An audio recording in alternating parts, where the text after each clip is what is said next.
Welcome on into the stream, everyone. For those of you who are new here, my name is Lucky Pollo. I am an odd but lucky duck, and also not a morning person.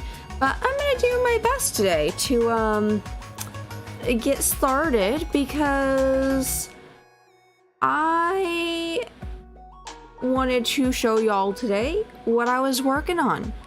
Which, as you can see here, I have a Chibi dragon, which I'm actually gonna be rigging.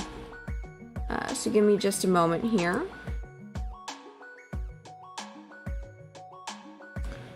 So first thing that we have to do is we need to actually set up all the art meshes and the deformers. So basically that's what that's gonna look like is basically just coming in here and effectively just auto meshing some stuff. I've noticed that if you try to do everything all together, that can cause some issues. Like sometimes parts will literally just disappear. So I usually just manually come in here and I just start auto meshing. For some of the parts that move a little bit more and stretch a little more, I do like using the heavy, especially because if you go too far away, right, it starts to kind of destroy the art mesh, and can make it look really just kind of sharp in ways that you're not trying to make it look.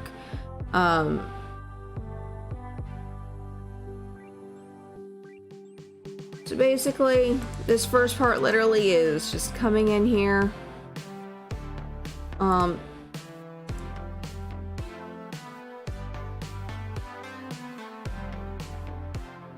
Pretty much almost everything will end up getting a heavy deformer when I do it because I just find that easier.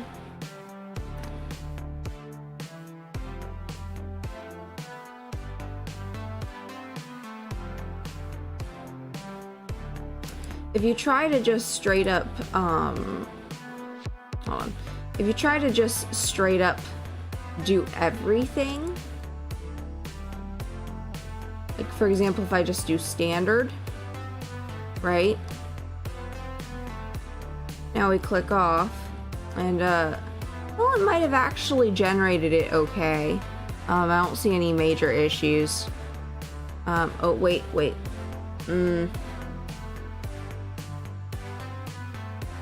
Oh well, maybe not.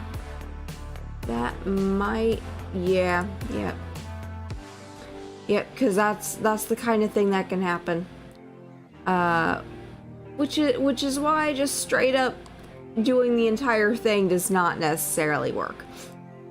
Although I might try it down here. Usually if you do less parts, it's not as big of a problem.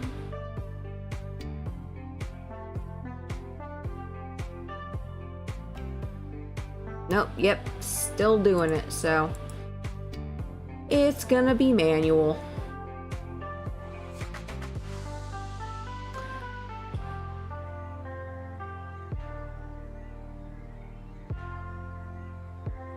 I see here. So it looks like, yeah. So what we're gonna have to do also is we're gonna have to glue these bits together so that, you know, when it actually moves, because I can see a little bit of a transparent barrier there. And that happens a lot of the time, even if you're super careful. I've noticed.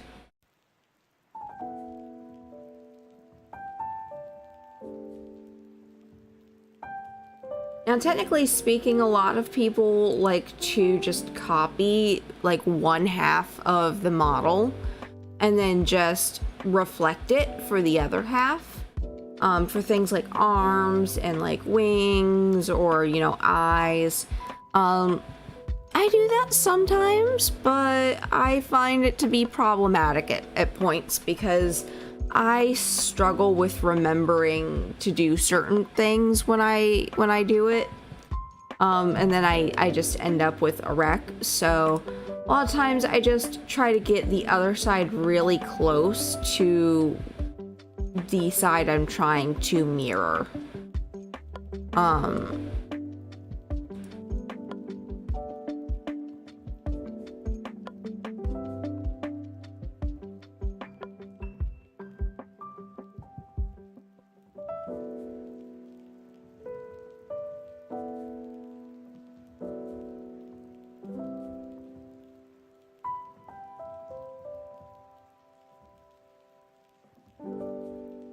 There's a very strong chance also that when I finish this rigging, I will probably take the recordings for doing the rigging and probably like speed like time lapse, because I think that would be fun to just see the whole process, because I've never actually recorded the whole process.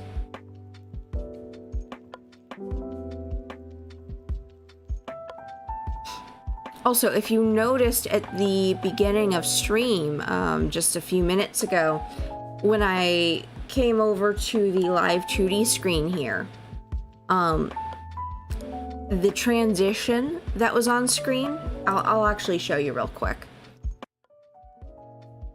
This thing.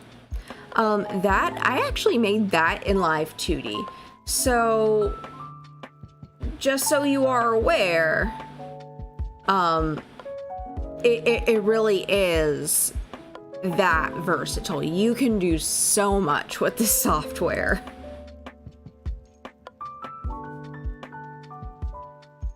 So there's more reasons to learn how to use it than just making VTubers, because you can make emotes, you can make transitions, you could do basic animation. Like, it doesn't have to be a VTuber model. You can literally have like an animated scene.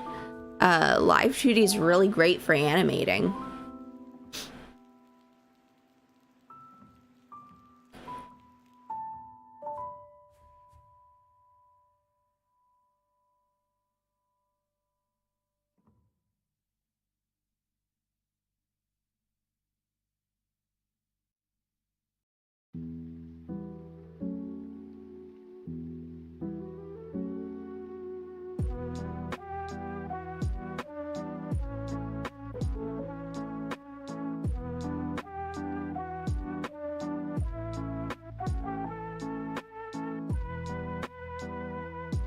I realized I did not need to go there again because I already did that. You could tell I'm still waking up. Okay. Yeah, and it looks like Zyrite did a really good job at separating everything. Oh no! Something happened and now it's doing that thing. Maybe I'll try, yes, we'll do standard. That happens sometimes. I could not tell you why that happens. But it happens. Now, you could manually go in and do the meshes, but for the sake of this stream, I'm not doing that. Just because it's not always really necessary. I only really do it for certain parts, like the eyes. Like, I'll usually do a lot more with the eyes. Because you can actually make sure that things move in a proper manner when they're deformed and warped.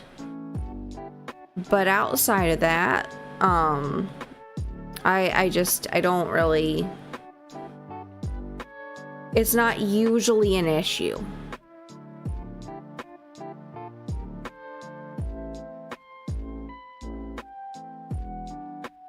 Okay, I like that she did so much separation. She did more separation than I even do. So she did pretty good on that. for some things it could be excessive, but honestly, I can always glue things together. That is something that you can do with Live2D.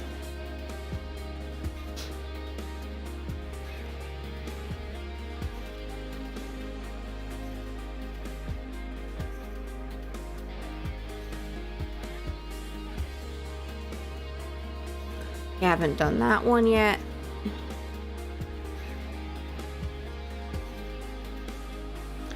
So right now I'm just going through on the right side where all the parts are to make sure I'm not missing anything, because it's a little bit hard, especially if you have like a bunch of lines you have to click through.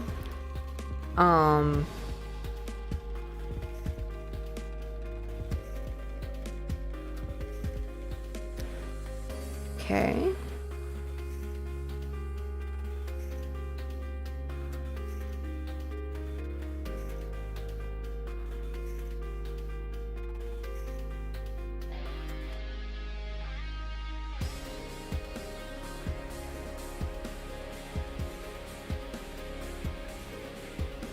Now, the idea with this is that these different assets that you see are all going to be toggleable.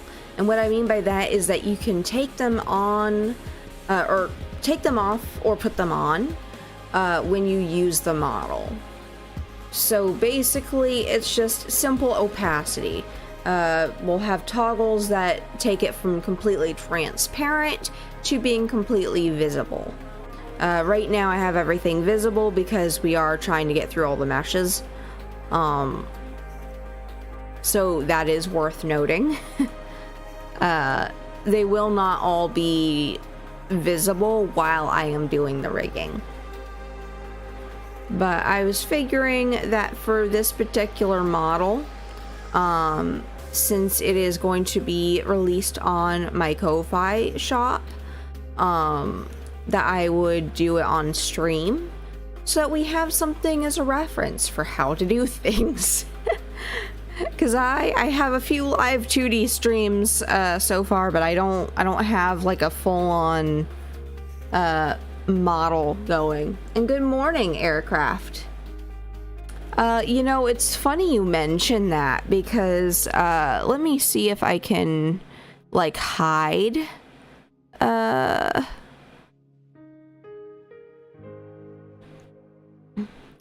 I'm seeing if I can hide this here. You can see she actually made what she called Dragon Bucks coffee. I thought this was clever and brilliant, and I love it.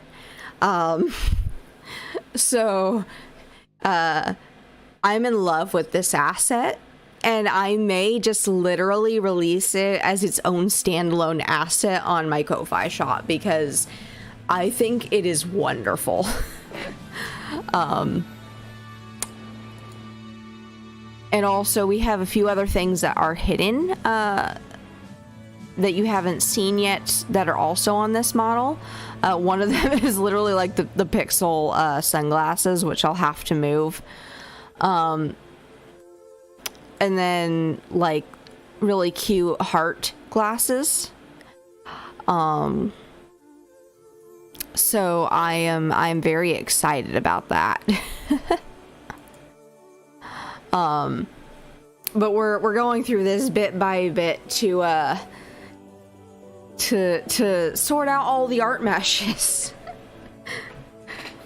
You know, while I'm up here, I might as well just come in and make sure everything up here is actually, because as you can see here, there's a lot of layers. You can't see it too well because I'm in front of it. Let me actually move myself. I'm gonna do a little magic trick here.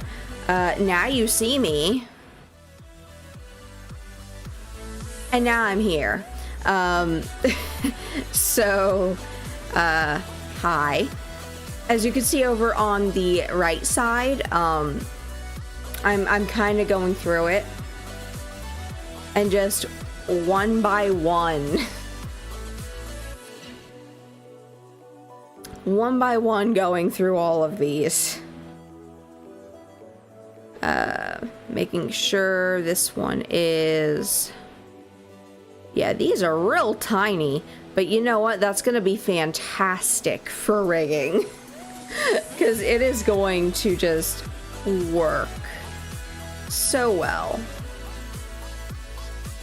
So for this part, I decreased the spacing between the vertices so that we have more of them.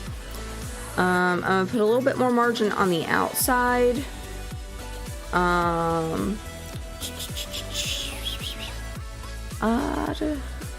think that's probably fine. Maybe a little bit closer. Yeah, that looks a little better. Then coming in, doing the same thing here. Bringing this down.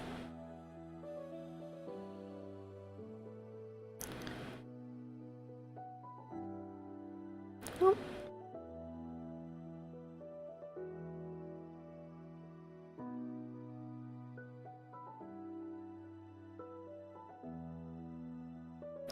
So for some of these things that are a little bit bigger that aren't going to move like so much as far as stretching, I just like to use a standard deformer because it's not gonna be stretched in such a way that you're gonna have sharp edges.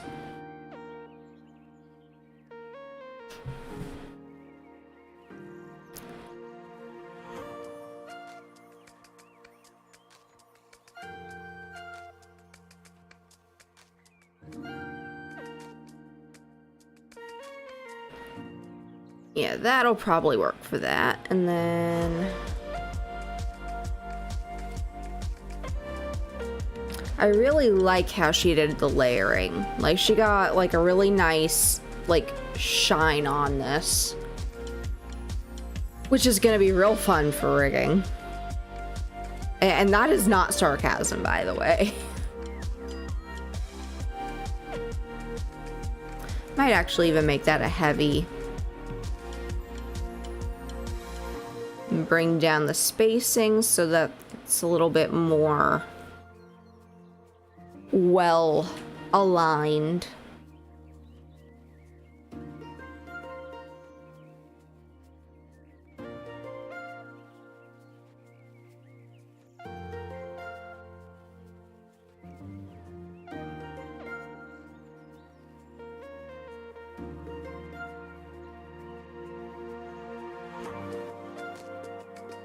Like, I'm really curious how that's gonna look when I start like moving that with the like changes in like direction, like the way, like left and right and all that.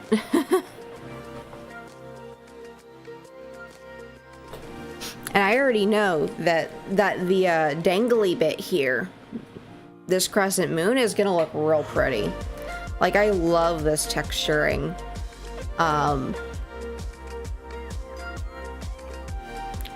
Like, that's a really nice texture. I am sorry. Now that I'm looking at this up close, it's really pretty.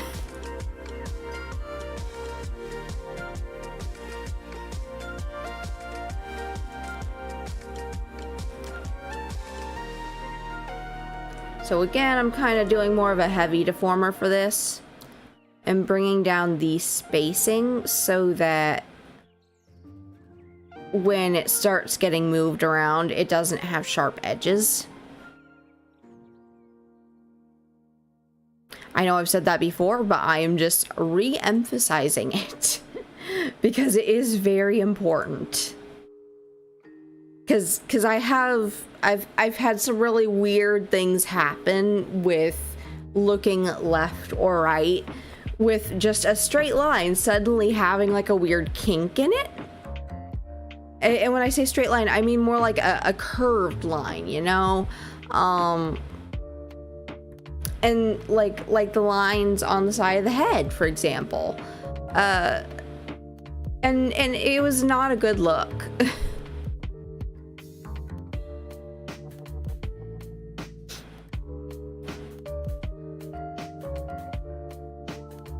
I'm not sure I like standard on that. We'll do heavy, and then reduce the.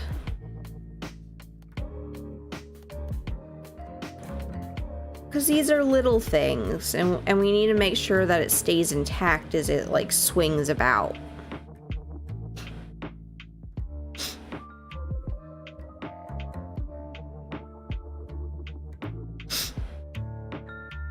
And then these parts that you see here, this chain link is actually like 4 different parts, like just this one right here. Because you have like the lines on this side and then the color on this side, and then you have like the lines on the back side and the color on the back side because of how this like comes around. So what I'll probably be doing is gluing the layers together that are in the front and the back. And what that'll do is, as it moves, it'll actually move it together, even though they are on very different layers. So that should help with that. I already did the crescent moon. And then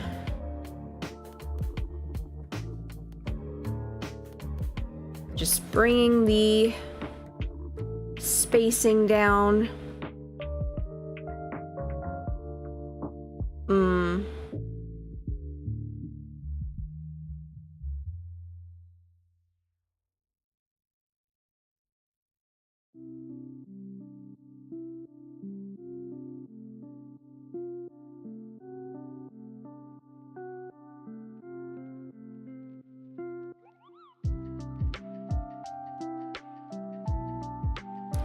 So now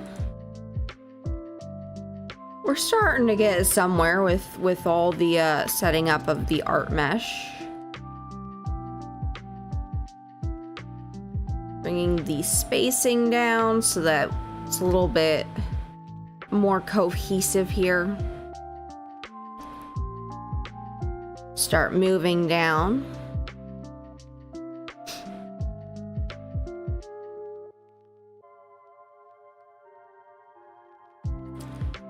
I'm gonna go with heavy over here. Oh, that's not bad at all. So we'll do the same thing over here. All right, zooming out. And now, okay. I think standard should be good for here, because as you can see here, if you do standard deformation on a line, usually it's just a line through the line itself already, and then it just boxes around it. So it's usually pretty good for lines, I've noticed. If you do have the line separate from the color.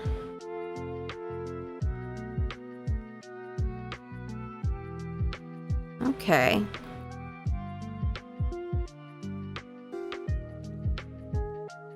I accidentally went all the way down there. I still need to finish all this up here. Yep, another standard deformation.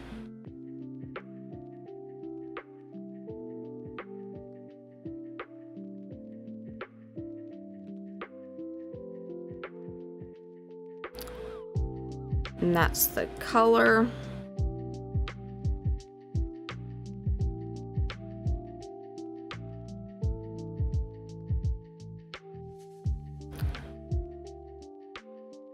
Alright, and now the next part is gonna be the stuff down here. So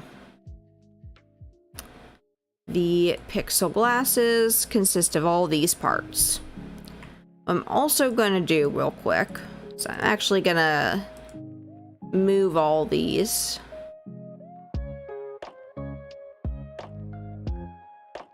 Thinking about like right here. Let me zoom out so I can see a little better. Yeah, that looks about right. I like it. So now we're gonna come in here and let me see if I can get away with just doing all of this at once. Not sure if I can. Let me see. I think I got away with it, guys. Maybe. Let me just double check here and make sure. I'm gonna do an undo real quick.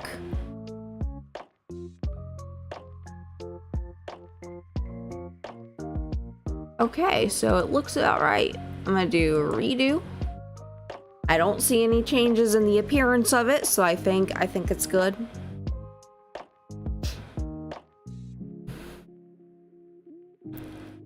So let's see. Now that we got the pixel glasses, we'll remove that for now. Gonna close that, open this up, and oh my ducking god. That is a lot of layers, but you know what? If it works, it works.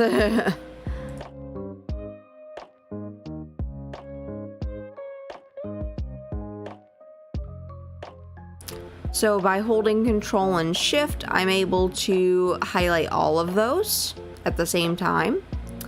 And we're gonna attempt a heavy deformation. Oh, nope, that is not gonna work.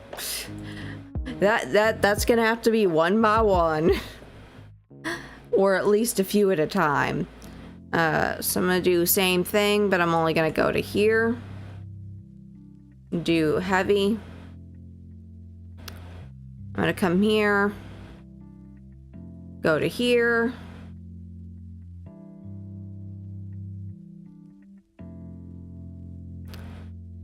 Once again, this is just my quick shortcut way of doing it. I would recommend taking a little bit more care than I am. Okay, so now that all those are done, I'm gonna do Control Shift, and I'm gonna come up here, and then I'm gonna just do the same thing I just did.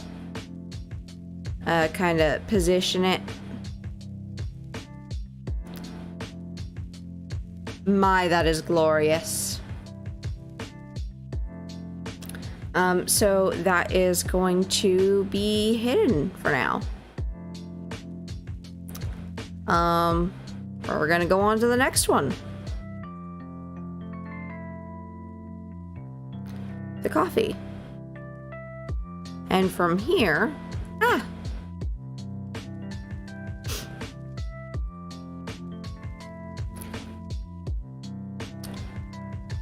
so we're gonna come in here. Standard, because it's a line. Standard, because it's a line. Heavy to avoid weirdness. Like the not good kind of weirdness.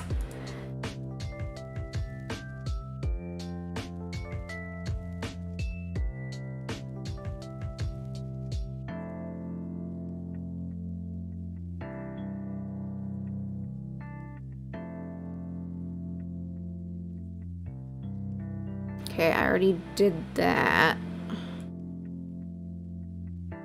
So that's another outline.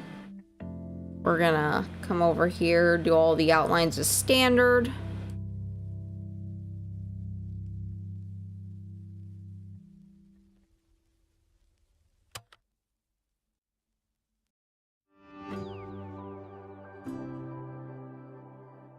Okay. Onto the coffee cup.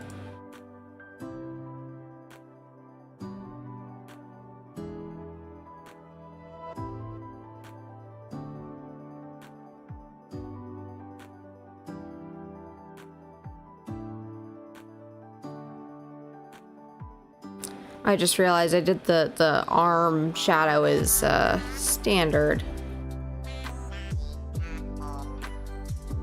I'm probably gonna want to have that as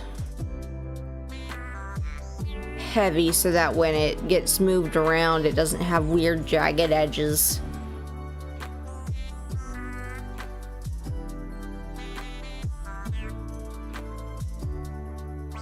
I'm thinking more heavy for that one. And then probably a little bit more margin. There we go.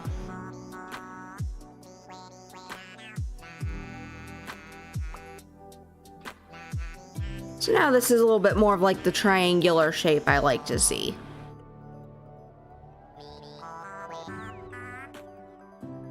Yeah, that should be fine with the standard deformation because it's going to be covered, like the edges will be covered by the lines pretty easily. Which I know I already mentioned for the like outlines on some of these parts. You could see like the tiny little barrier. And that's not even really Zyrite's fault either, because I've noticed that this happens like with anything that I import into Live2D. I'm not sure what exactly causes it, that, you know, it looks different from the art program. Maybe because I use Clip Studio, and the type of file you need for Live2D is Photoshop, but I honestly don't know. Okay, we got one more on the coffee cup.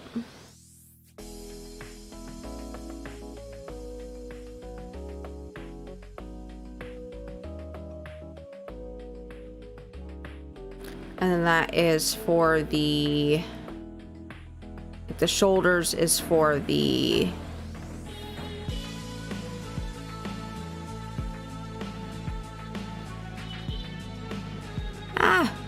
where did my thing go? Okay.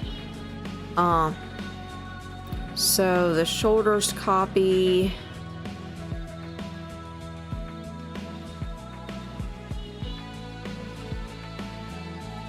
Okay, so these are all. Also, really quickly, while we're over here, I'm gonna just quickly save this because we save our work. Because if you don't save your work, you are asking for trouble.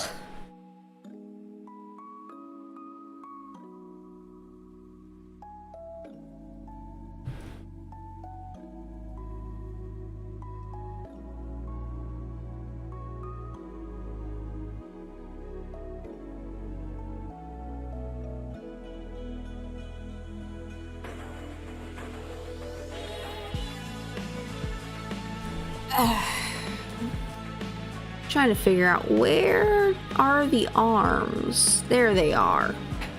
Oh my ducking god.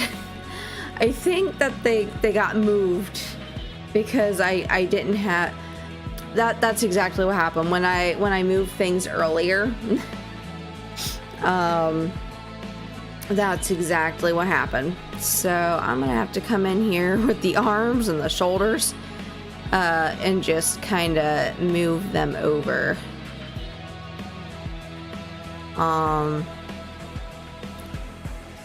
So,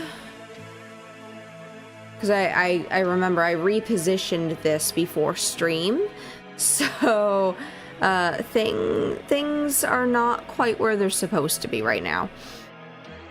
So this will look a little bit wonky until I finish moving things. Opening up the arms. Oh boy. Oh boy, oh boy.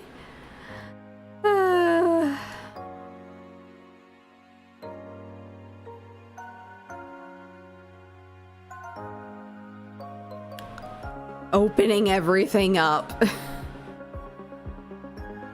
Da, da, da, da.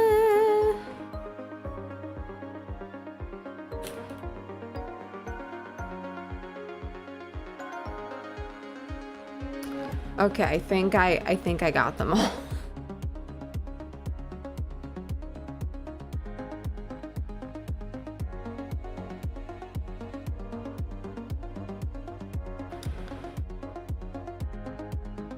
Okay. This is looking a little less weird now.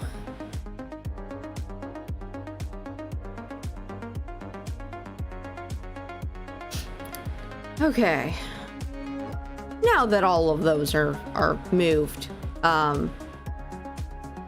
because I realize now why everything was off. It's because it was not opaque before I moved it earlier on the canvas. Because generally it's a good practice to have your stuff about in the middle of the canvas. But as you saw, I accidentally moved the alignment a bit.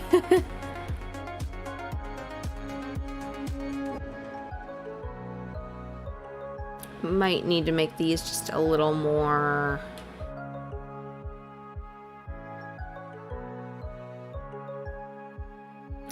Try and figure out the exact positioning of where they should be.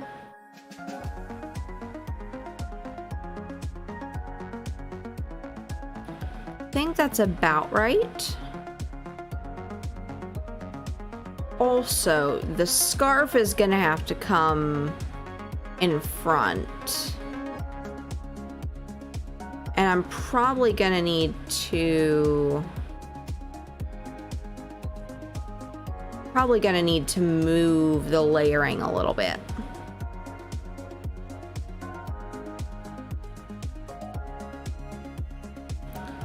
Let me see if I can find the scarf. These should, in theory, be in front. But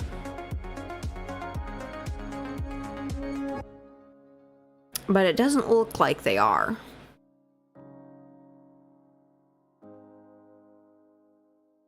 So I'm gonna have to figure that out. I want to say I could probably, I don't know. Let's see how that. No, it's not. I'll have to figure out the order later.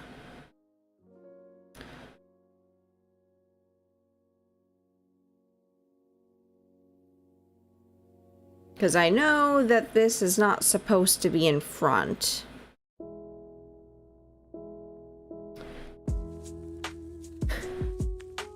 Oh yeah, I see. It's because it's, that's the back of it. So wait. Oh my goodness. So where's the scarf up here? Scarf front.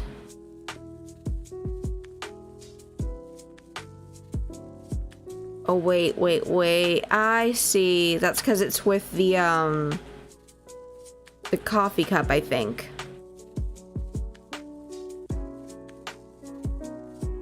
Yep, that explains it. Yeah, I'll have to redo some of the folders. But I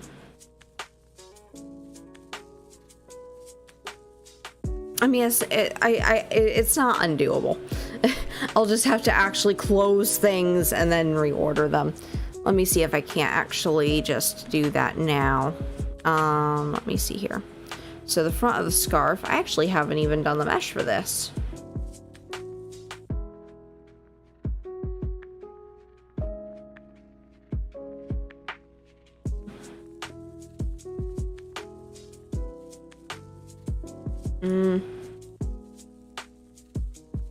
Yeah, I'm not sure I like the heavy deformer on that. No.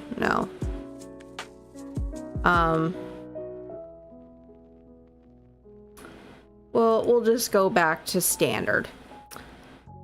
Because I also think that's just the outline, so.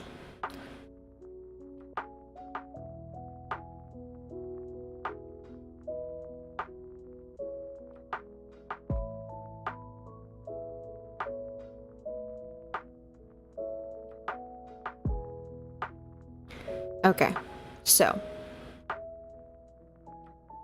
The scarf needs to come out of the coffee folder.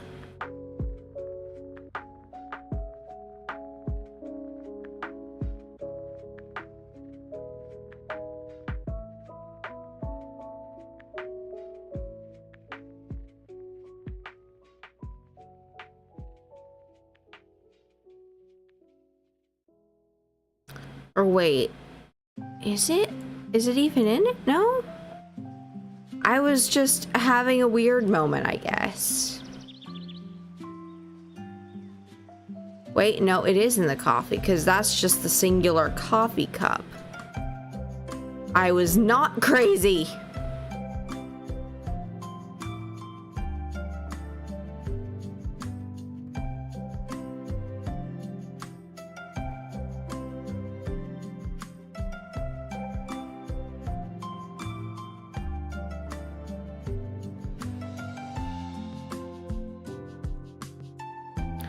Now, I realized this could actually probably go right there.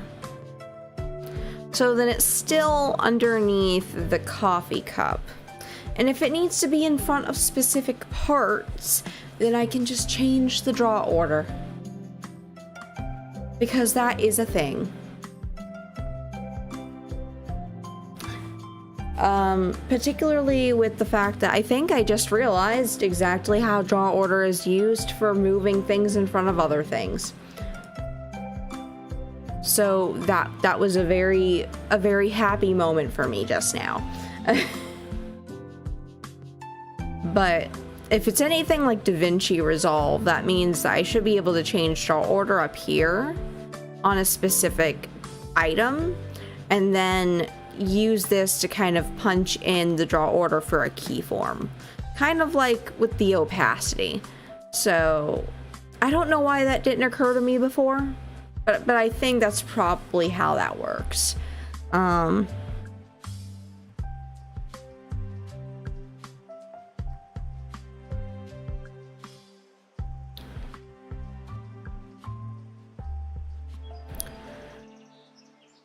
So, continuing onward now that the crisis is averted. Let me see.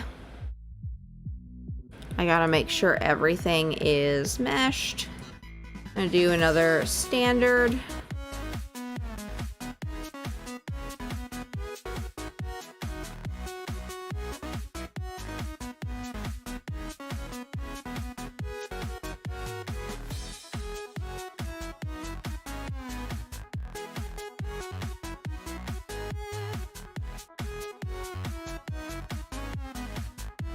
And doing the same thing over here.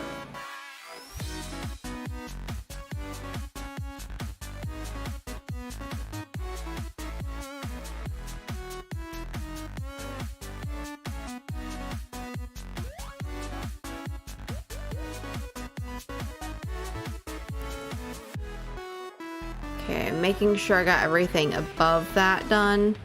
And now let me go down here.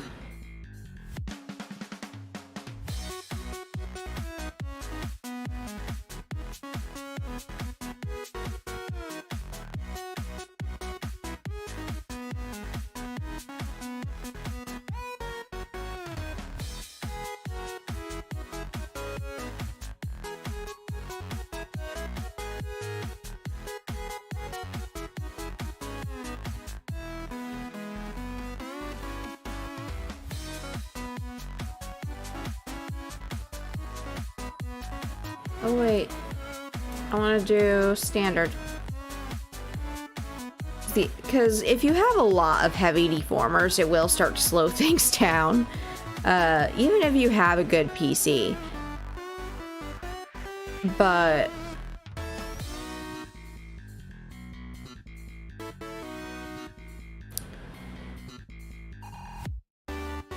I can do a decent amount without too much issue. But I do think it probably helps the computer when it's actually being used in Live2D. Well, not really Live2D, but like, for example, YouTube Studio, with like the actual like real-time like rendering of it.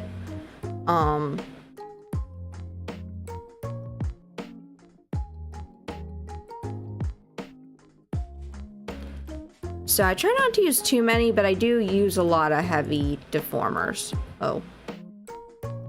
On that note, I need to use a standard one here. Because that middle line follows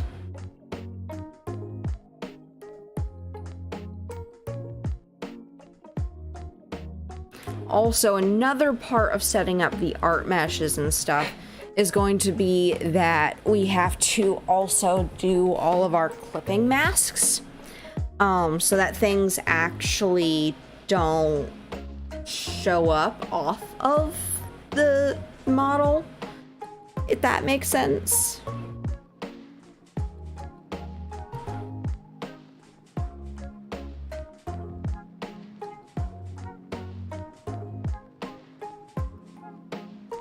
For the shadows, I am doing more heavy deformers because of, like I said before, can end up with some weird, like,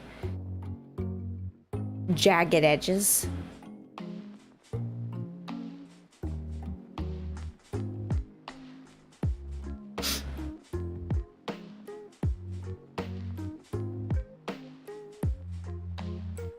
Oh no, what happened? Okay, that was weird.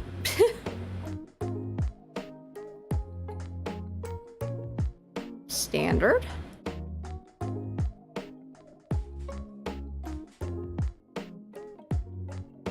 Since I'm not the one who drew this, I'm just the one who's rigging it. It is really helpful when you are trying to figure out like what a part is before you even like see it. You can also look at like these little like tiny little icons, and they kind of show you an example of what it looks like to a point. Like the outlines look like little lines, and then like the things that say base are clearly like the base color, like the main color of that area. It is really helpful when the colors, like the base colors, are separate from like shadows and highlights, just because when it comes time to actually like rig it and stuff, you might have seen on my first model that I did, which is on a ton of videos on this channel, I did not separate everything. I could probably tell you the number of layers it has after counting it, because it would only take me about a minute to count it. This one, on the other hand, as you can see, has a lot more layers, and it's a lot more detailed. So I am very happy with that. It's a lot more work, I will say, versus just being lazy. I was lazy with this model that you are watching right now. I was actually quite lazy with it. I did not separate everything to the degree I could have, but I did separate most things. Like for example, my duckbill here, the lines are separate from the color. However, for parts like my zipper, those are just very much baked in colors that I did not want to have to figure out how they move separately. My jacket here, I have a permanent shine around it. That's just how it is because the material type, so I baked it in. You know, you just have to have different considerations depending on what you're trying to do. In my case, I was being lazy and wanted it done quickly, so I just merged most of everything. But some things did stay separate, and I just glued them together in Live2D. Which is a very, very handy trick. I will get to that at some point during this whole thing today.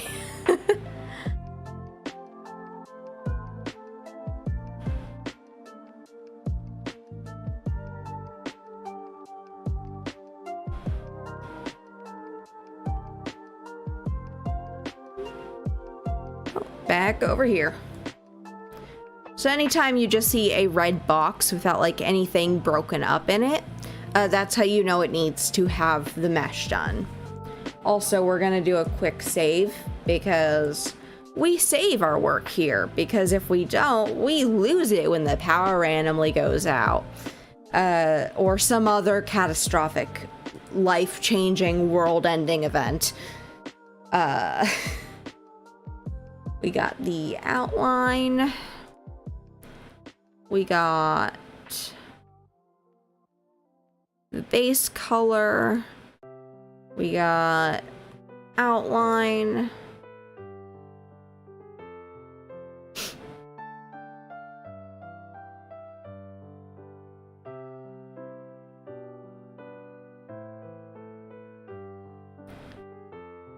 All right, now for the fun part, the eyes.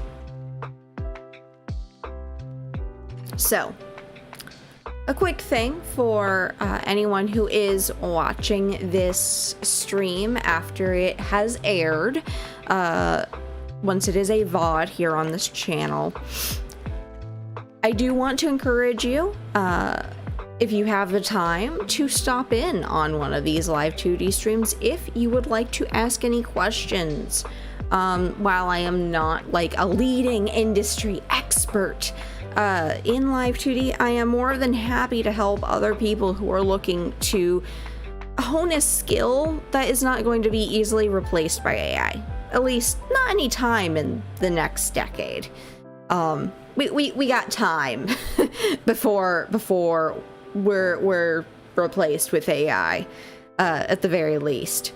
Even if copyright were to be given to AI art, which it's not. So that's still a win we have. So we're going to start with the left eye, which, on the note of layering for Live2D while we are here, I do want to note that when you do like your layering and your naming conventions on all of your layers, make sure that anything you label left is on the right side of the canvas, and anything that you label right is on the left side of the canvas. And the reason why I say that is because in Live2D, you flip your directions,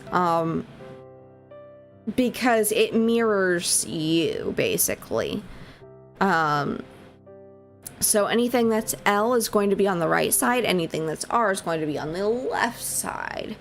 And that's important to note, because, well, if you're going to do any commissions or anything, you're going to want to make sure it's on the right side. It's not as big of a deal if you do it for yourself, but you will confuse yourself when you're, doing anything with your model, because you'll be moving one way and it will be moving the other. So, on that note, standard, because it is a line. I like these lashes. And I know that it's just like a shadow that is like over them that is causing them to look a little bit transparent, but I actually kind of like it.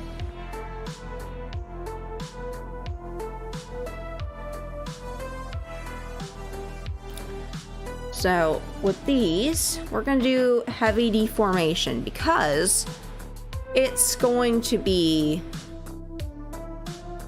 we want it to be very curved. We don't want it to look jagged. I know it looks in the mesh like it's jagged, but I promise it ain't.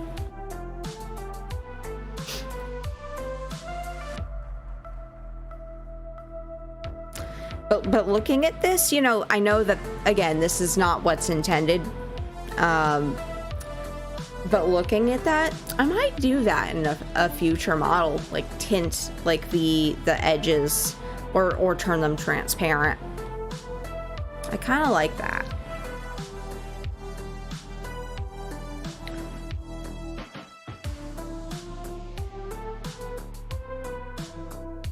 So once again, we have heavy.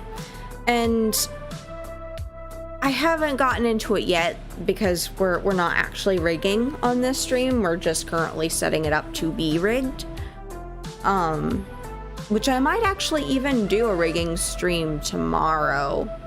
Haven't decided yet. I also need to finish up Majora's Mask. Because for anyone who does not know, I like to play Zelda. I like to play Zelda games on stream. And Majora's Mask is one that I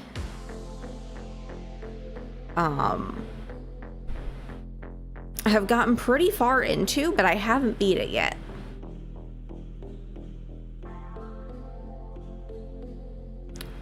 Thinking heavy on this.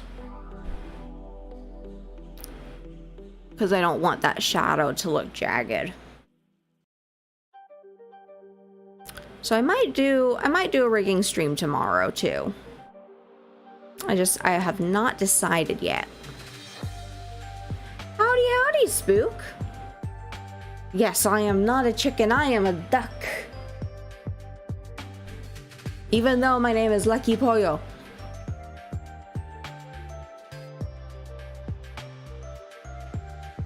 I am a pato.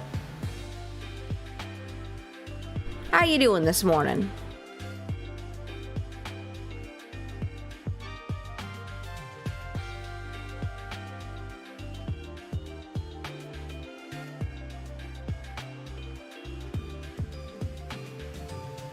Now for these like little highlights, I don't mind doing like the standard because then it just ends up like that, which is totally fine. You don't really need it to be more complex than just circle.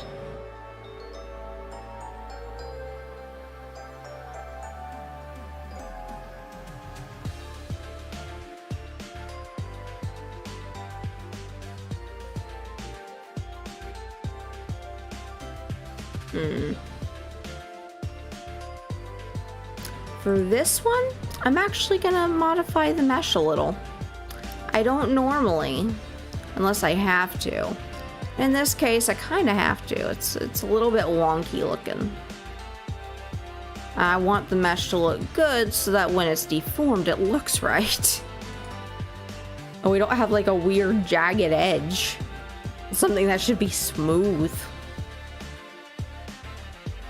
Oh yeah, I am also just waking up.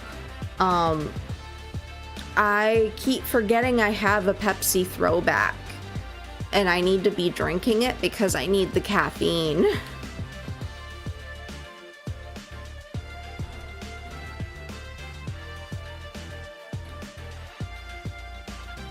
Also, I almost just died because I about choked on the Pepsi because for a moment I was so distracted and tired I forgot how to swallow. And fun fact about me, I don't have tonsils. I had them removed when I was in like 3rd grade. I almost ran away from home to avoid having to go through surgery. The problem is that they were swelling and were going to close if they weren't removed, so I had to still go through surgery. I was a scared little duck. But obviously I survived. Then and now. Even if just barely.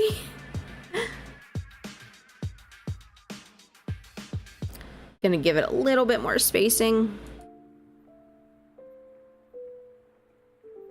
I really like how she did the eyes. Like she did a lot of like layering and it's gonna look so good. I really cannot wait to rig this eye.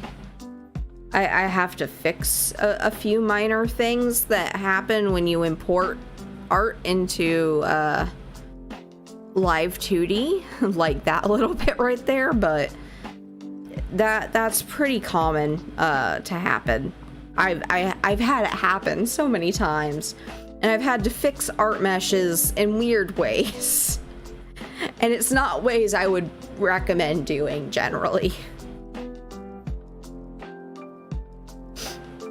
Yeah, I'm trying not to die alive on stream, Spook. But it is nice to see you this morning. I am just still trying to wake up. Part of the issue is I have issues with insomnia. So sometimes I can't get to sleep until really late. And I tried to make this stream at 10 a.m. this morning because I thought to myself that it would be a great idea to take my night owl self and force myself to get up like 3 or 4 hours before I normally would, so that I could start getting up earlier and getting to work sooner, instead of having to get up at like noon or 1 p.m. and then going to bed at midnight and then not being able to sleep until like 6 a.m.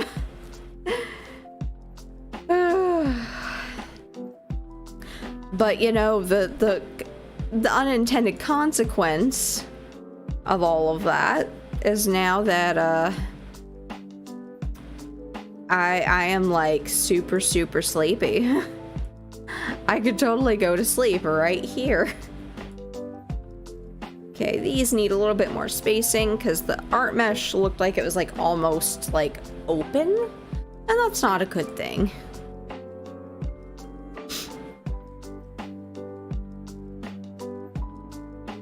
But yeah, I really do love how she did these eyes. They are going to be a little bit of a pain to rig, but they're going to look fabulous.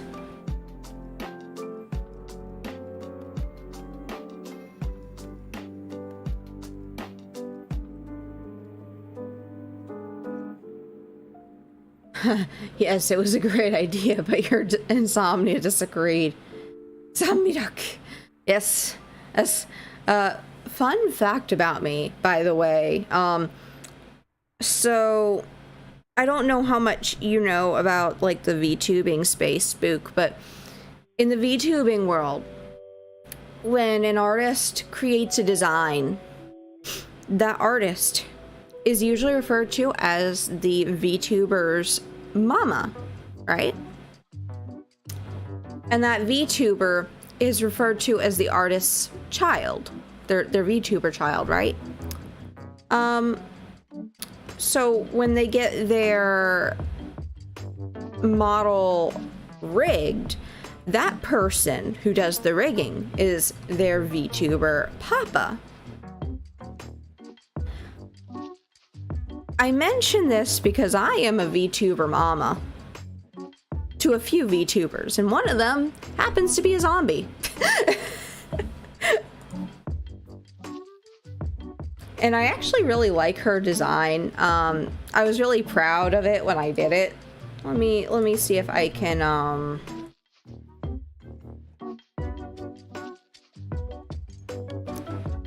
if I come in here, I should be able to do...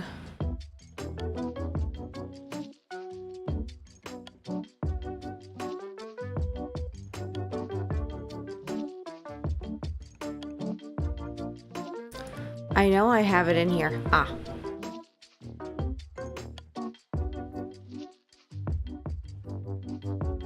So I just want to point out, I do literally have a design that I made that is a zombie, and I love it.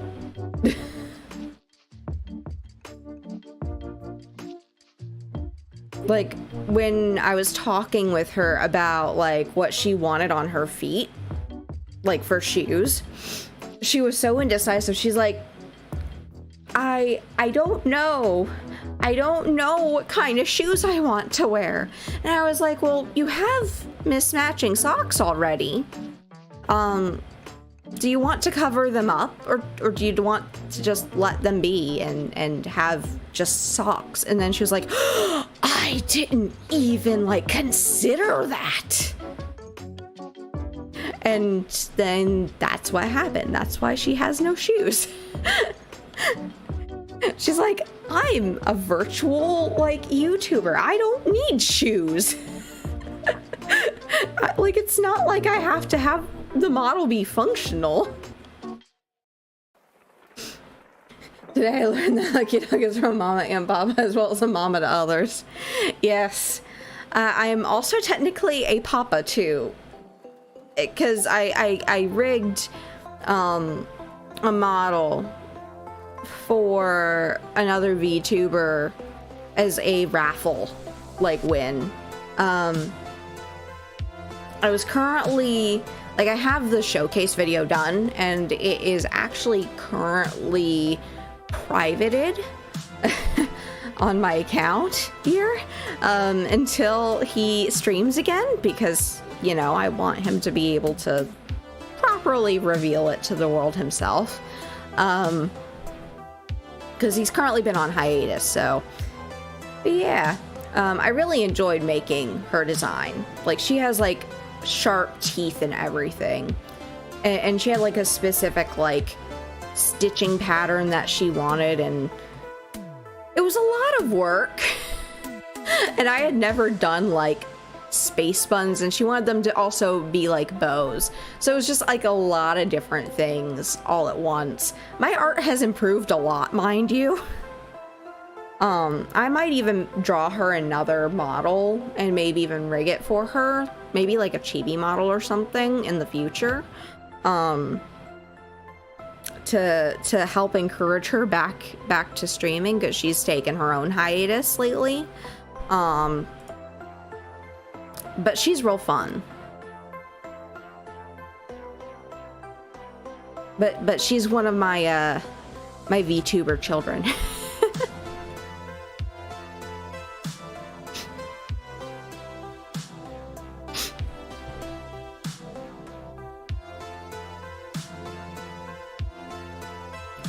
I will say it is a great joy when I get to do new like projects like these.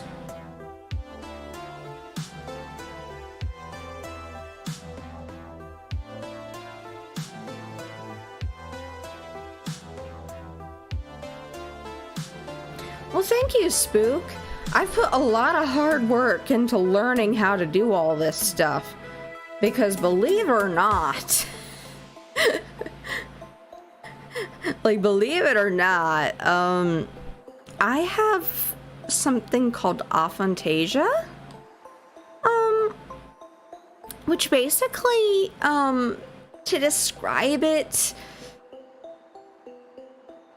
I can't imagine things. Like, if you've ever heard of people talking about, like, imagine yourself at the beach, and I'm just like, oh yeah, I mean, like, I can understand what being at the beach would feel like. And it wasn't until, like, a few years ago I even realized that I had aphantasia. Because basically, I can understand the concept, I cannot imagine it. Like, I can describe what it would look like, but I can't see the picture in my head.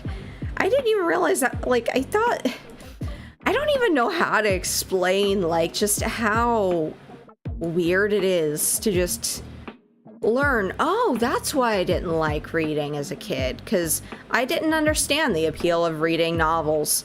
I could not read novels. The only way I could really read novels is if I were to find it in like a manga or comic form and then read it that way, because then I could see what is happening. I could not see it in my head when reading just the straight up text. So I can understand what was happening in the story, but I didn't connect to the characters. Yeah, no mind's eye. I can't visualize anything. The most I can do in my head is, I guess, imagine sound. And the only reason I can imagine sound is because of the fact that I am a musician. I've learned how to know what a note is before it's played, but that also took training. It wasn't an automatic thing. Also, we're gonna quickly save. We always save our work here. Or we lose it. So, yeah. I just thought that... I didn't even realize that that was hidden. Or was that hidden? Maybe I'm just imagining things now. I thought I saw it pop up on screen. Maybe I just saw it over here.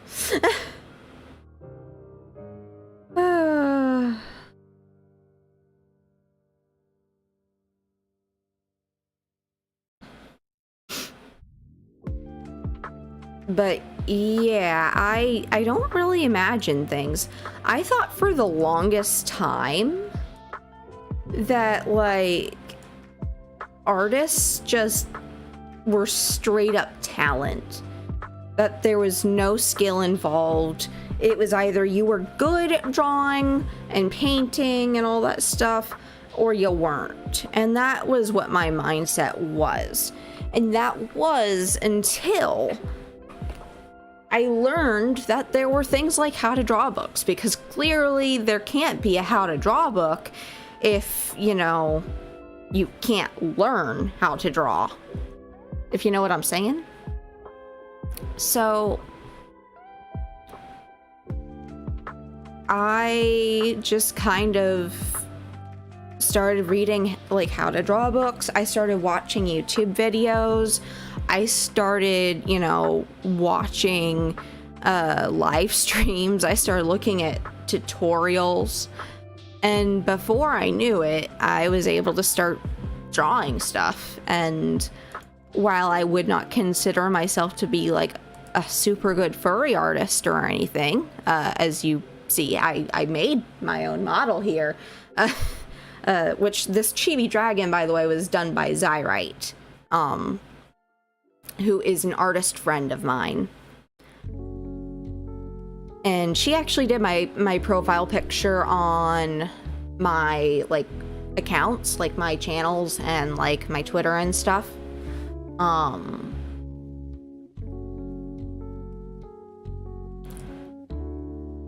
And she also did my emotes.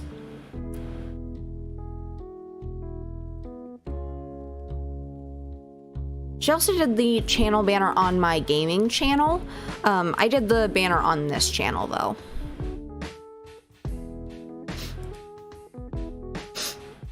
Okay, I like that. I like how that shaping is, because it's gonna make it easier when I have to bring this up and move it around.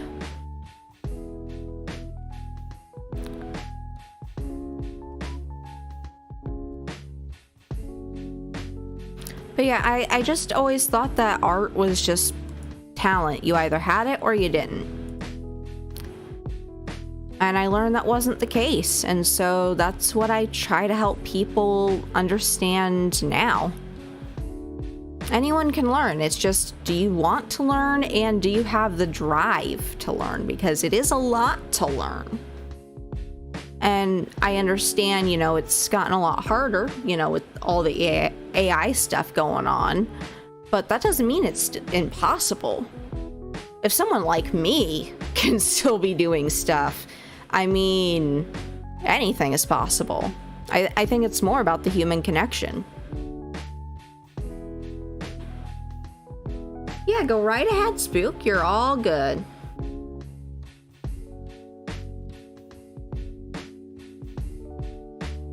Yeah, definitely with not being able to imagine things, it does require some workaround, but I think I'm better in the long run for it.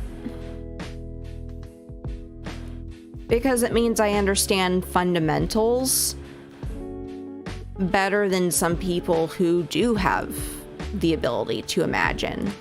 Because I literally cannot imagine, so I have to construct it. So in some ways it is a benefit. Does it suck? Yes. I will not deny that. But it's all right. I'm not mad about it. And I am okay with it.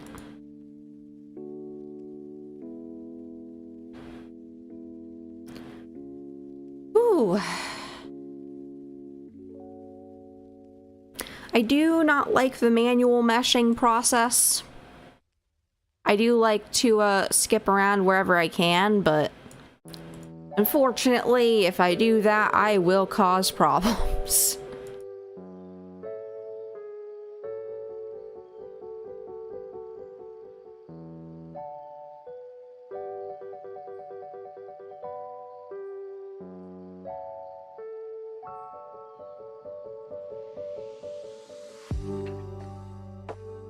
I will say, Zyrite did a very good job of keeping it fairly clean. I'm gonna see what standard does here, because I don't like, yeah, that's better. I do not like the really jagged, I do not.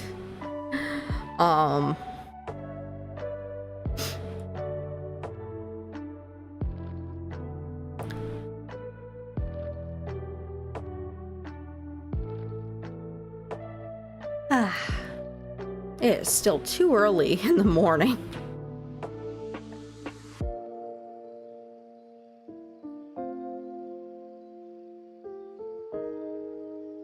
Okay, that is an outline. I need to do standard on that.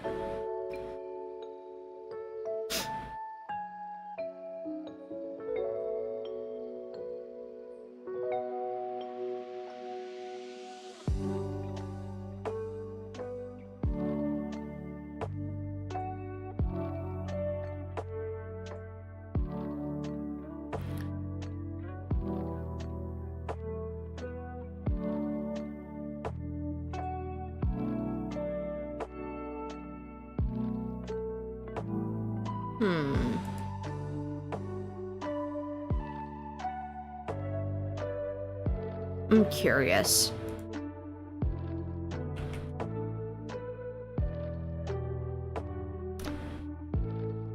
Yeah. That's exactly what I thought.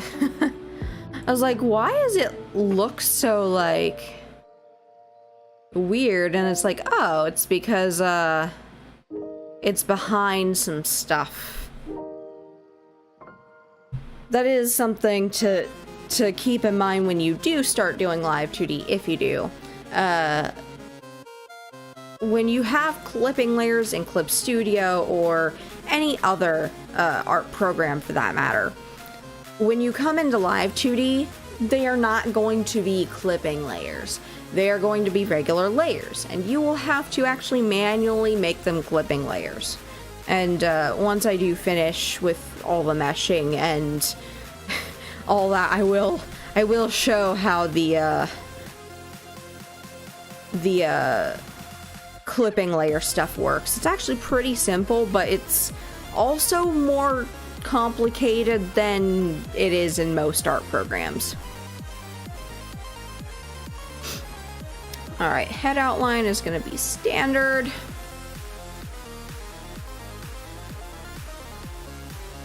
Chin.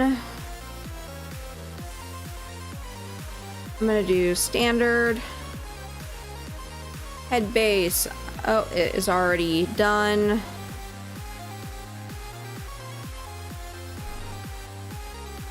Gonna come here.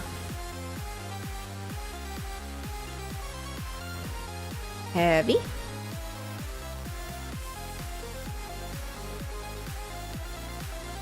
Neck shadow, I'm gonna do heavy. Outline is gonna be standard. Already did that one. I'm gonna do heavy. Yeah, heavy for that. And then heavy. Since it's an outline, I'm gonna do standard. That's already done. Scarf back. Outline is going to be standard. Shadow, I'm going to do heavy. This is just my general process. I'm, you know, as I mentioned before, sometimes it's better to manually do the meshes. But I usually fix that as I'm rigging if I need to, because you can actually change the mesh while you're rigging. It's not that hard to do. You just have to do a little bit of finagling, if you will.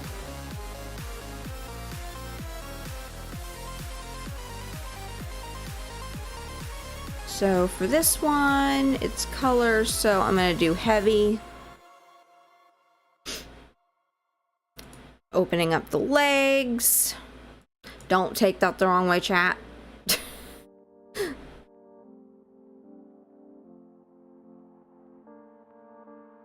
Alright, we got an outline, so I'm gonna do standard.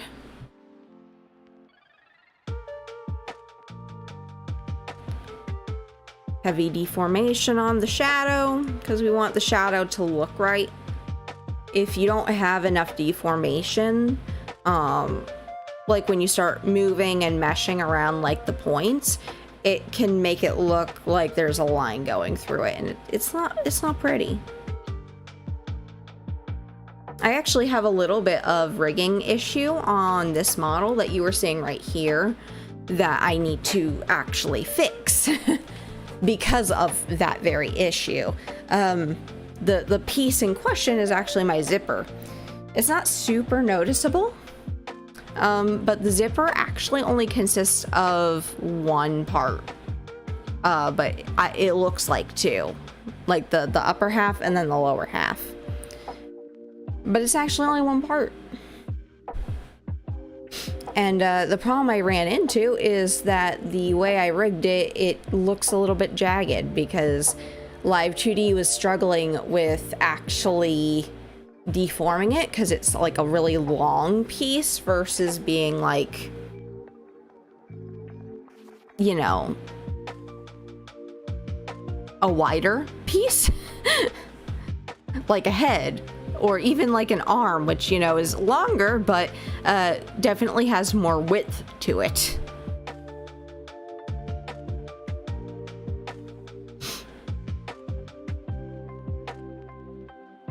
Okay, we got the outline. Gonna do standard.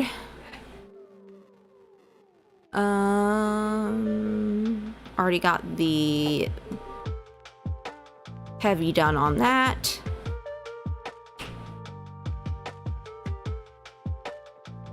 Oops. We need standard.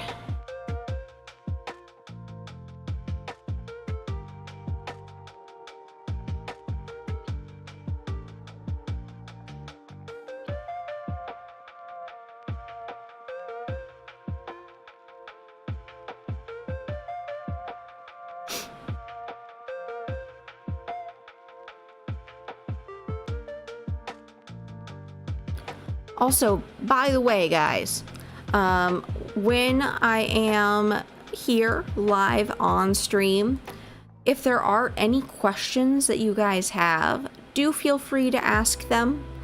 As long as they're appropriate, obviously. I'm not gonna be telling you about the time that I tooted in class. But you know, if it's something like art or Live2D or VTubing even, or even video games, you know, I'm happy to talk to y'all, and you know.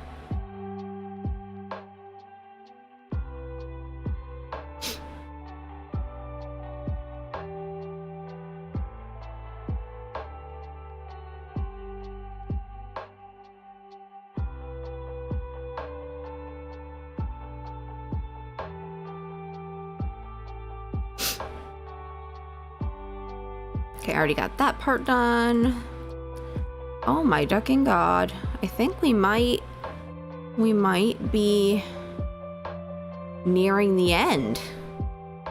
Oh my ducking god, that was such a long process. I've been here doing this for what, like an hour and a half almost? Oh.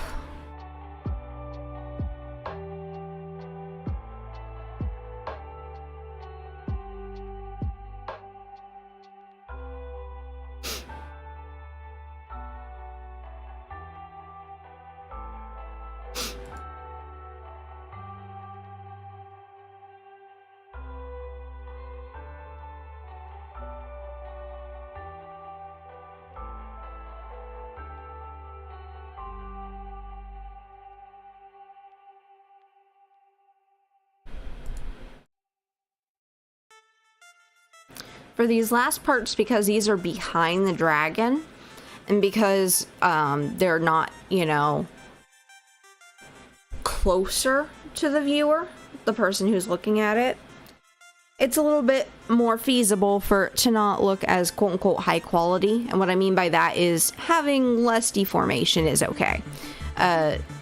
It's not, you know, a small amount of deformation, but it is less. People are not going to really notice it, and it will help alleviate some of the burden if you do happen to do the kind of torture that I do to your PC.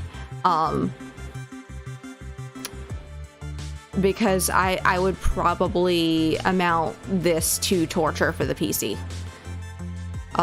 With the sheer amount of just heavy deformers I use. Okay. Whew. We're gonna save. And now, we are going to get into all the glue. Because I don't think I'm gonna be able to maintain my sanity if I have to constantly fix things. Because I forgot to move an outline. So I'm going to take a quick swig of my Pepsi throwback.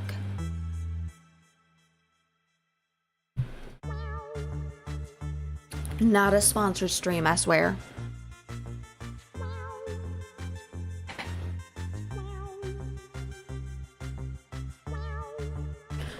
Okay, I can breathe again.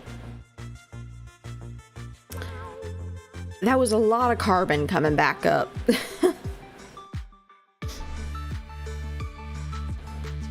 But this duck does not burp very loud, so you did not hear anything. I'm gonna double check that I have saved because if you've ever had your things crash and die, you don't take chances. You just always save. And then on top of saving, once you're done, you back it up and save it in a second place because you don't take chances. There's only a handful of things that I will leave up to fate when it comes to saving. And art and rigging are not one of them. Especially with the time that it takes. So, the next part I think I'm going to do is going to be, I think, clipping layers. So I'm going to have to take a look through here. But first, before I start doing clipping layers, I'm going to take a quick bathroom break. And when I come back, we will start with that.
And we are back. Thank you for waiting. So, back over here.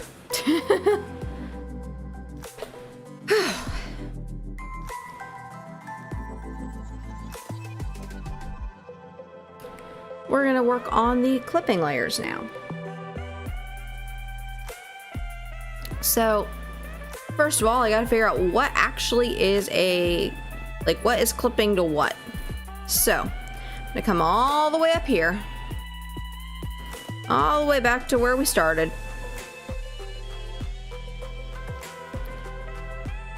And we start putting things together. I'll probably be doing glue as I go, just to make things a little bit easier.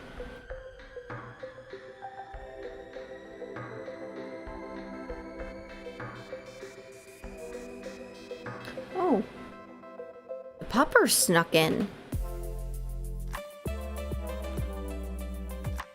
So I have a puppy. I mean, he's not a puppy anymore, but he's still a puppy. He's very cute. He has his own TikTok and everything, but I digress. Like, he has more followers than I do. But he snuck in when I left for my bathroom break. Now he's just hiding under the bed. He's a little weirdo.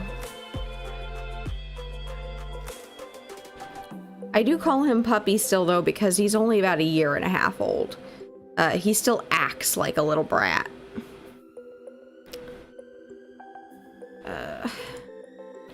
Okay, so while we start to move down the list over here. Oh, howdy. Howdy, Raven and Fallen. Welcome on in. We are about to start doing the glue.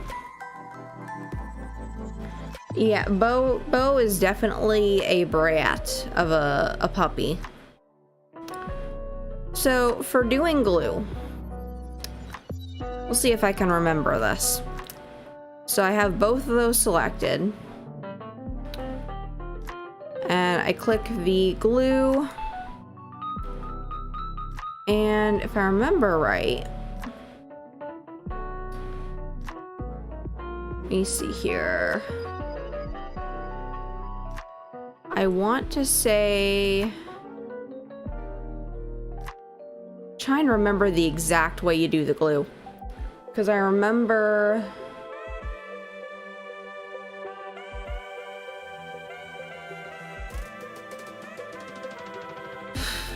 because I know I need to glue. I think it goes manual, glue, bind. Here we go. That's how it goes. I could not for the life of me remember. I only used glue a few times on the last model that I did, which was this one.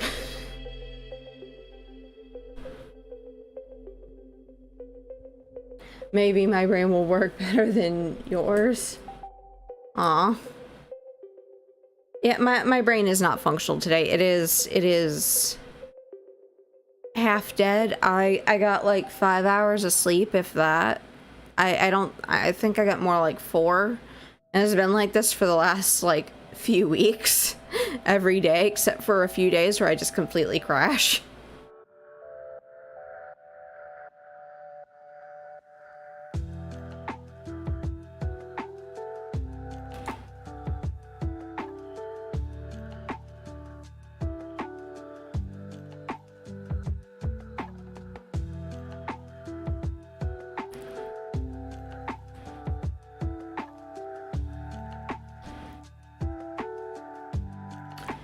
Trying to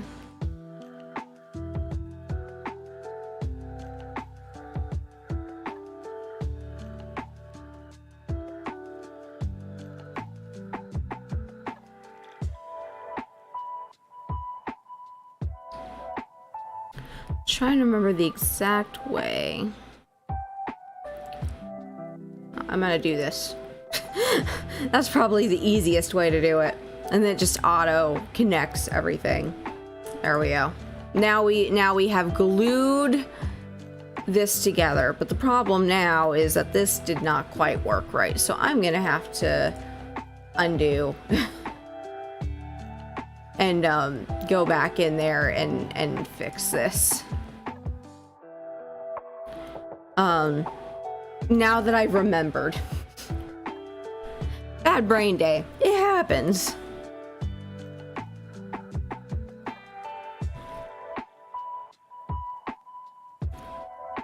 All right.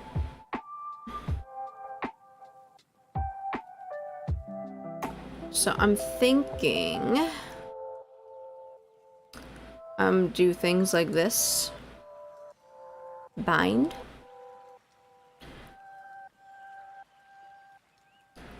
And then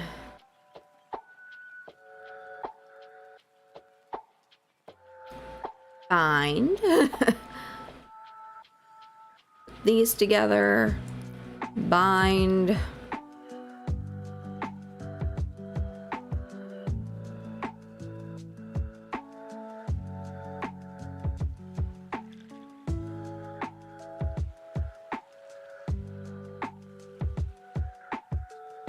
Yep, it's coming back to me finally, at last. Basically, you want most of these pretty well connected so that they move together. One won't move without the other.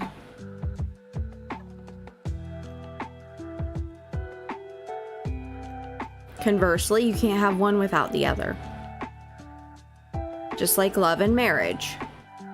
Like that old TV show. And now I'm being weird. But it's fine. I have accepted this.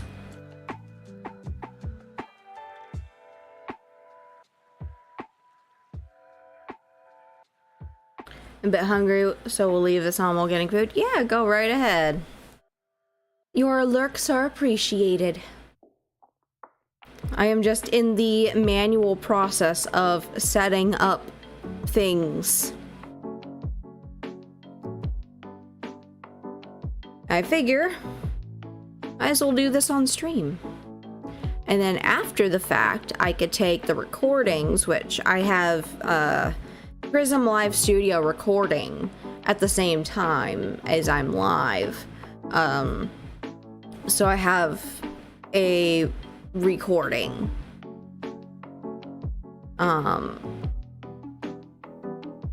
Oop, did not mean to do that. I wanted to do that.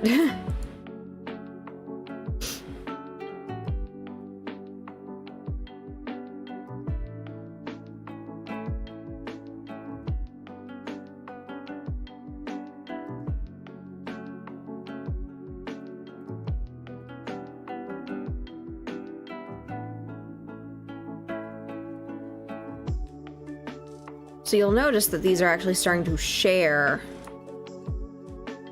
some of these points, and that is exactly how glue works. However, it does make it look a lot messier, and that is the caveat. And I am not a fan of that bit, but you know,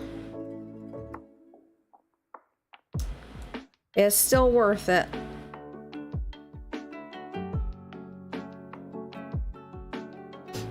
But yeah, my thoughts were basically, I'm gonna record this, and then I'm gonna probably cut this up and put it together as like a time lapse. And then that way people can see kind of my process and my order of operations. Okay, I think I'm done with that part, possibly. These two bits want to be together, so I'm gonna put them together. There we go.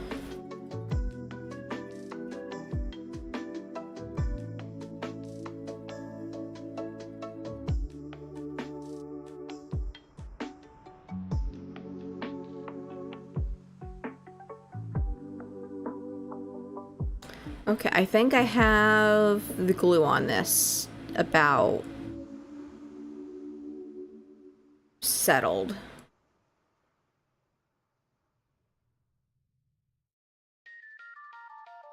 Almost.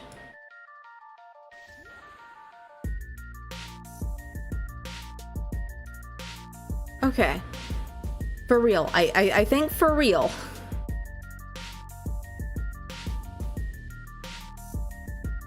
Okay.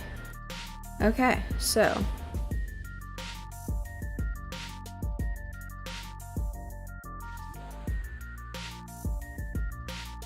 Okay, I'm not sure what's going on here. So we're gonna have to...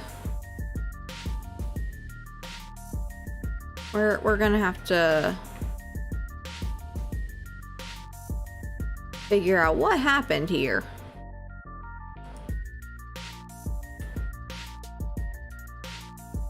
You know what? I'm gonna do some Control Z's until we get back to not having that, because I don't like that. Is it just... It's not gonna want me to... Ugh.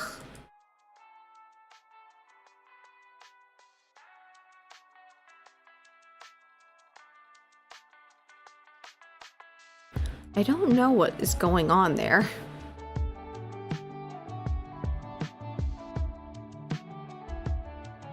There we go.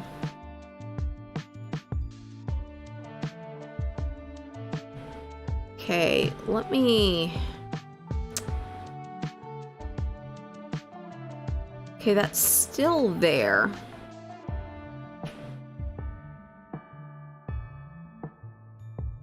Yeah, so that happened when I did the glue. So let's try this again, now that I remember how this goes. And this time not have a weird situation with the mesh, because I've noticed this is a problem at times when editing mesh.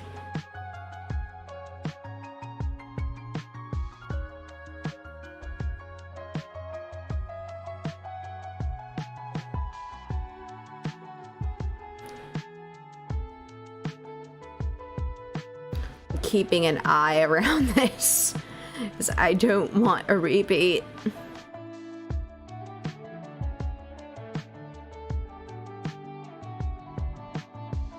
It's so weird. It looks like it unmerges and then remerges.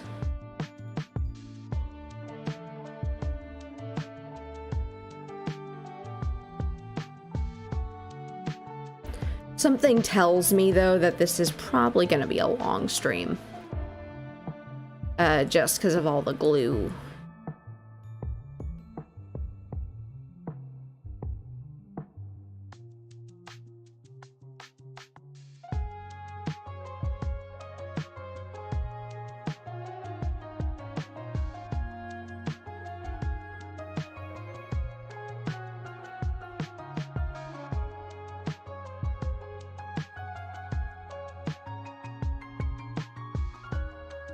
I will say, I do love Game Chops. The track that's playing right now is, the Mario Kart Rainbow Road Lo-Fi. I love it.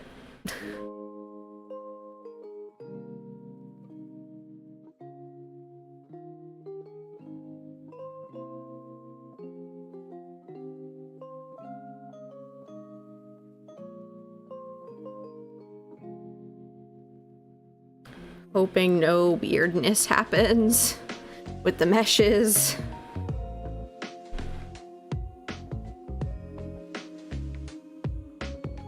But I'm trying to connect most of the dots. I know you can't have all of them connected, but you can at least connect a lot of them to make it look better.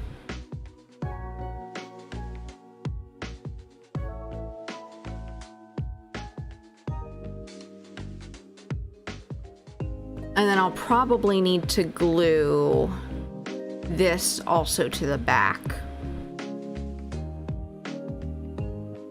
So that's also going to be fun.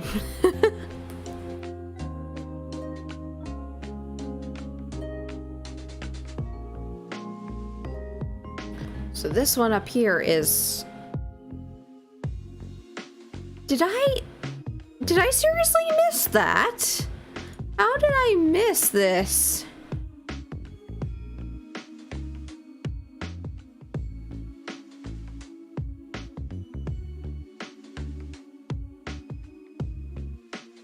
Okay, I think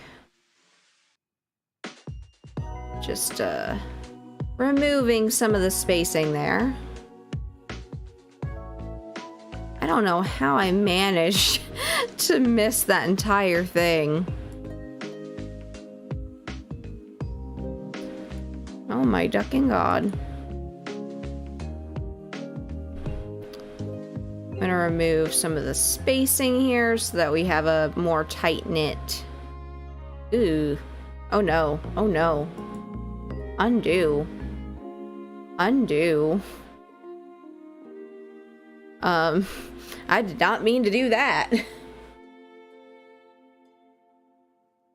So this is exactly why you have to be careful. And sometimes manually doing the mesh is a good idea.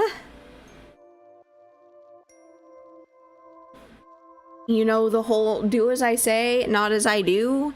That's exactly what this is. It is better if you are able to just go in and like make the mesh yourself. Because otherwise you end up with weird issues like this.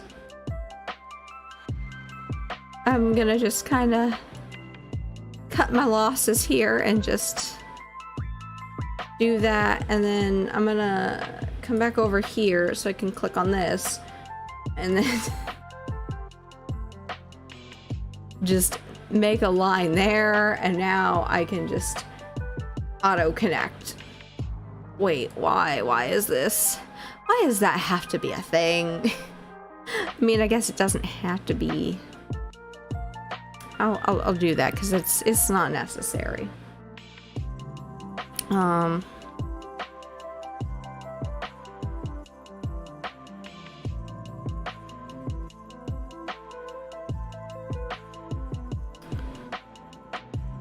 Okay. Just like this doesn't need to be here. Why do we have these extra connecting random... I mean, I know it wants to auto-connect those, but they are not needed. Because you can have just a simple mesh like this.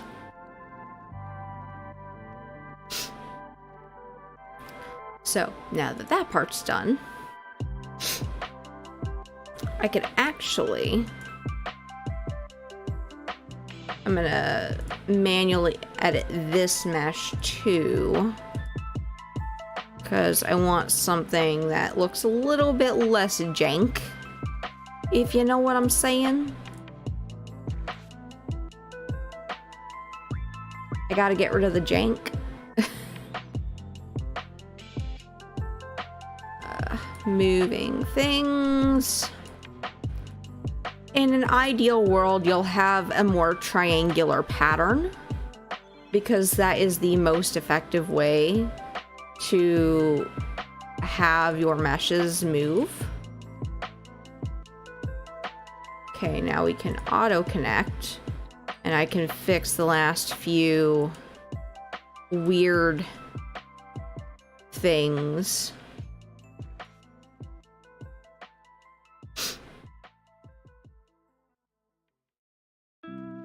So now this goes right down through the middle. We have the whole mesh covered.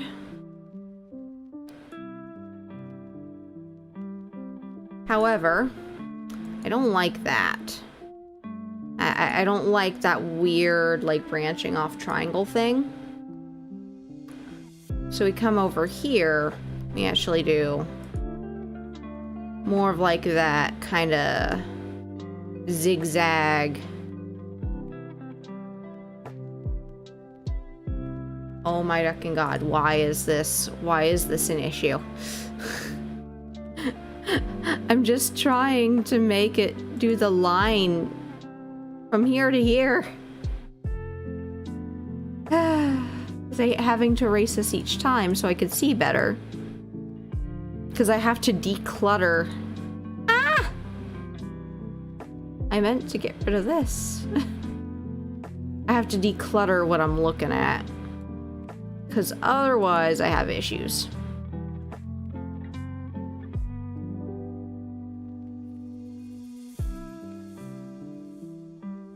There we go.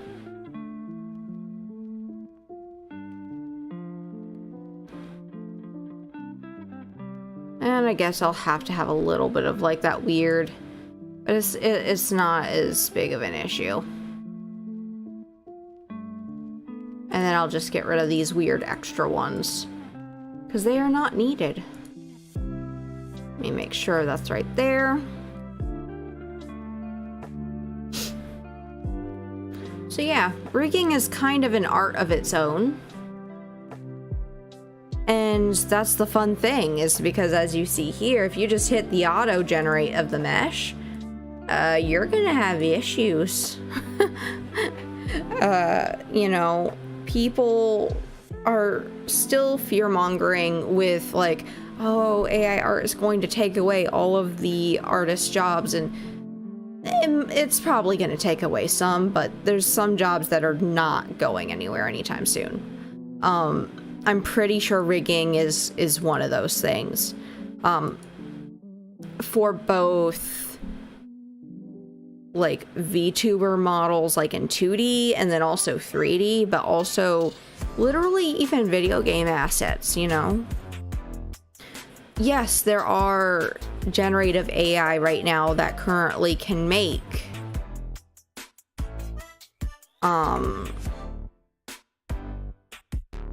3D models, but the thing about them that is really the kicker is the fact that they have way too many imperfections. There's not enough data for them to really train on, at least for 3D. For 2D, yeah, there's a lot of data out there. And a lot of artists were effectively shafted with art being taken for things like Stable Diffusion. But regardless of how we feel about it, it still exists. And as much as I don't want it really to exist because of the means in which they created it and the reasons for which they've created it, I understand that it's not going anywhere for a while. And things will change in time. We don't really know what's going to happen yet.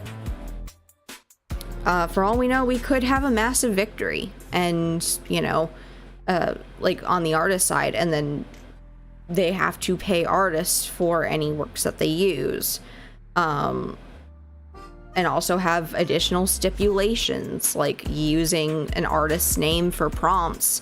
You know, they have to get royalties or something like that, you know. But right now, it's just kind of a murky gray area that some companies are trying to take advantage of.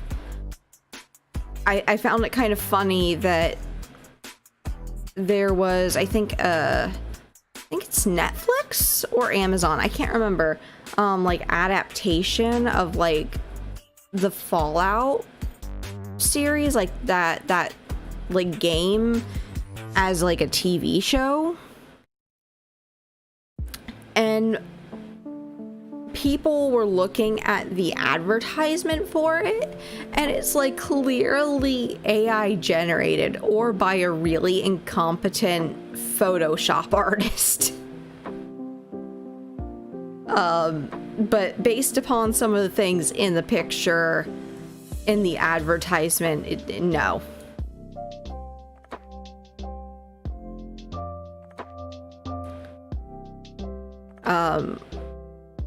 But one of the things I think that artists have going for us right now is the fact that people are noticing things like the AI art and they're kind of calling companies out for it.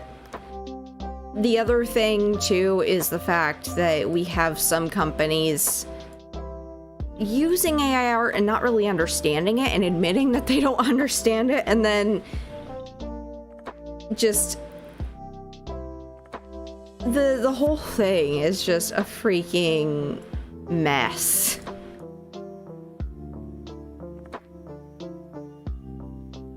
And I'm not saying that all AI is bad or that AI will always be a bad thing or anything like that. But it's more like you can complain about something or you can do something about it. And that's kind of what I'm doing, is I'm doing something about it. I'm learning new skills in the art sphere. And I'm happy to help others do the same. Like, at some point in the future, I want to learn Blender. And that way I can do things like make myself a 3D model for VR chat. Because I think that would be fun.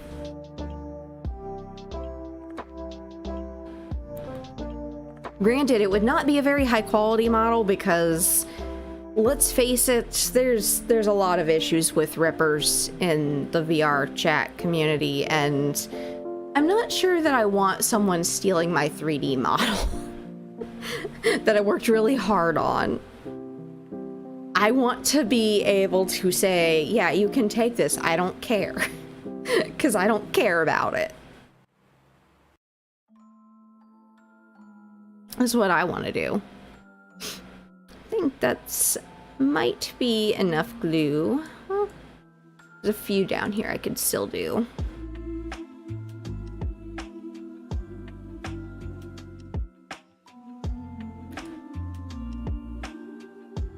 So, yeah, while I don't approve of AI art, as an artist and someone who also supports artists, I don't think it's going to just completely and totally uproot everything in the art community. I do think we have plenty of room before there's like just a complete and total shortage of work that we can do.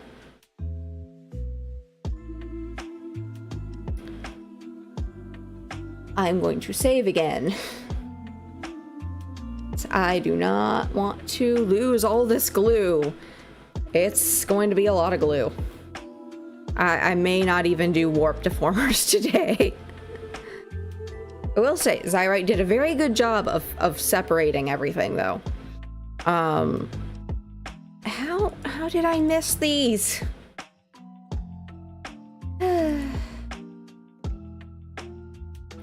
Probably gonna need to do...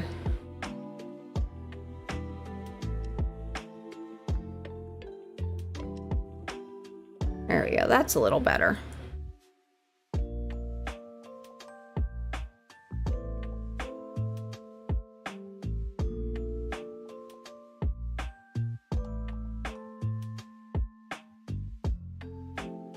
It's not perfect, but it's a lot better.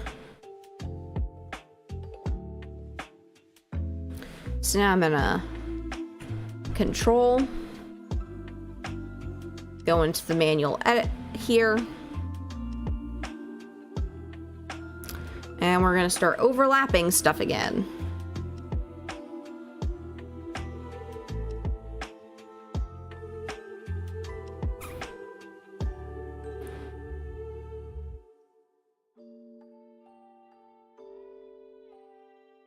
I do have hope.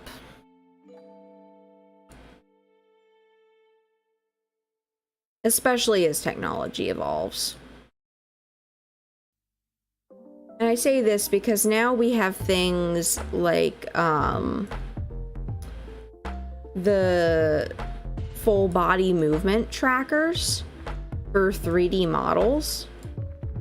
Like for example, Mariume, who is my Oshi, but do not tell her that. She has the Sony Mokopi, I think it's called, and she's really liked it. she did address the fact that a lot of people have been bashing it, calling it like overpriced and like borderline non-functional, and like she had explained something along the lines of like that like it's still in development and like the, you know, but that it actually still works pretty well.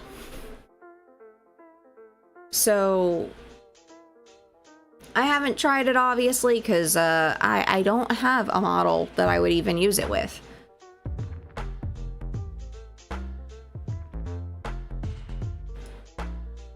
One day I hope to.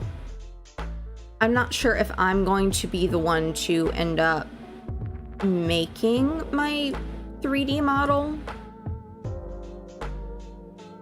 I also am pretty sure I'm probably going to want to have a separate 3D model specifically for VR chat because of the issue I mentioned a little bit ago about people ripping models, because I would not like my model to be used by someone else.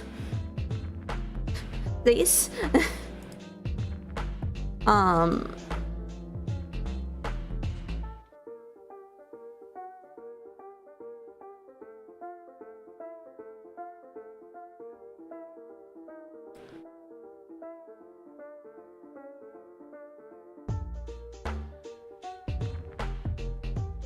I got that about... I think that's probably how that weird thing happened. Come to think of it. I'm gonna find...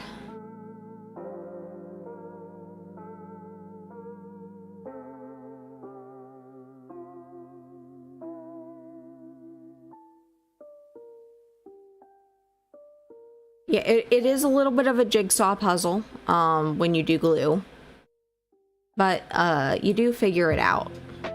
I promise. It's not as scary as it looks.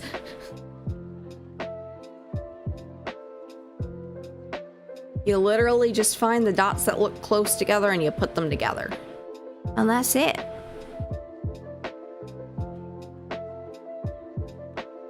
Okay. I think that is pretty close.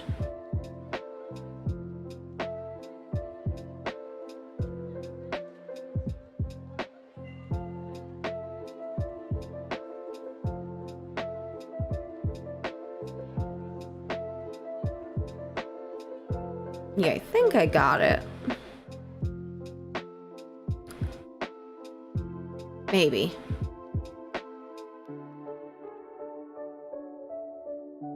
Not sure what's going on here. I'm going to assume I messed up the meshing. It looks like I messed up the meshing.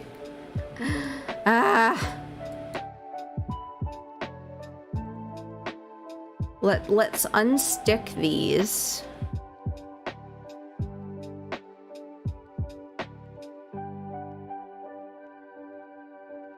Let's unbind these.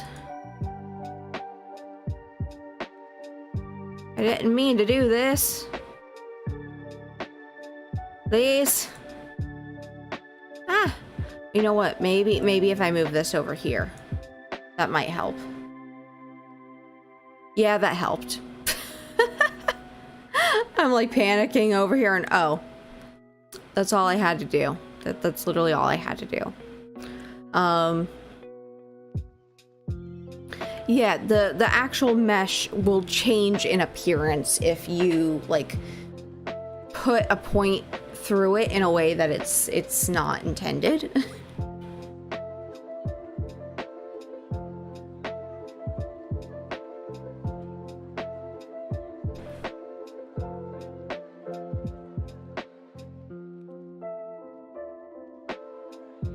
Oh boy, where am I? There we go.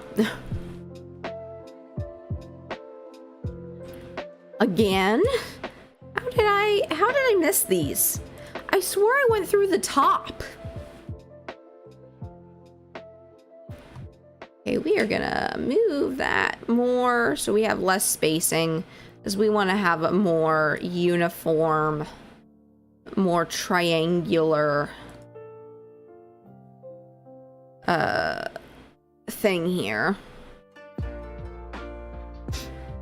Let me just get rid of some of these unnecessary but ever-present ones. I don't even know what is happening there. Okay, let's try this again. Let me just properly draw this mesh. Oh boy.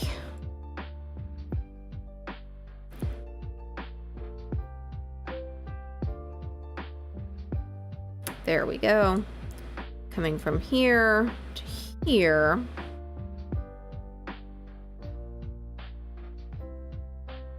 And then I'm gonna come back over here, bring this up here.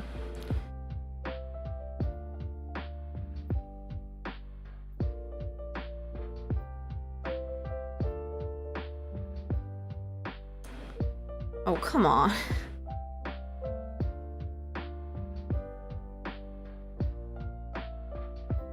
Ah! No! No! That moment when you accidentally hit the mouse at the wrong time. No!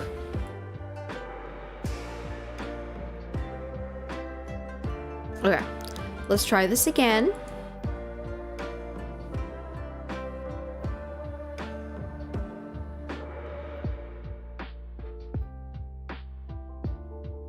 Okay, what is going on with this thing? It is not wanting to work. Why does it not want to work? Is it just another lazy American?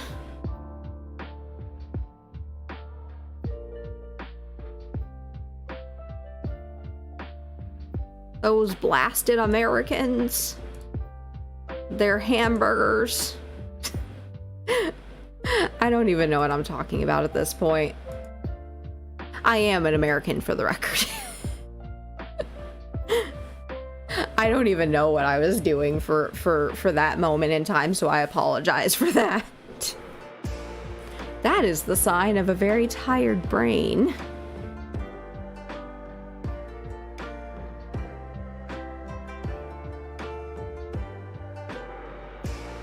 Wait a second. I'm not trying to do the glue right now. I'm trying to do... I'm not trying to do glue. The things I want to do glue, and I'm like, no, I'm just trying to connect the meshes here.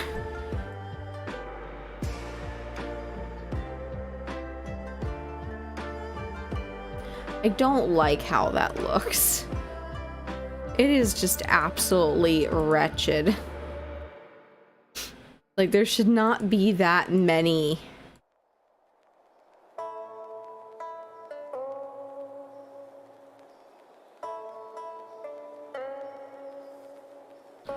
Let's try this again.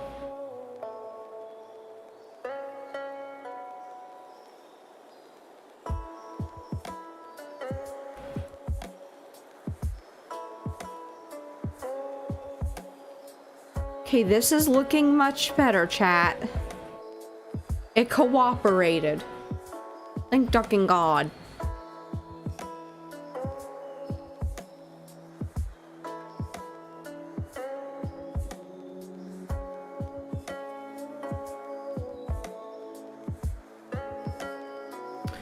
Although I'm not sure what is going on here. So we're just gonna remove that. Thank you, goodbye.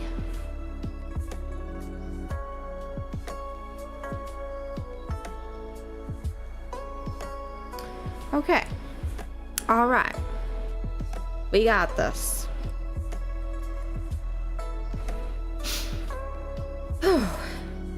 Now that that part's done, gonna do this one. I still don't know how I missed all of these, chat.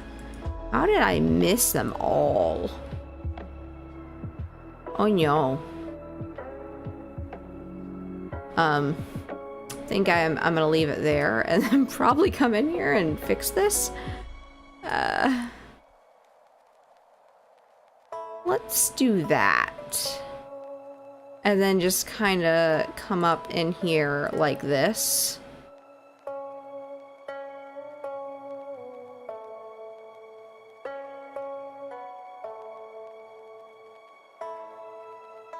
And then this way we can just kind of...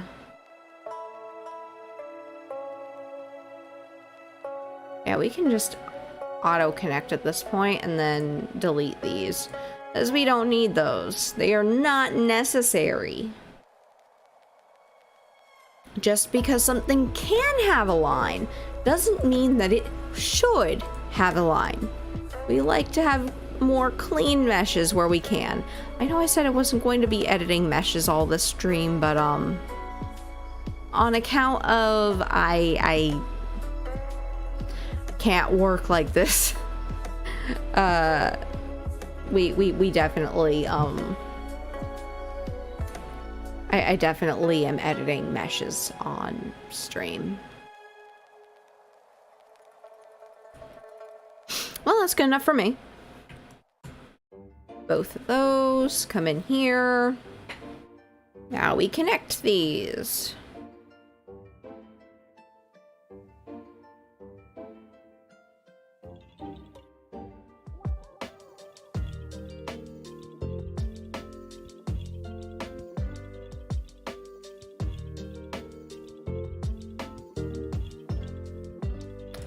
Okay, we are making some progress.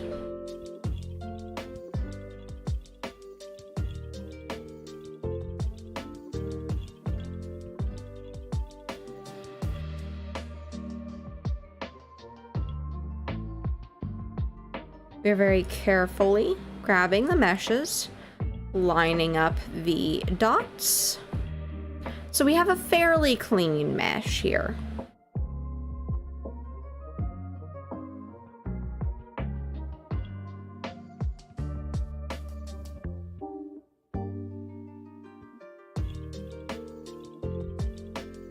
Live2D, we are waiting. There we go.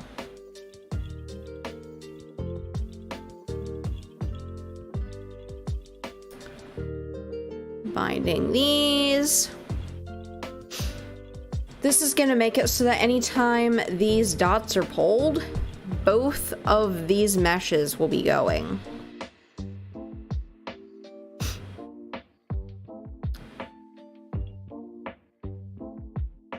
Which is super, super convenient.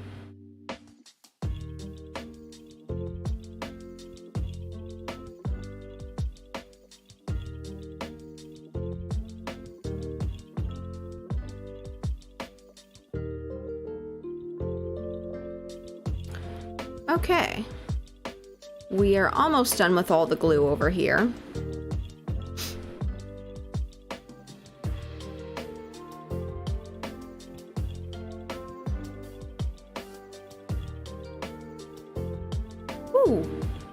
Did not mean to do that. Oh, look, dots right there. Already together for me. Welcome on back, Fallen. And noodles with veggies sounds delicious. Today I have eaten chocolate. And also Pepsi.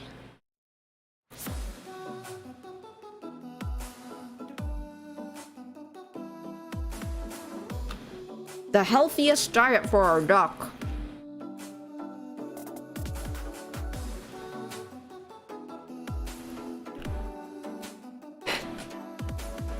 I thrive on the junk food of the humans.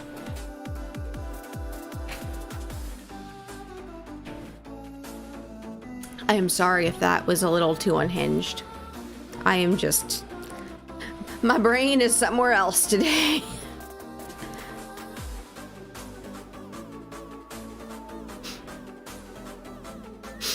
Alright, I think that's enough. Ooh, I see one that's right here that I can connect.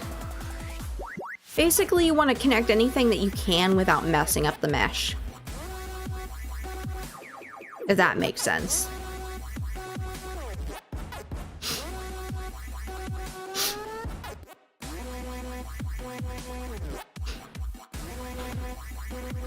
All right, next one.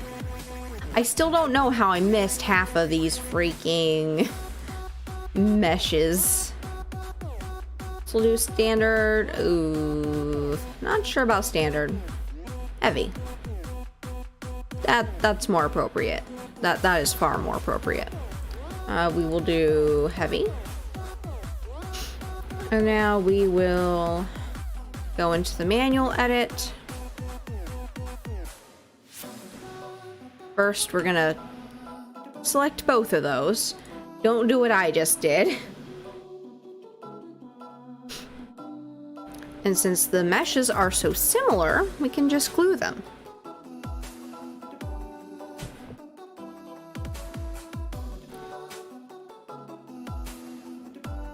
So I'm gonna line up some of these.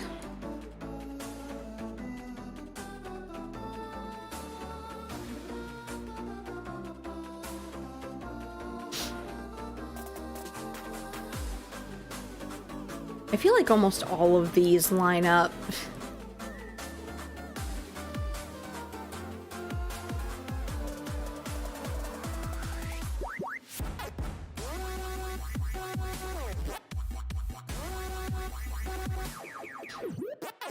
Like so far, just about everything has almost completely lined up. I feel like this is gonna be a very successful gluing because everything actually is lining up. Oh my ducking god. What a miracle.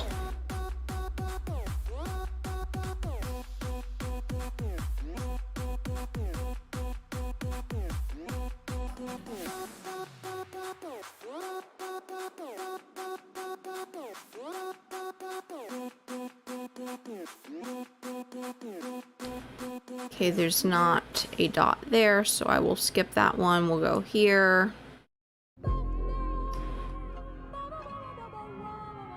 Wow, those like all...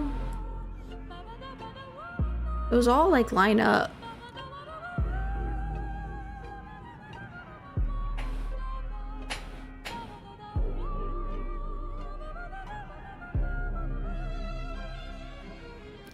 And now it's currently trying to put it together. It is processing. We give it some space while it thinks. Because that is a lot of vertices.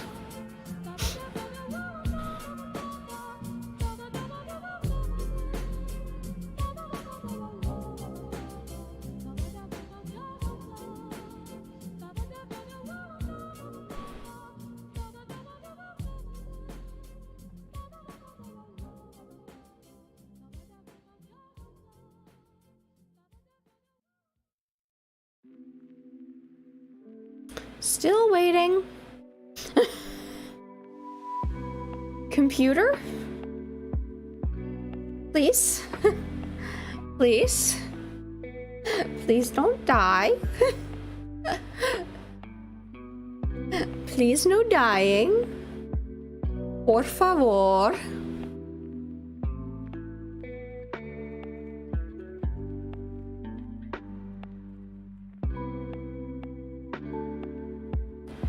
Come on.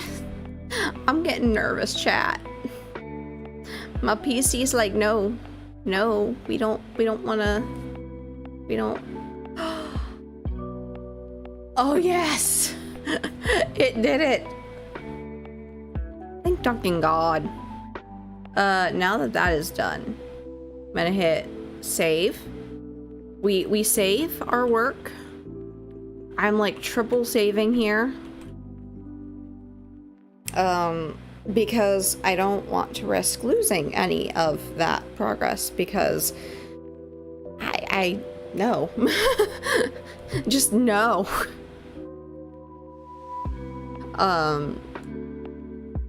Okay, next one. After all that gluing, Okay, now we got to the more reasonable stuff.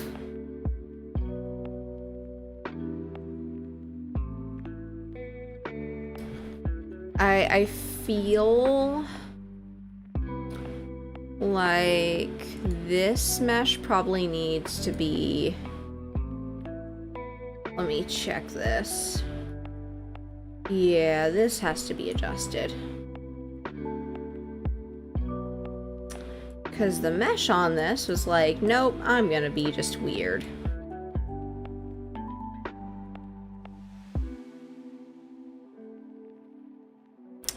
I'm just pulling all of these out of here. And getting rid of anything that is not necessary. Because we gotta fix this. Because I know that this is not a complete mesh.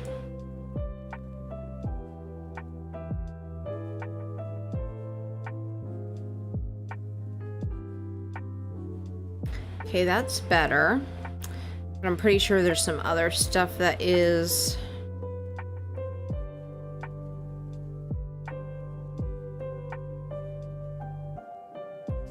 Yeah, this one. This one did not go well. So we are going to just like make a really big mesh here to see kind of where exactly this ends, because when this happens you can't really see.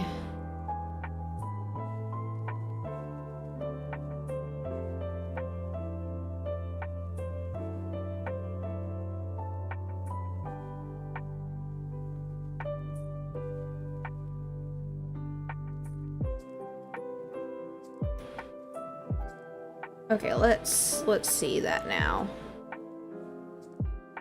Okay, we don't need any of this down here.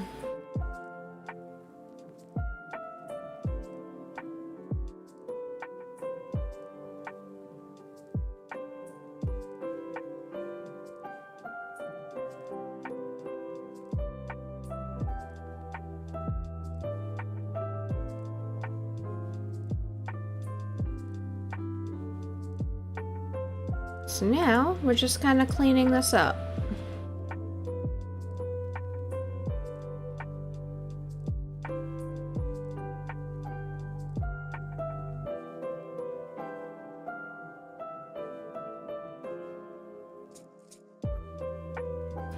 I also think I'm gonna get rid of that one. There we go.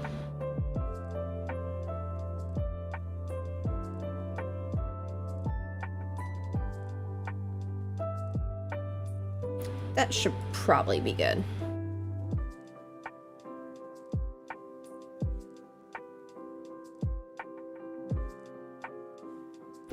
I'm also gonna have to figure out how all of these are clipped, which I'll probably do after I've gotten through all this glue. I was originally gonna do all the clipping stuff and then do the glue.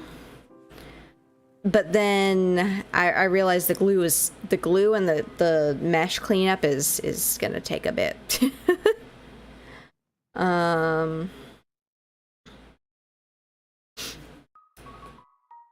That is the one difficult thing with Live2D, is trying to sort through all your layers.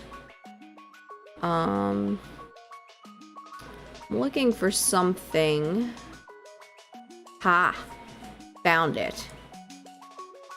I think I can fix this.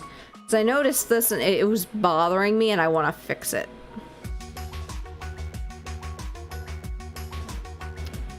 Okay, I'm going to do that real quick so I can see a little better. Okay. Let's clean up this whole entire mesh. We're going to do this.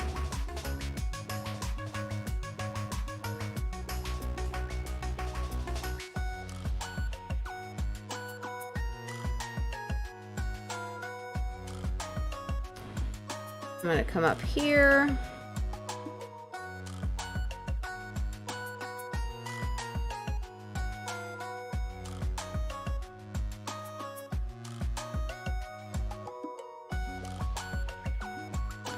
And now I can hit auto connect and oh my ducking god.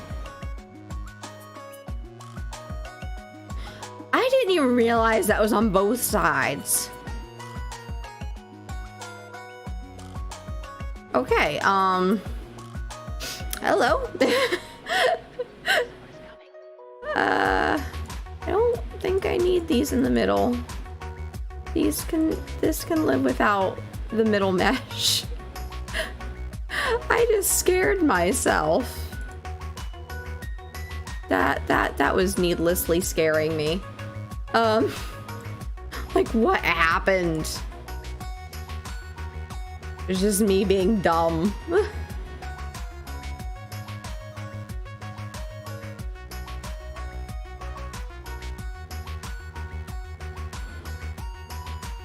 Also, I want to know, I'm not calling myself dumb, I just did a dumb thing.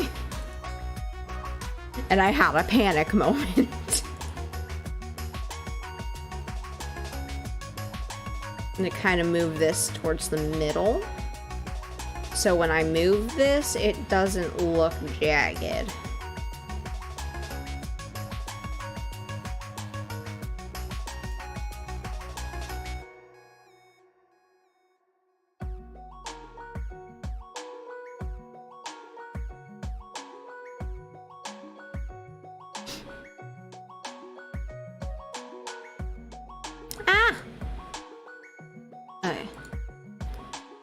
Just sprucing this up over here.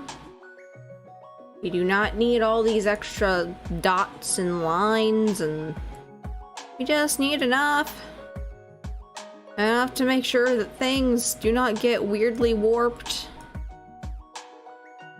And it has to flow together, because there's no program that will auto mesh things in a really good way for you at this point. It's got decent auto meshing, but there's gonna be some problems. And on the note of problems, I just noticed one.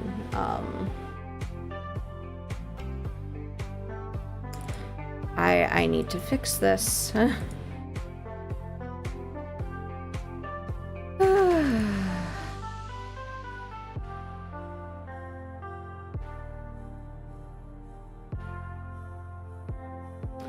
We go like this, there we go. As you can see, I definitely struggle. I struggle with basic things, chat.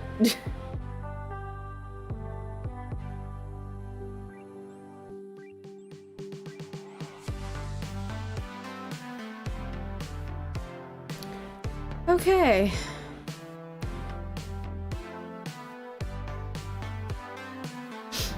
This is starting to look much better. Save. All right.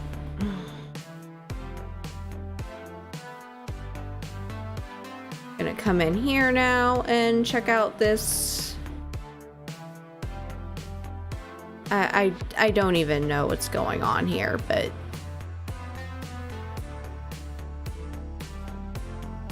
I think that Live2D had a conniption because it wasn't quite sure how to handle it.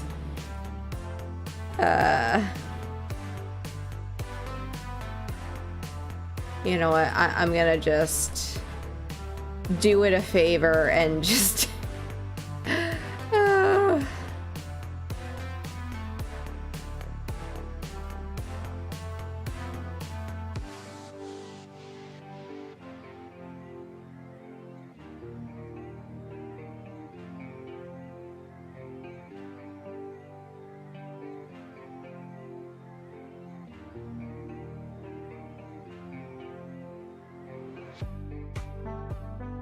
and then I'm gonna do from here to here to here. I don't like doing these star patterns too much, but sometimes it's a little bit hard to avoid them. So as long as it's not too disruptive, you know, with the actual mesh itself. And that's a little bit jank, but it'll be fine. It's not gonna kill it to be a little weird, because ultimately in the end we aren't actually going to be using these dots on their own. We're actually going to be using warp deformers. Ooh. Big stretch.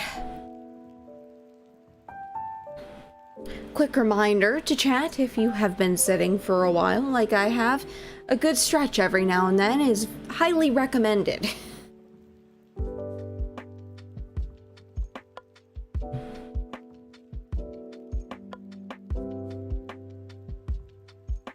Okay, let's see here.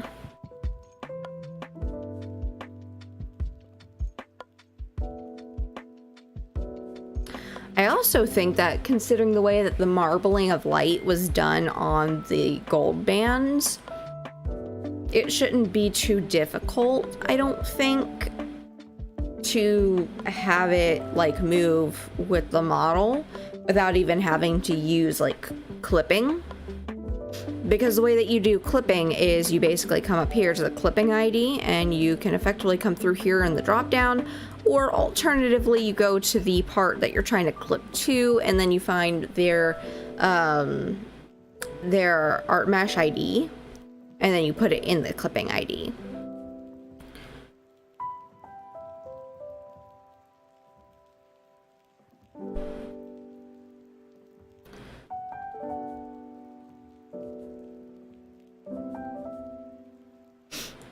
So, with this,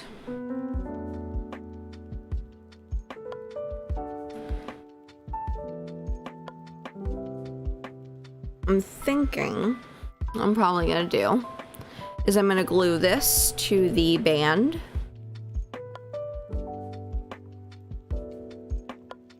Like that. I'm gonna come in here with the manual editing. Use the cursor and start looking for adjacent dots that I can glue together. We will bind those.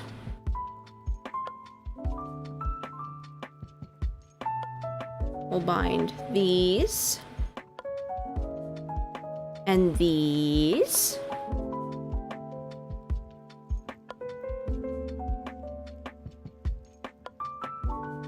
Both of those are bound. I can kind of bring that in. Do this. Bind.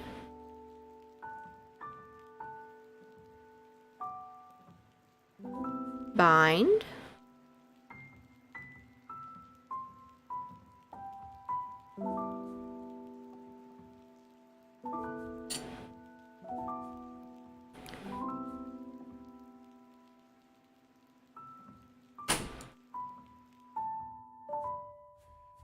Gonna bind those.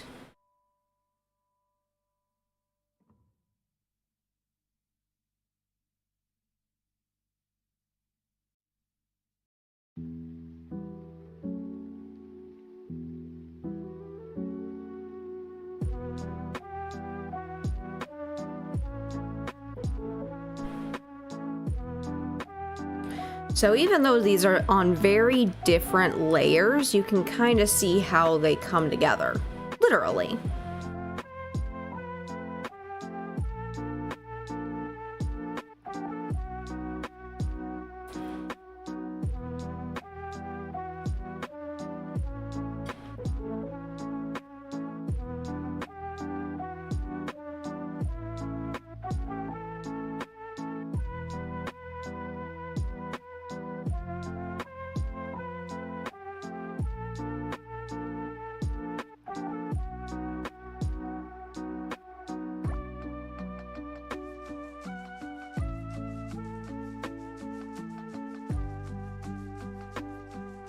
So effectively all I'm doing is I'm looking for meshes that are, or not meshes, but dots that are adjacent, not too far away. That way, it doesn't mess up the actual art mesh. And of course, it'll move together.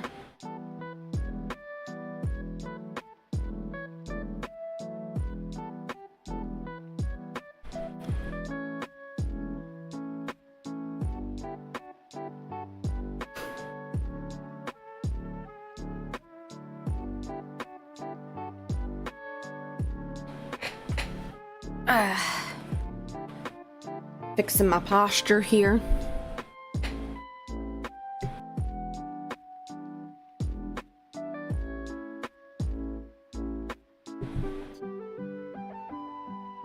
All right.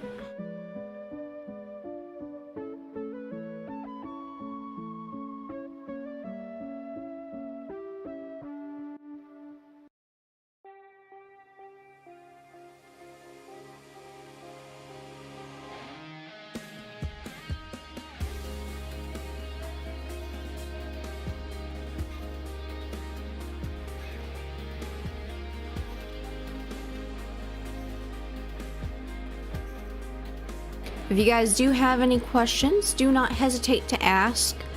I am happy to answer if I do know the answer. That could be on Live2D, that could be on art, it could be on other things that I do, like crowd control.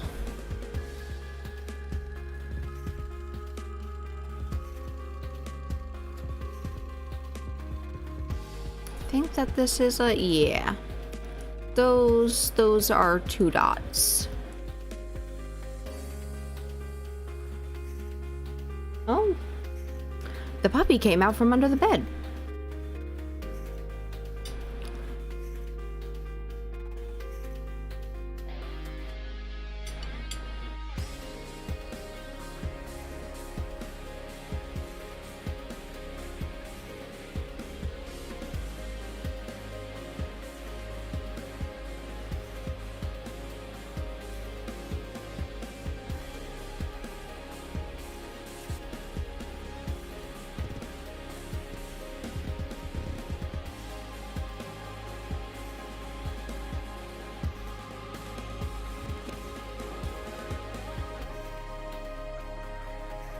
You know, once I do get this thing moving, it is gonna look so cool.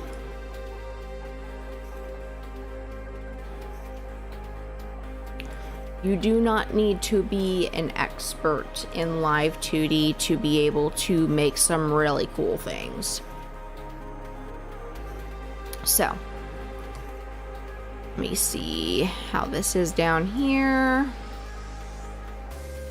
We're gonna bind those.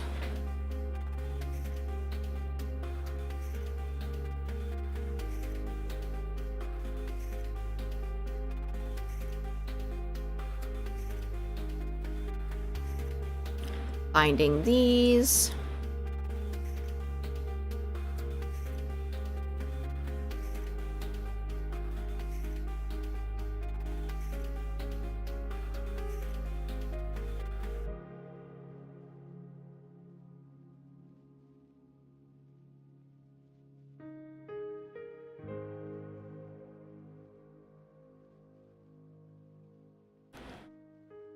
Move that up.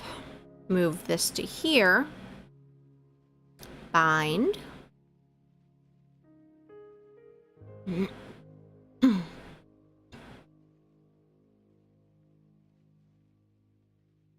Bind.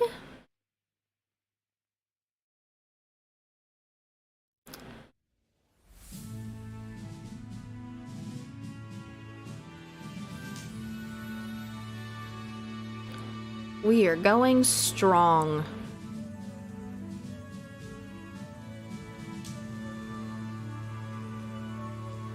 Because we combine those. Bring that closer in.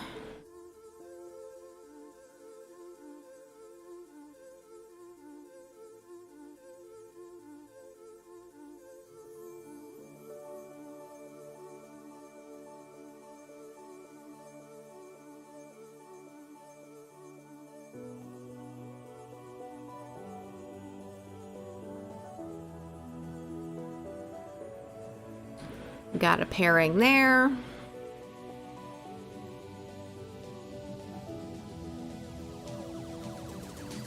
Making sure that that is not on the actual art mesh, because that's on the outside.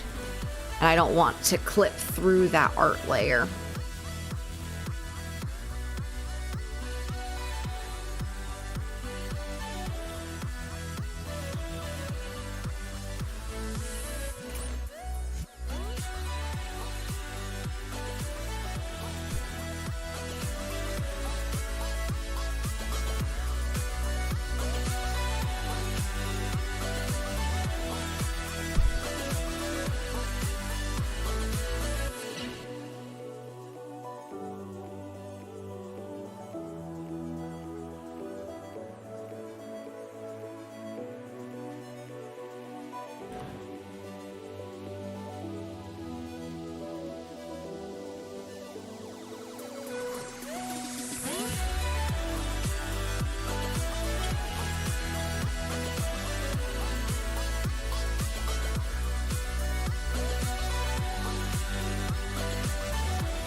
I'm thinking this one, because that's on the outside.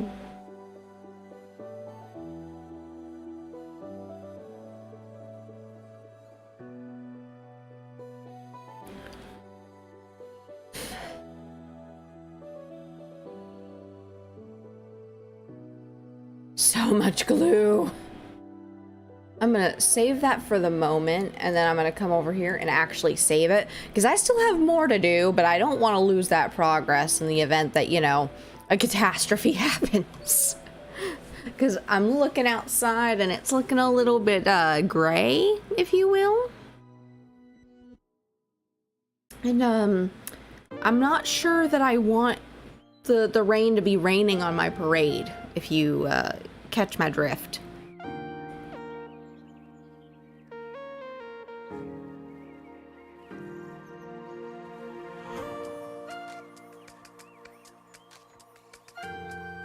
And actually, really quickly, I am going to take a quick break, but we will be right back.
And we are back.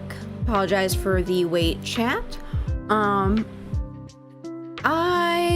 had to attend to a few things. One of them was a puppy that was starting to get whiny.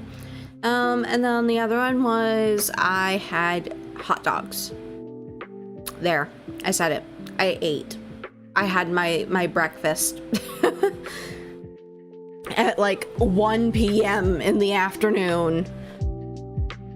Like a real pro. Okay, back to gluing. I still got a lot of stuff to glue.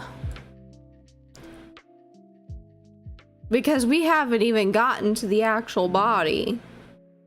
We gotta do all this glue.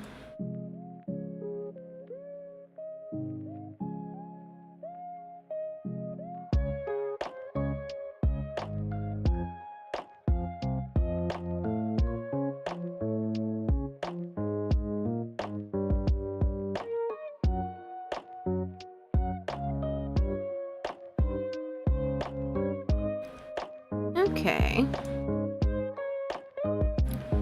Okay, these are actually gonna be pretty on point.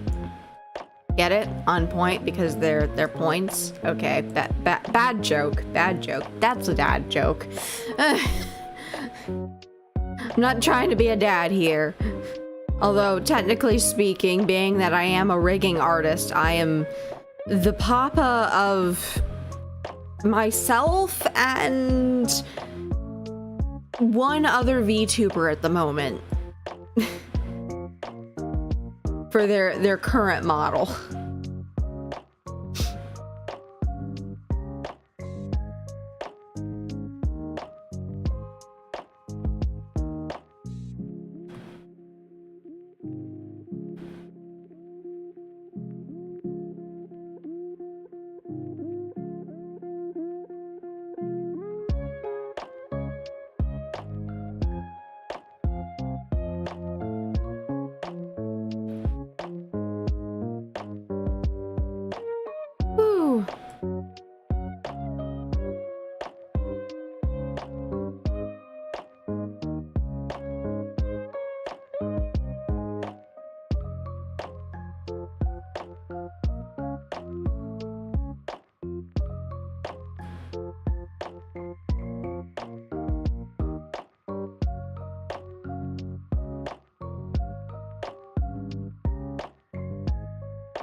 I'm thinking there really should be a point there. But I think I will pass on trying to make it. I thought about it for a moment and I'm not sure I want to open that can of worms of trying to figure out how to do that.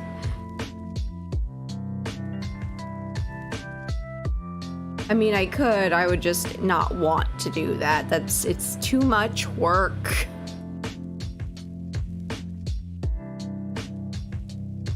Especially considering the sheer amount of glue I have ahead.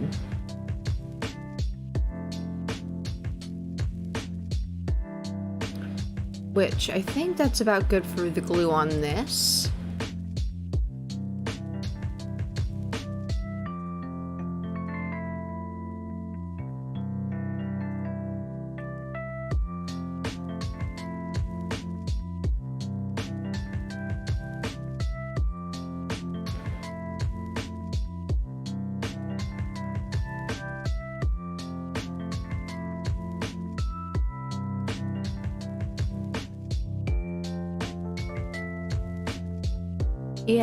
Yes, I see the glue. I see the glue. I am fully aware of the glue. Live2D, you do not need to tell me about the glue. So what I'm gonna do is I'm gonna do an alt and a moving out.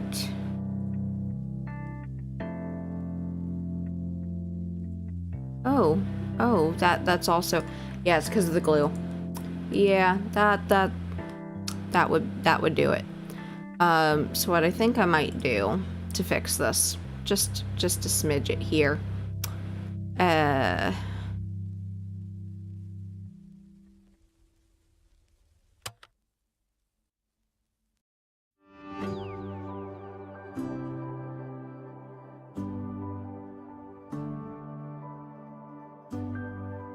I mean,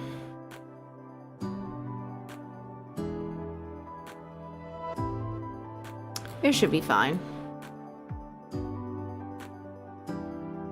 Okay.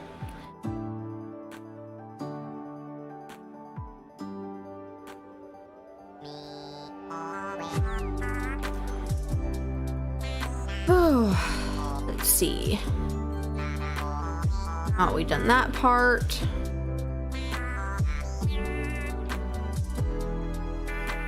I'm gonna want to glue the outline of the head to the main color. Right now I'm looking for any imperfections that I might have to cover up with, like stretching the art mesh a little bit. And actually, while we're here, something that everyone needs to know how to do if you are going to be doing Live2D after you save, because we save here on this channel. We do not want to lose our work. So, after you have saved, you go into your modeling up here at the top. I'm noticing it's not popping up on screen, so give me just a second and I'm gonna see about capturing the window.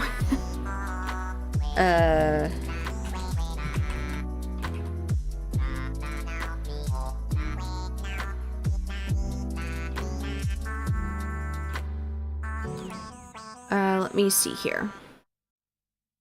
Let me see if I could find the capture for it. Yeah, it's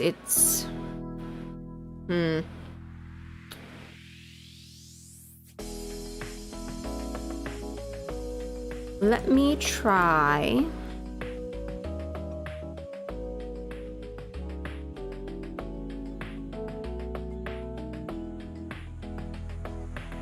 Give me just a second here.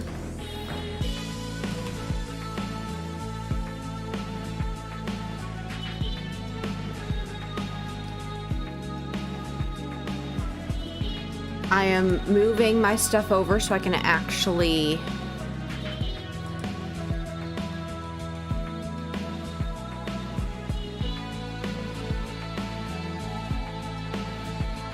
okay.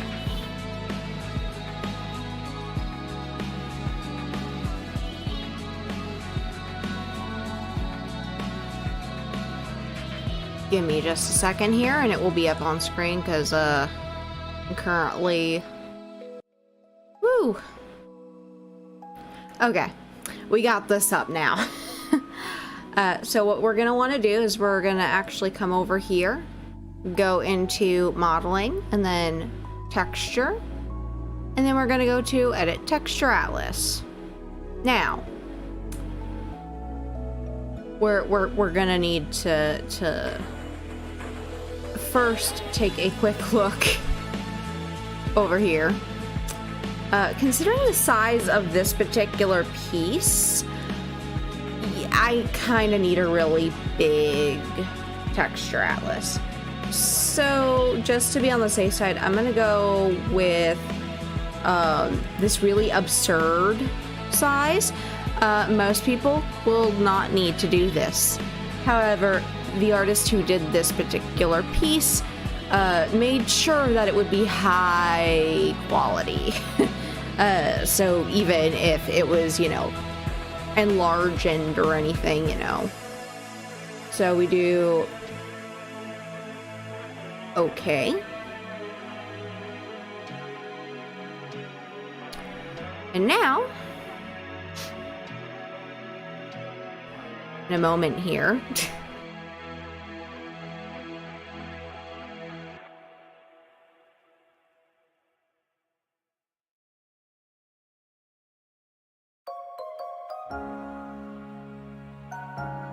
it is currently loading. I'm also going to downsize this a bit.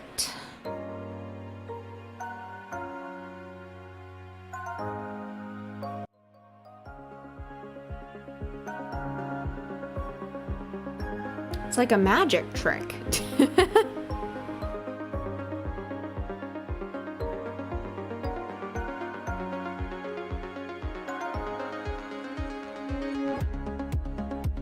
Okay, it is finally done.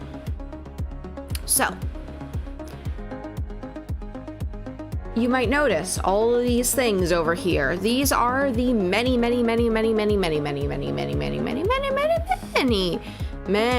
layers.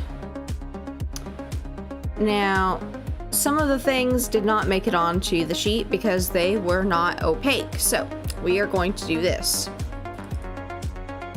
We just double click everything that we are adding in, which is pretty much everything over here. And then we will have to redo the layout. So I do recommend having everything visible before you do your texture atlas, because otherwise you have to double click through all of the things on the right.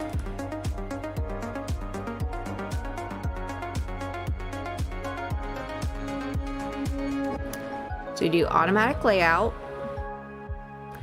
And I also like to increase the number of pixels apart with the margin, because I like to make sure that the model is high quality. Because the problem is if things are too close together, sometimes it kind of messes with it. I don't know exactly what the cause of that is. But it can cause some really weird, like, blurriness issues. I had that issue on my first model before I realized, oh, the texture atlas matters.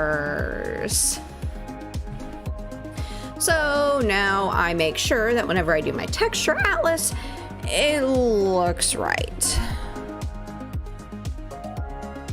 So right now it is processing.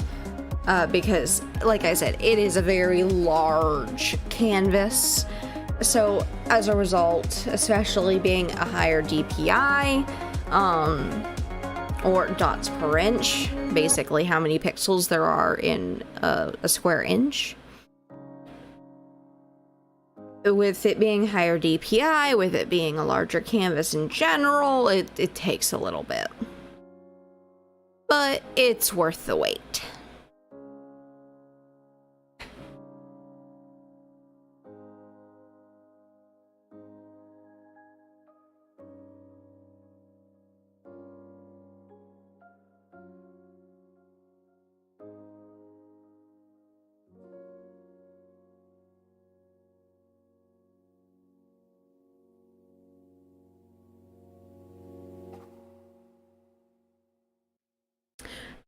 And right now I'm adjusting my webcam because I noticed my tracking's a little bit off.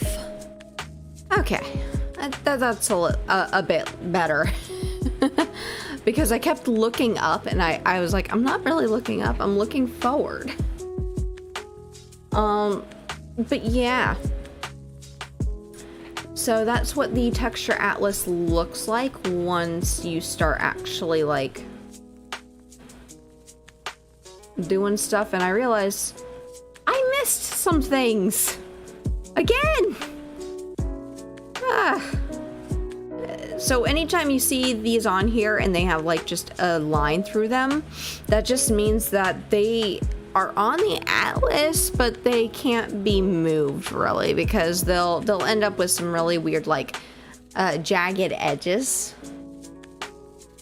Yeah. So I recommend making sure you have all of your things done. I thought I had it done. So we'll hit OK for now. It will export it. We can redo it after we've gone through and gotten those.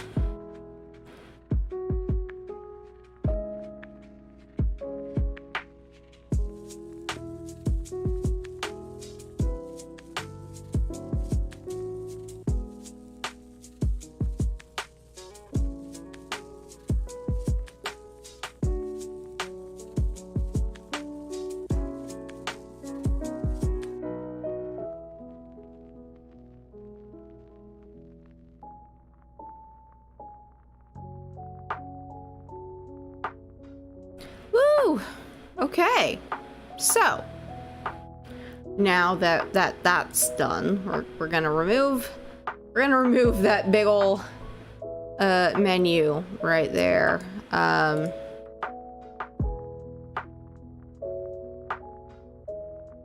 So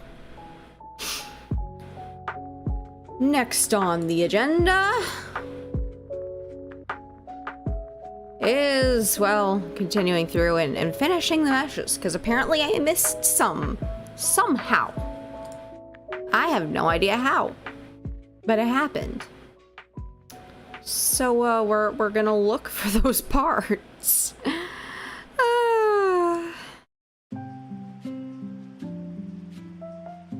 I'm pretty sure I did those. Yeah, I did that.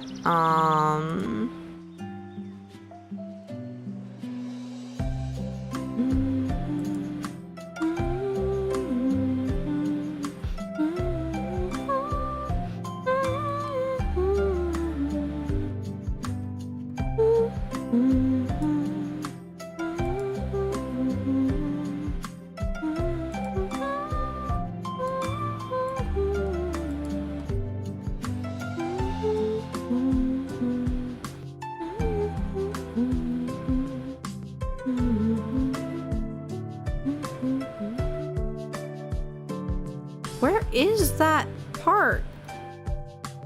I'm gonna look back in the text strat list real quick. What parts? Because you can actually look on the text strat list to see what it is. So, right horn shadow, the left horn copy, skull horn. Okay, so it's mostly up here in these, oh, yep, found it. Found it. Alright, let's do some heavy deformation. Let's see. This one needs standard because it's the outline. How did I miss these, chat? And why didn't you tell me?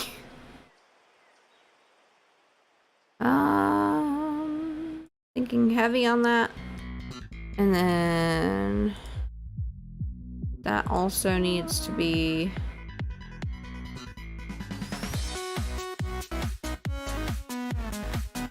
howdy, howdy, Angel. Welcome on in. Wagon. Indeed. I have been just running through all of the meshes. There's so many. Let me see what else I'm missing on the texture atlas. Aside from the ones I already did.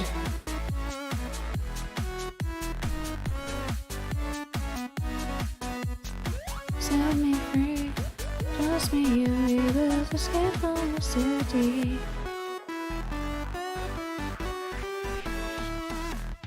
The horn shadow, the right skull bump,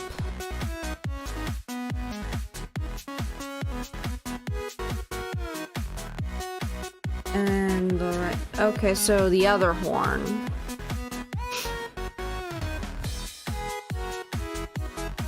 Steals? No! We can't steal it. I gotta rig it. Set you free from the pain, nothing free. Just remember, escape from the city.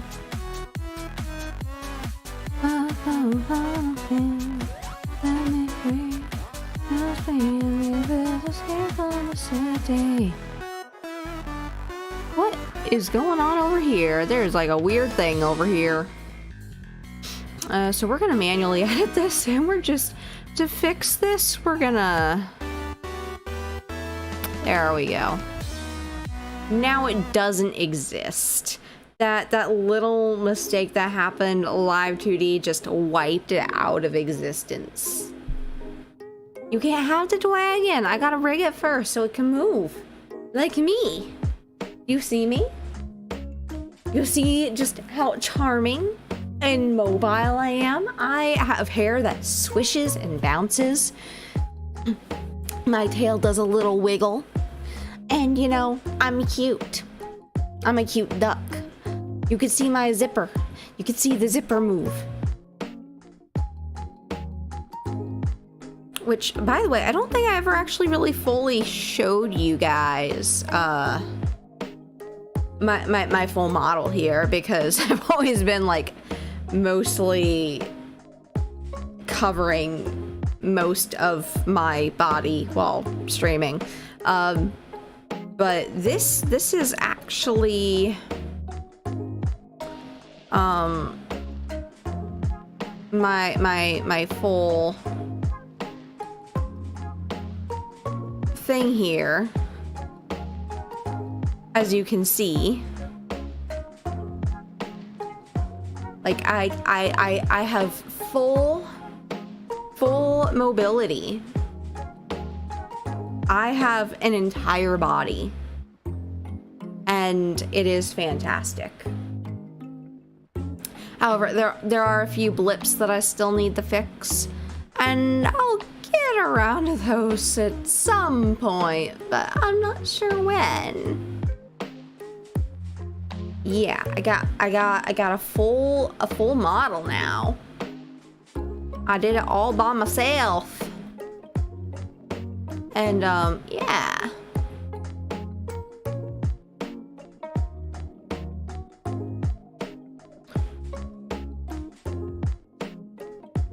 Okay, I am a little bit too close. Let me just move myself up a little. I think maybe, let me see. I feel like I grew a little bit. I feel like I grew a little too much. Let me, there we go. I think that's right. Yeah, I'm a cute duck. Like you could see how I did like my layering and stuff. Like the duck bill looks 3D, and I love it. There's just a few things I have to fix with it. Like when I do this, like if I move my head too fast, on my right side on screen, which is my left side technically, because the duckbill is split up in a specific kind of way, it will clip through the top of it a little bit, but it's not really noticeable. So it's probably not gonna get fixed for a while. But yeah, Live2D can be helpful for fixing some of the blips that happen. If it's just like random stray lines or anything. But I need to see. Okay, I said okay. Let's go here. Okay, that's one of the ones I had to do. Heavy deformation. Distracts duck while stealing the dragon. No! Can't steal the dragon. At least let me get it rigged. Oops, I did not mean to do that.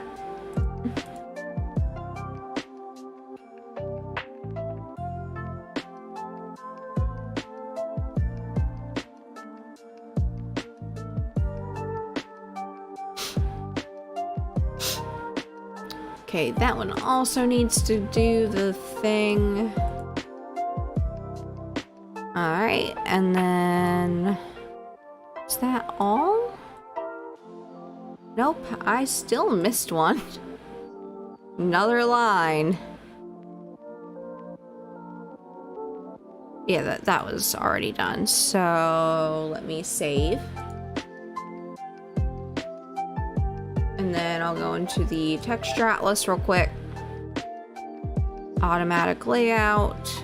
Okay.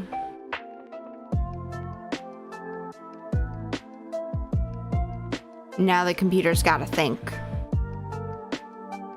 Dad and me love dragons. Asked phone about the incense dragon castle burner. Oh yeah, you know, I don't often talk about my family on stream because I have an interesting life situation, I guess. But my mother actually really loved dragons, so she collected all different kinds of things, and included in that, she had some dragon incense burners as well. But they weren't like castles, they were just literally dragons.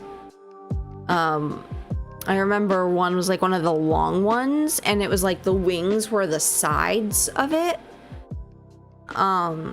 I remember it was wooden. It was a dark color. I think it was like a turquoise. Maybe turquoise. Maybe like mauve. I remember it was like a dark color. And it was kind of like a warm but also cool color. Which is why I was thinking of like mauve or turquoise. I don't remember the exact design of it. I could probably draw like a sketch of it. Because I remember it had like the type of wings that you see on a dragon. Also, I think I got all of the meshes. I think I got all the meshes, yeah. Now it's got to export it. Oh, wait, I missed one. No, two. I missed two small meshes. Gosh darn it. I'm gonna have to check what they are. I thought I had them all, and then I looked closer, and then there's like two little tiny ones on the texture atlas that are not meshed properly.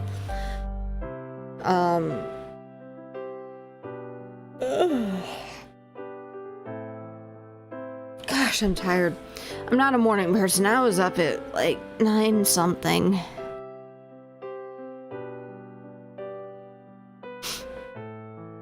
So my mom also had a bunch of swords. She liked to collect swords. Don't ask me why, but she did. Our shoulder outline copy too.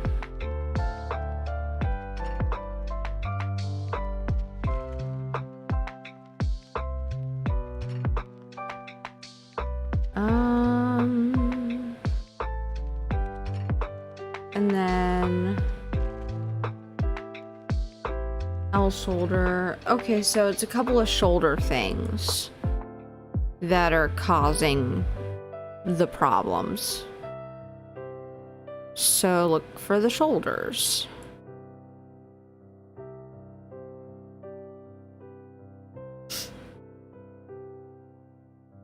I'll have to take a picture for you later. Granted, his wing is broke. Aw. Be careful, Fallen. Turn on the AC or, you know, put a fan on yourself if you're, you know, getting warm. You don't want to get too overheated. We've been having record heat waves.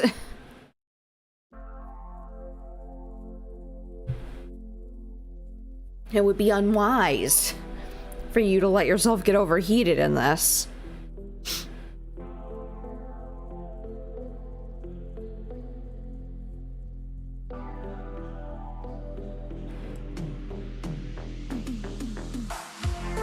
Okay, here are the arms.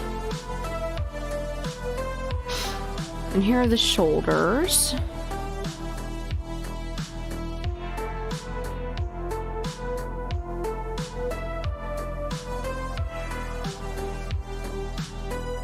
Okay, these are there.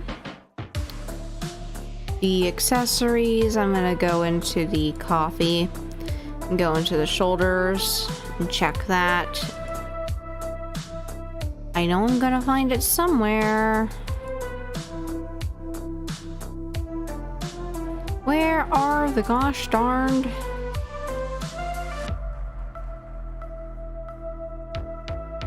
I'm looking for shoulders. Shoulders.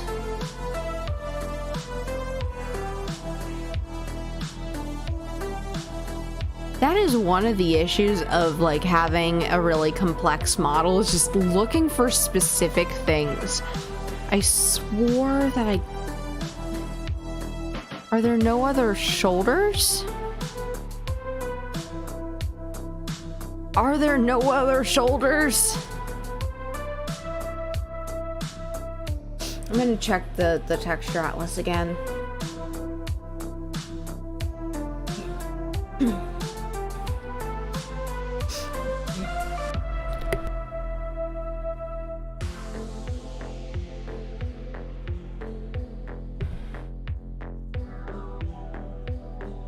Yeah, the shoulders are connected to the upper arm. I'm specifically looking to find meshes that I didn't quite finish. I'm looking for our shoulder outline copy 2.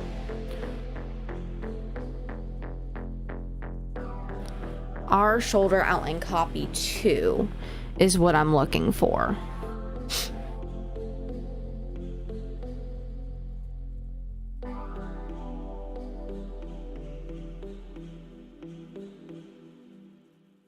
Oh yeah, putting shoulders on any model, in my opinion, is kind of difficult. So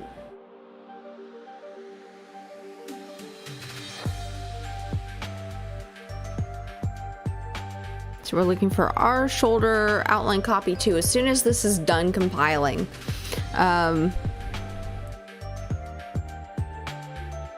Our shoulder outline copy 2.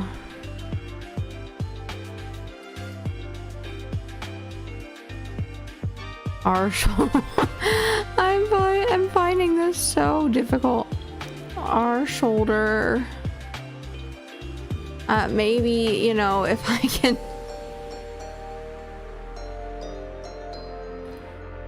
Looking for our shoulder outline copy 2. Where is it? I need it. Found it. Wahaha. I saw the other one I needed was over here too. So I'm just looking for a box. I might have to look on the texture atlas again to figure out what it was. Okay, let's look at the texture atlas. If I could just not zoom in so quickly. Okay, I need to find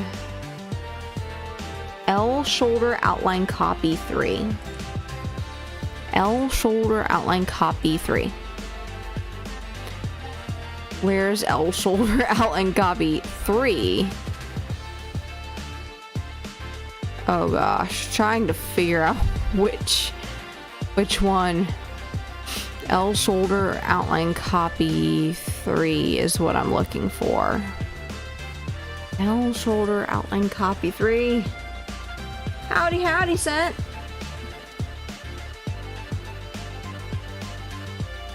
Indeed it is. Looking for L shoulder. Outline copy. L shoulder. L shoulder. Oh man. L shoulder outline copy 3. L shoulder outline copy 3. You know what?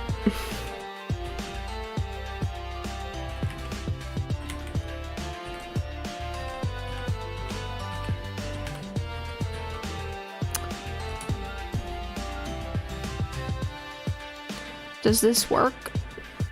Does this work at all?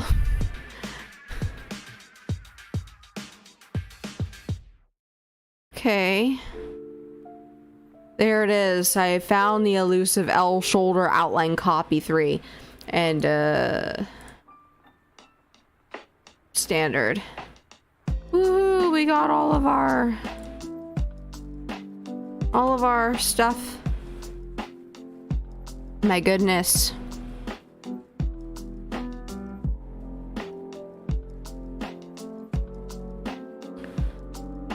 You might say that you're not cute, Angel.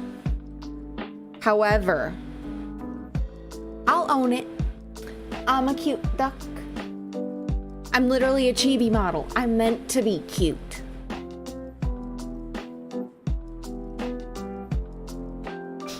One day I'll have a regular Live2D model. My chibi style also is a little bit closer to regular, just shoujo anime style, which, you know, is a cute style. So I'm like a weird hybrid, because technically speaking, chibis aren't supposed to have much detail, but I'm a duck, and my duck bill kind of takes up most of my face. So it's gonna be there. And that it's my nose and my mouth. And most people do not draw their noses on chibis, so I look a little bit weird as a chibi. To be called a chibi, but I mean, it still works. I'm cute, and that's what counts. To be fair, Chibi Husky. I mean, it would be kind of fun to see you get a chibi model. I would not be opposed to rigging it. Also, I think I'm gonna have to fix some of the outlineage because of broken meshes for whatever reason.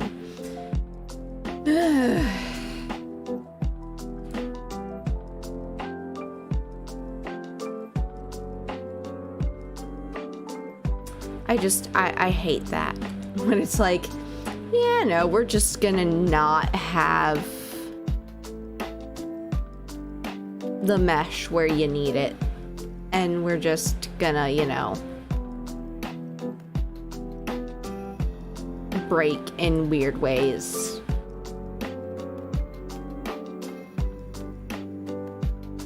So we're going to do this the hard way. Ooh, tacos. Tacos sounds like a good time.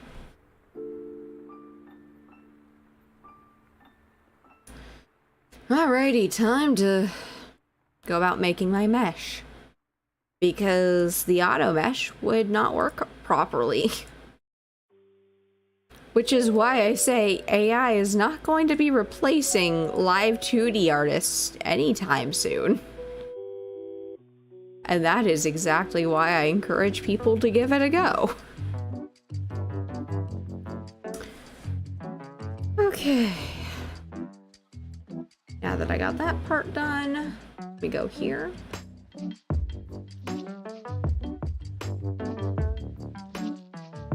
I'm gonna go here. And then I'm just gonna kind of follow.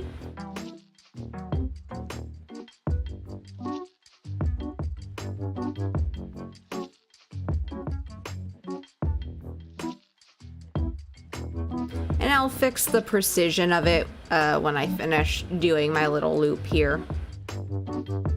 And and put in the basic stuff. As we go like this.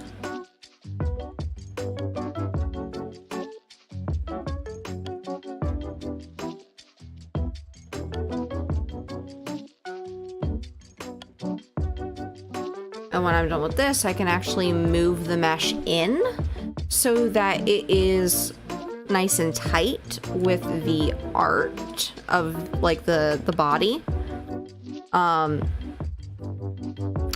And it will look fabulous.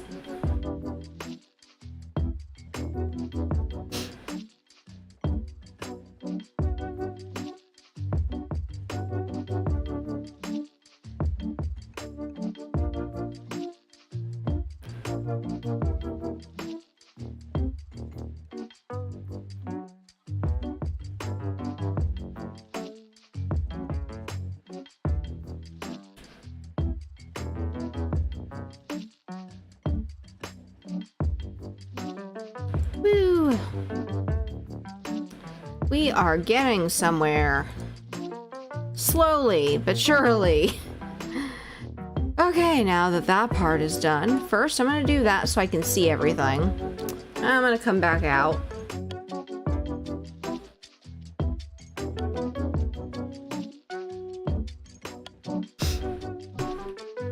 So now I can come over here and actually start bringing it in. So we'll kind of make it more like this.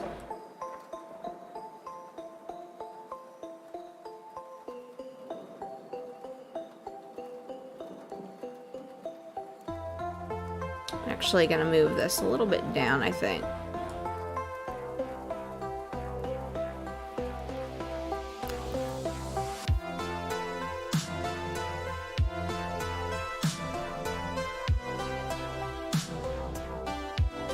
So effectively, the whole point of this is just going to be making sure that it stays stable as it's getting moved.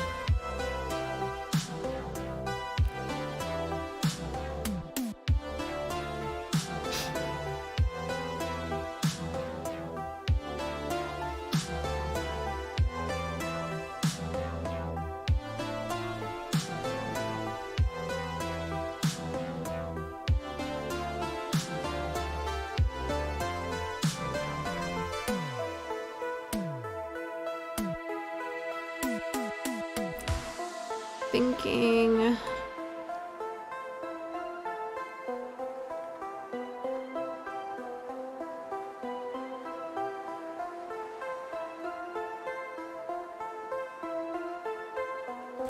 I will say the setup part of Live2D is probably the part that takes like, I want to say like 30% of the time that you spend rigging. Not even gonna lie. Like, I spend way more time actually setting up a model than I do on the actual, like, rigging. Because Live2D just makes it easier. While it looks super daunting, if you have just basic art knowledge, you know, even if you aren't super technical, you could pretty much animate anything.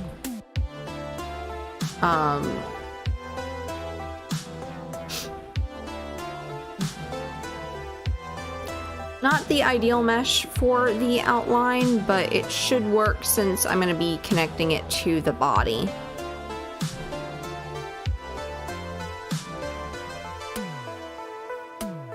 So now we save that.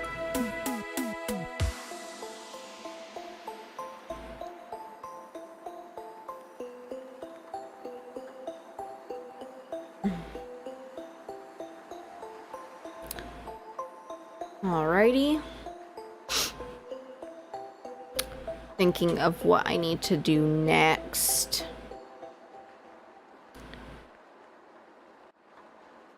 I'm gonna go back up here.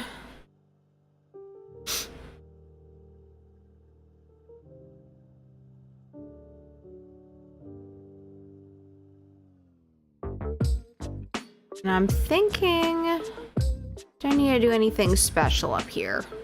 I think I should probably...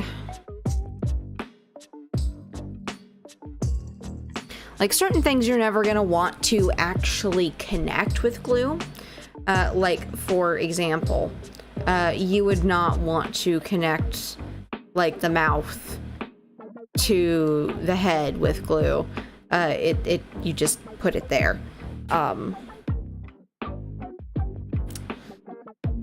But when it comes to, like, the overall, like, outline of a general, like, body part plus the base color, yeah, that's a good place to put glue. If I come up here, like, to the crescent moon, for example, which I could actually do glue here, too. Now, the shadow, I can actually see how it goes. And since I know that this is, like, supposed to go underneath it, it looks like. Or it could be on top, I'm not sure. If it's underneath, then I'll need to clip it, like, to the dragon head. And if not, if it's supposed to be on top of the color, then I will clip it to the color. But I'm not too worried about that quite yet, because I'm gonna look at the actual file before I start doing clipping layers. Because you can very quickly look at a file to see where the clipping layers are, so you know what clips to what. So, let's see here. Crescent moon, the lines plus the color. So we're gonna do some gluing.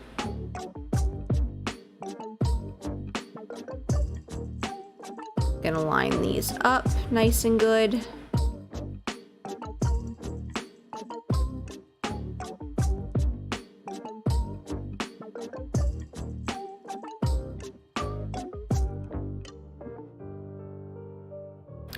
Trying to get as many of these as is feasibly possible lined up. Because if I could put glue somewhere to make it be more cohesive, I will.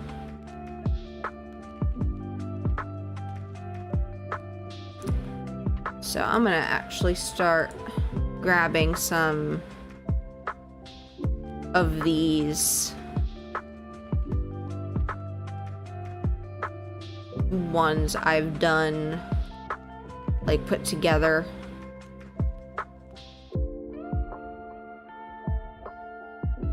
I think that there's one there, but not.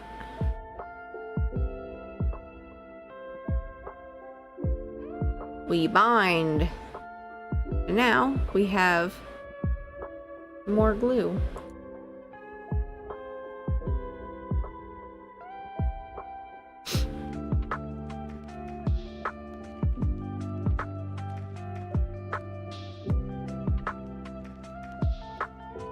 You bring chow to share? Fantastic. Not gonna lie though, tacos would be good right about now.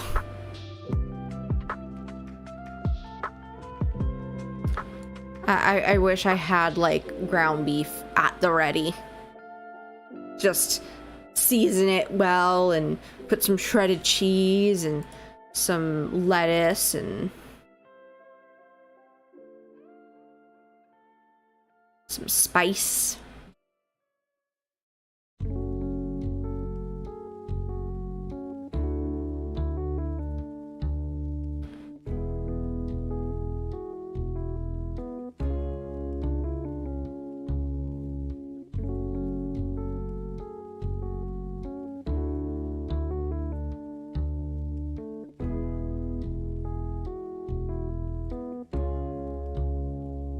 I'm gonna put this right here, bind these together.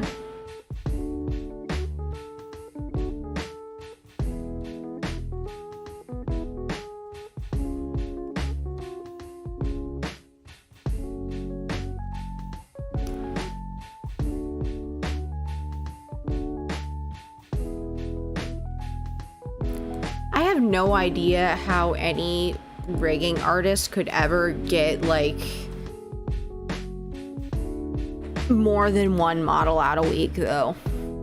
Like with the process that you go through. I mean, I can imagine like really simple ones, sure, but some of the ones I've seen where I see a rigging artist like, I just casually rigged 3 models this week. I'm like, how did you find the time? Like we're literally like, how many hours in? We're almost 4 hours in. And I've been streaming this entire time and effectively just going through setting up a model. 4 hours. Just setting it up. This is also why Live2D models for VTubers can cost in the thousands.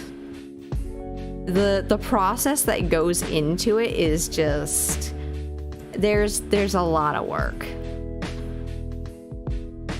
This particular model that I am using to stream, I made as a very simple but very quickly done model so that I would be able to do more things and quicker and show off that yes, I know how to do rigging better than my scuff thing. That was my V1 model, my first VTuber model.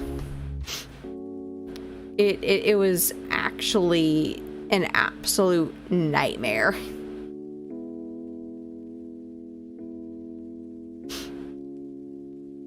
And it never, it has its own charm, but it doesn't have any physics.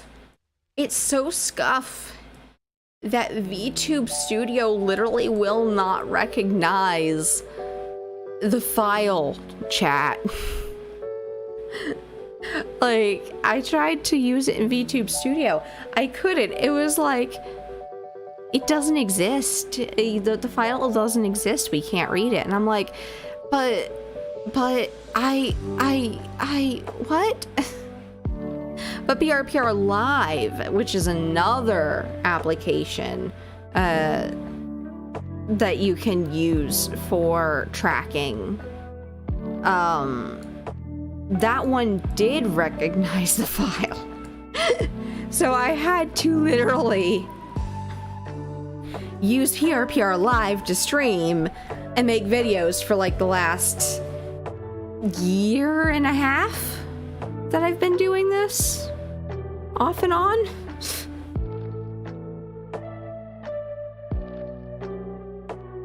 Yeah, she's probably a lurking angel.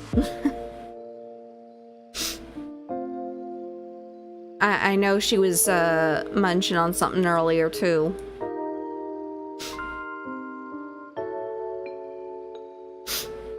But seeing that we are literally like about 4 hours in and I'm still just setting this up, that's a pretty good indicator to anyone who is curious as to why you can go to a like VTuber artist and ask for a quote and see a price tag that is 4 figures.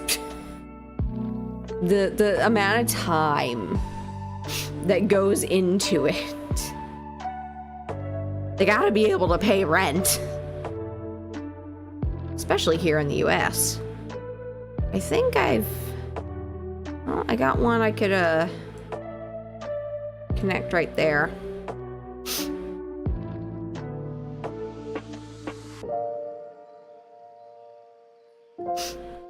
Made Duxter wanting tacos. Yeah, I would love tacos. Tacos would be fantastic right about now. It is a shame that we don't have the stuff to make tacos. Okay, I think I got that right. We are going to save. Because we save our work on this channel. Because if we don't, we have problems.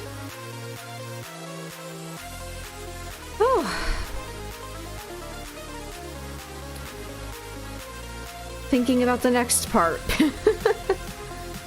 Because I've got quite a few I've got to actually go through and like connect. I do see some parts down here where I'm gonna have to actually expand the art mesh because of the way that it imports into Live2D. Like I don't know why it does it. But let me see this one. I'm gonna just a smidge.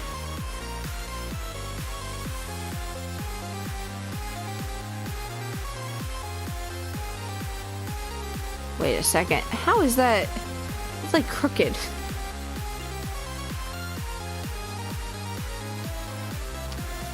Well, the way that we fix this is we just do this.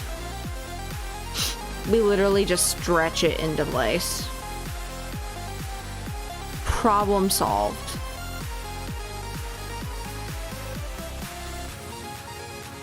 That is exactly how we fix our problems here.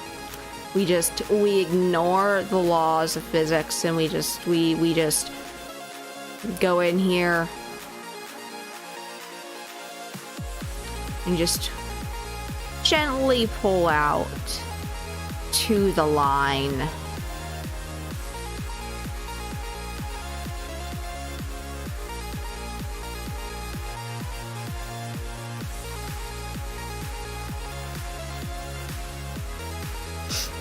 Yes, we got we got Sans, I believe. I know it's Undertale. No, not Sans, but Spider Dance. Yeah.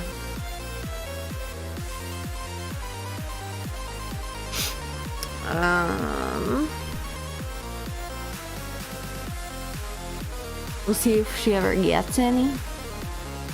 Hey now. This duck likes tacos. I will eat your bread and I will eat your tacos.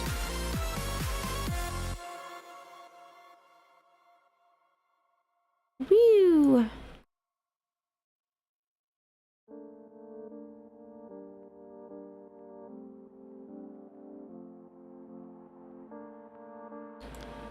It's just a little minor issue I've noticed. Now, just to be clear here, let me be clear. When you are moving meshes before you have actually like made keyforms and stuff, anything that you do will be basically permanent on the model.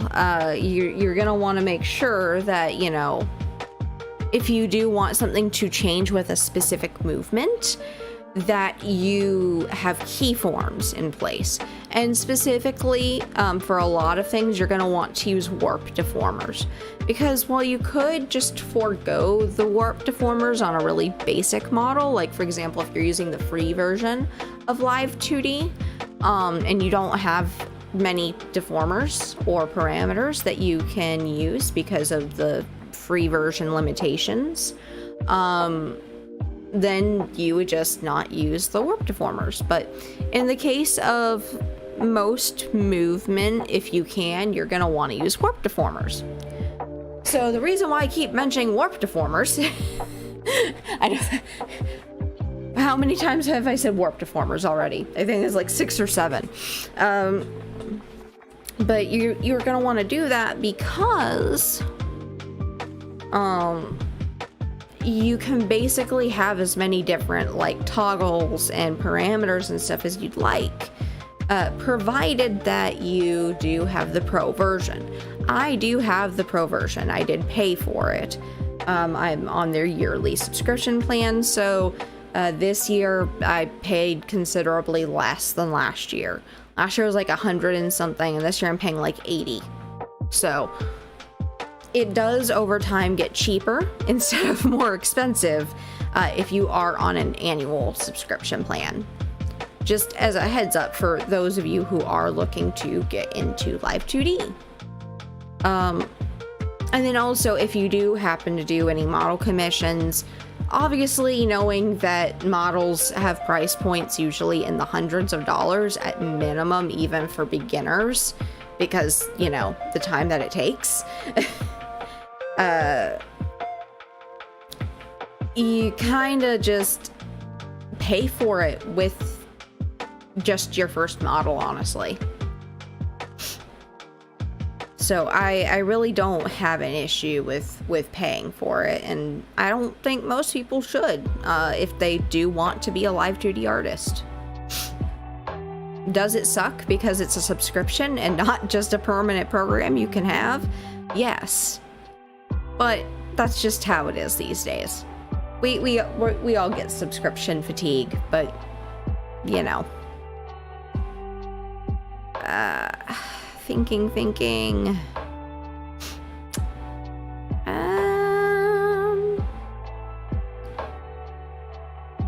Yeah, I gotta connect the legs too. So connect that to the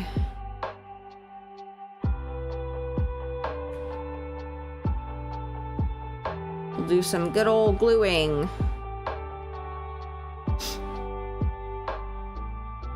I skipped the whole boss fight by spam buying the goodies she was selling. I mean, that's fair. You do what you gotta do, you know?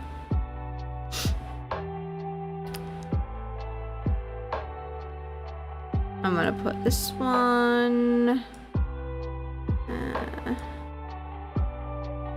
That's gonna be really close, but it has to be close because of how this works. Put that there, bind.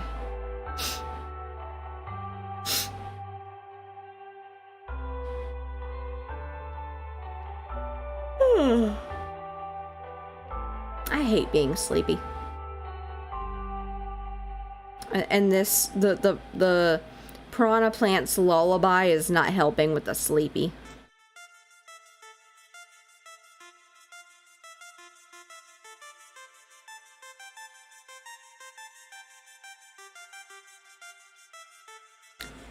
Phew. Now those two can be together forever.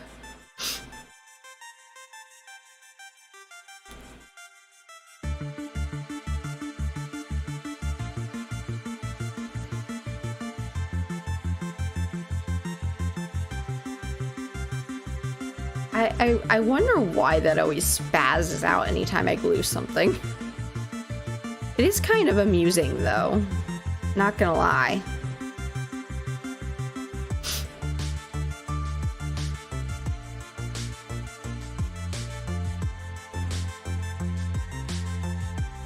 Bind.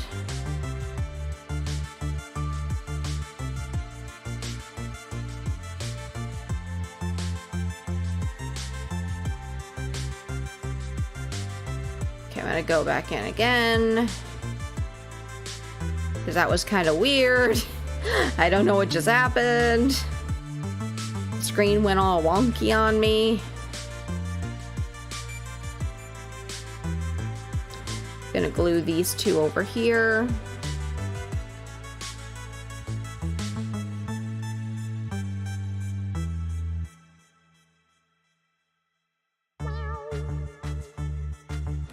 Guess I'll put that one up there. Bind. It's like making little mini puppets within the puppet. The way that this is designed.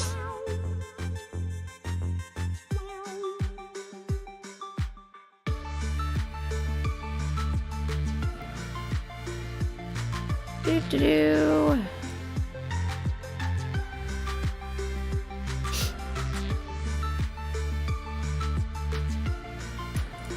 I will say, as far as YouTube streaming goes, I do miss having sound alerts.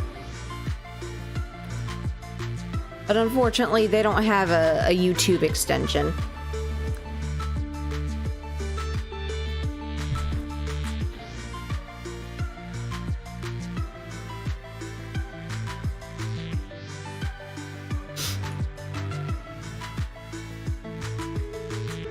And on the note of sound alerts, I forgot to mention, I did actually on my Twitch channel for sound alerts, I actually did upload a sound bit basically of me, how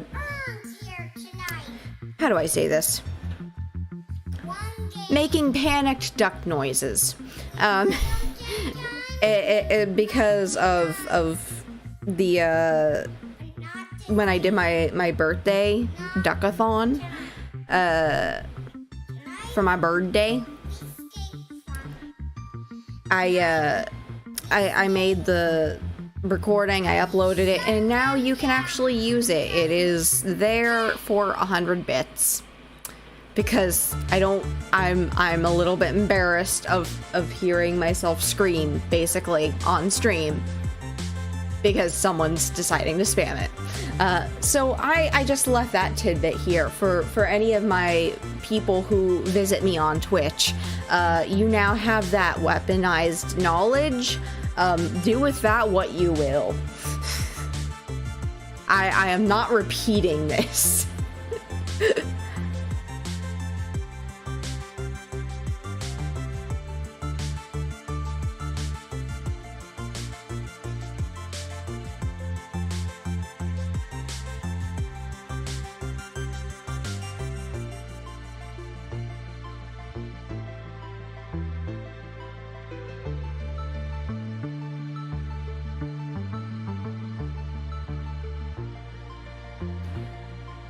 Fixing the mesh there, and then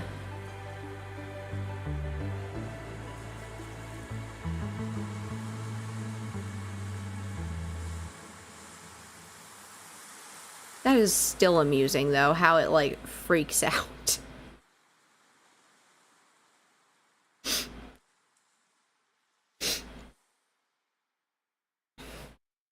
What's that, Angel?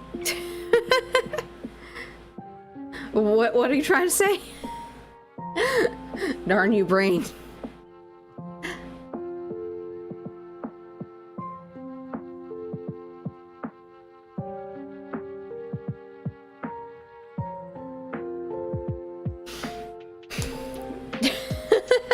You should have never said this to me. I also shouldn't say that I might be playing Majora's Mask tomorrow evening on Twitch. To try to finish up the game because I'm so close to the end. Also, howdy, Saint Killer. Welcome on in.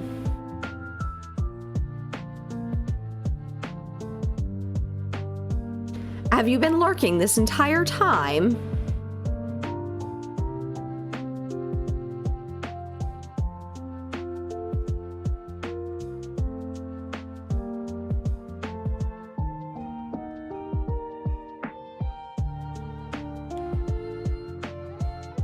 I am leaning to where I hit the enter because 'tis very comfortable to me.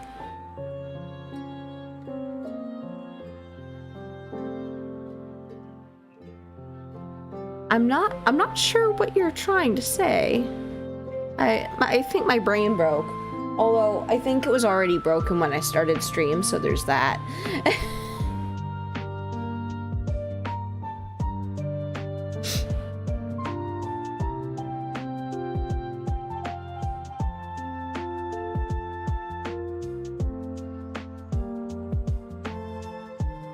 We are still gluing things. My ducking god.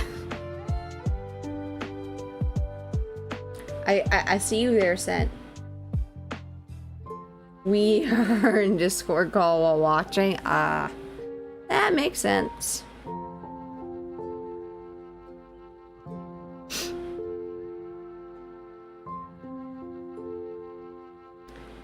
I'm thinking that the outline was supposed to actually continue through here.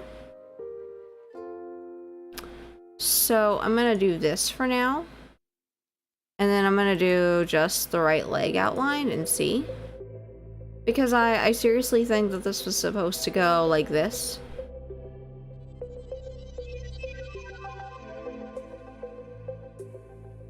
and be linked like that. Like, let me... No, it's not. Oh well. Well, now it is.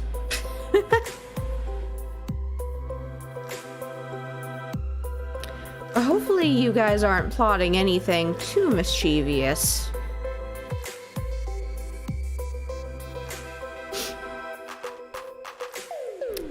But I suppose it wouldn't be too shocking if you were.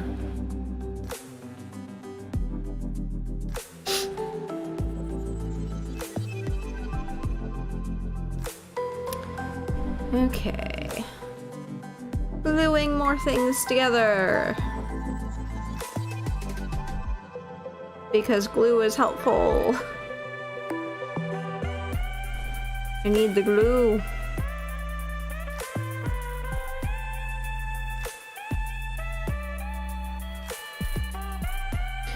I will say it is nice to get some work done. You know, I found sometimes if I'm just working on my own quietly, I don't really get that much done. I'm not sure why that is either. It's like I need chat to be my accountability buddy.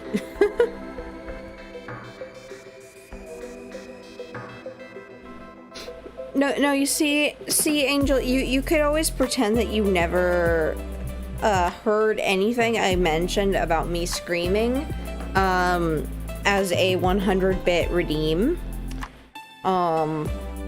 Just to avoid the spamming.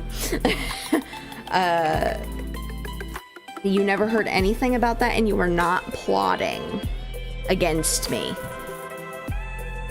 for any, you know, surprise stream that may happen.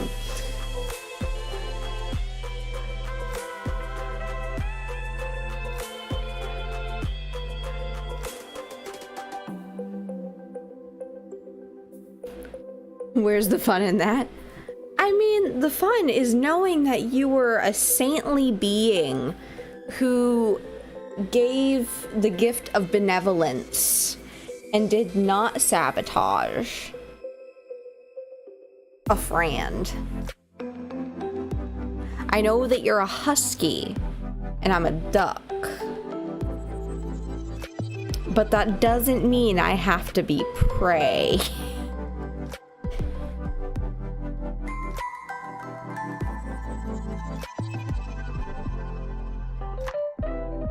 Thinking we're pretty close to having everything kinda.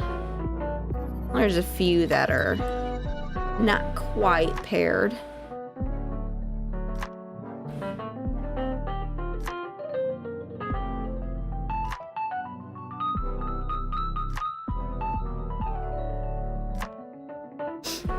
Fetch Ducky Husky. You have horns? What do you mean, horns? We consider you family, so Doom should be the game. Well, you know, I love and appreciate y'all too. It is nice having accountability buddies. People who can go, Ducky, you're slacking. You gotta get to work. Keep those tail feathers flufflin'. I don't even know what flufflin' is. I'm just making up words at this point because my brain is just so broke.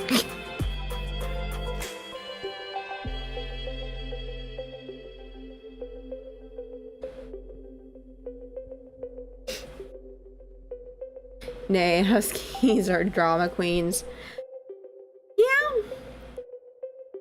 Yeah. Just like ducks are sassy.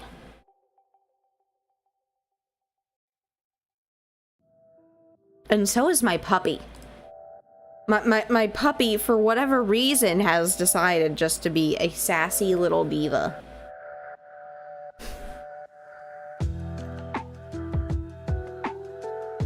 Fallen, is that true?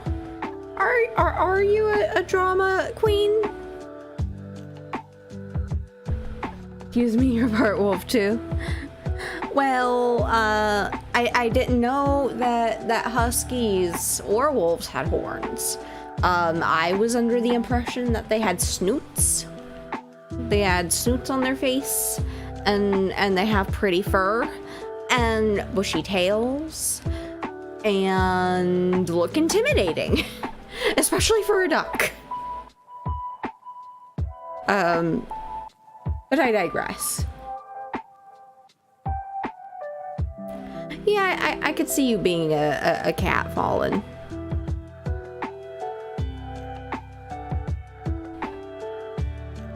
You're a social animal that's also at the same time very solitary. Not disrespectful, but solitary, you know? You like to get into your zone and draw. Which is not a bad thing at all. Whoa. Something weird just happened on the stream. Weird artifacts happen, but I do have the actual recording once it's done, like once I'm done. So I'll be able to actually get the regular footage to like edit down and stuff. When I do like my what do you call it? The time lapse.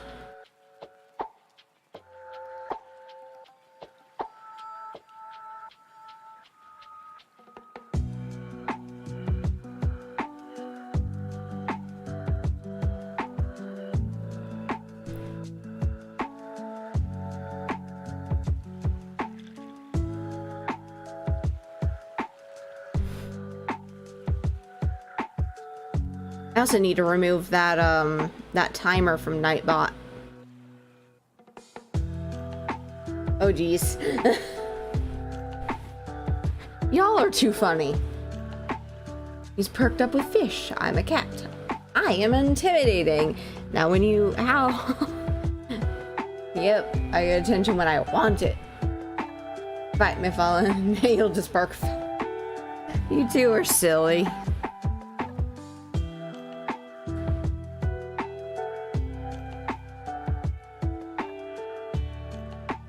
But that is exactly a good way to explain it, is you get attention when you want it.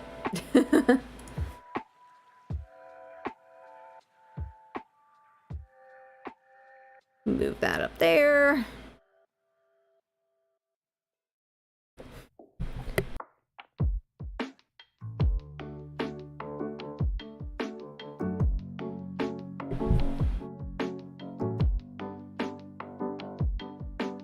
Cats are also needy. Only when we want to be. Wyatt.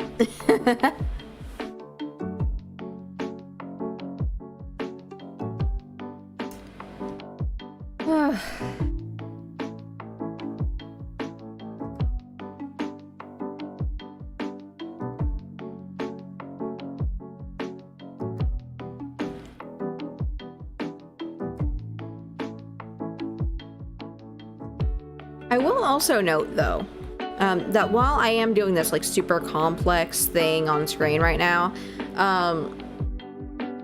for anyone who is watching this, who might have some, you know, concerns about their skill level, I want to note that for my first model, which had no physics, by the way, it somehow, some way, still conveyed the level of emotion and movement that I wanted it to, despite having no eyebrow rigging, no physics. Let's see, I didn't even use warp deformers, mind you. Did not reflect anything. Let's see, what else can I add to the list? I didn't have any toggles.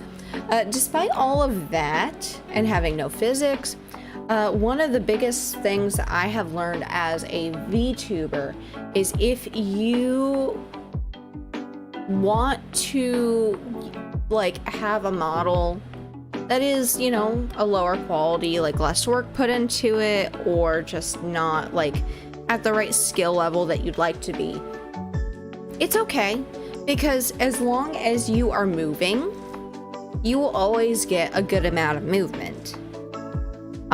That's actually how I made my first model work so well, is I kind of tried to simulate physics without actually rigging the physics, if that makes sense. One of the things I would do is I would actually just gently move myself like forward and backwards in my chair sometimes, like if I wasn't really talking, just so that I could make it look almost like a breathing animation. I literally didn't even have a breathing animation. If that gives you any idea of just how scuff of a model you can get away with. So if you are new to rigging and you do try to rig a model and you feel like it's not up to par, don't worry about it. Just try to use it, see what you can improve on, and then improve it for the next one. You'll be a lot happier for it, trust me.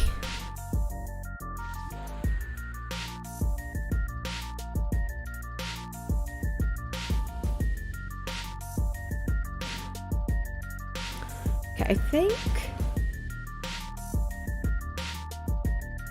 the glue on this side might be about ready.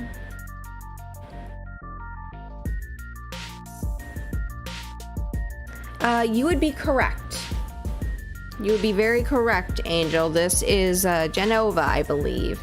Yeah, Genova. It is the Game Chops, Random Beats, and Rifty Beats, like lo-fi remix.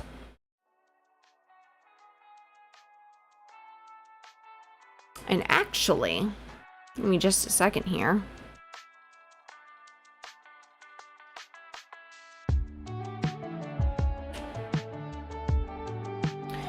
For anyone who is curious as to like the playlist that I'm using, which is safe for streaming, it's all copyright free, like streamable music. This is the playlist that I use. Also, it's got like a lot of like that nice nostalgia to it. Like, I have everything from Zelda to Pokemon to Mario to,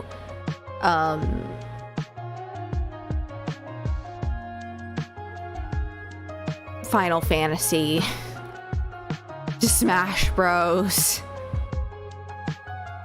To Animal Crossing.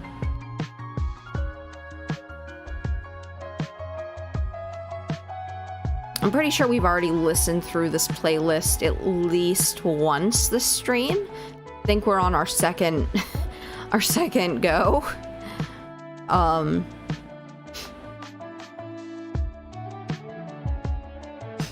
yeah, the Final Fantasy VII boss fight, Genova was, yeah. I vaguely remember. I didn't actually beat that game. My father did, because he was super into Final Fantasy.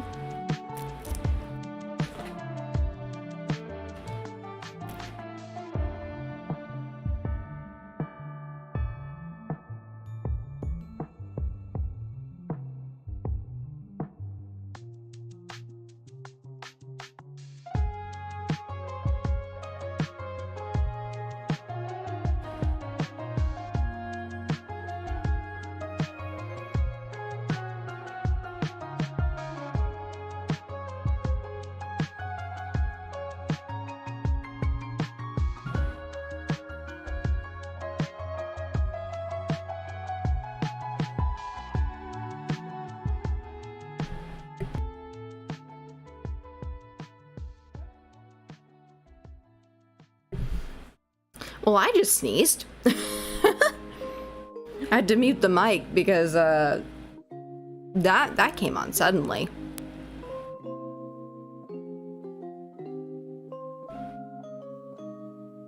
Good old Zelda.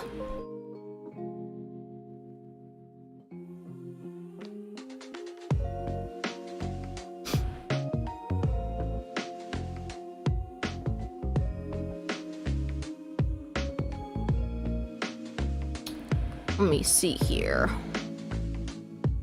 I think I might have enough glue. Maybe. Maybe not.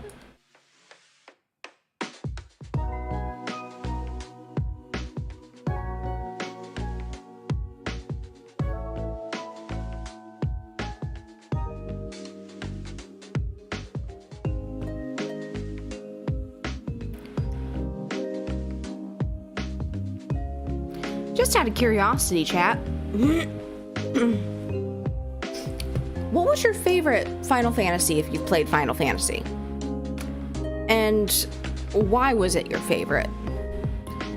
For me, it's a really tough call because I have a lot of fond memories of Final Fantasy X, Final Fantasy IX, Final Fantasy VIII, Final Fantasy VII, Final Fantasy X-2, Final Fantasy Crystal Chronicles,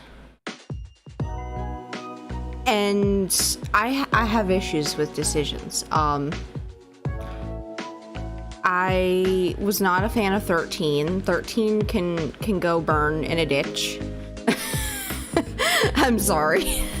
It was awful. The combat system was like, I wanted to fight, and you can't fight because it's like an auto battle, but not. It's like, it was bad. 13 was so bad. But 14's aight, from what I've seen. I haven't played it, but I've seen people play it, and it's pretty good. It's, you know, it's an MMO. And, you know, MMOs can be fun. Yeah? Final Fantasy Tactics due to having more of an RPG feel. Yeah, you know, I feel you there. It's actually kind of funny. Because one of the models that I've done the art for actually had inspiration taken from Final Fantasy Tactics, a specific Moogle character, which is why the model looks the way it does. The person who had it done likes Final Fantasy and wanted to have a model that was similar to a Moogle. Not the same, obviously, but, you know. Making sure I don't have any gaps here, because I'm gonna have to glue.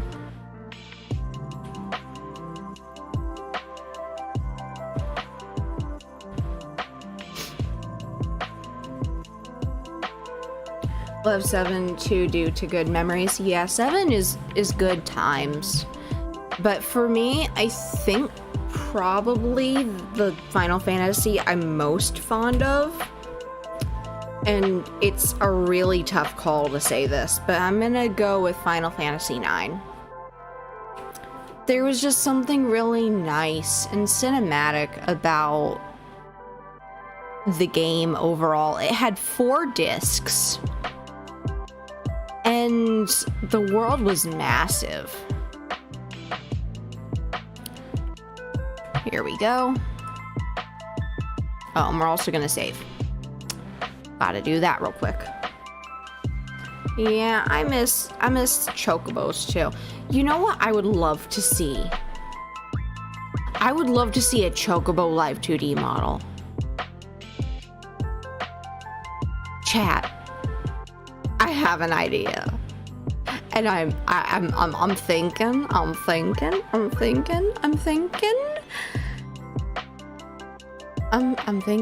What if we did a chocobo model? That could be fun, but it'll have to wait till after this. Ugh.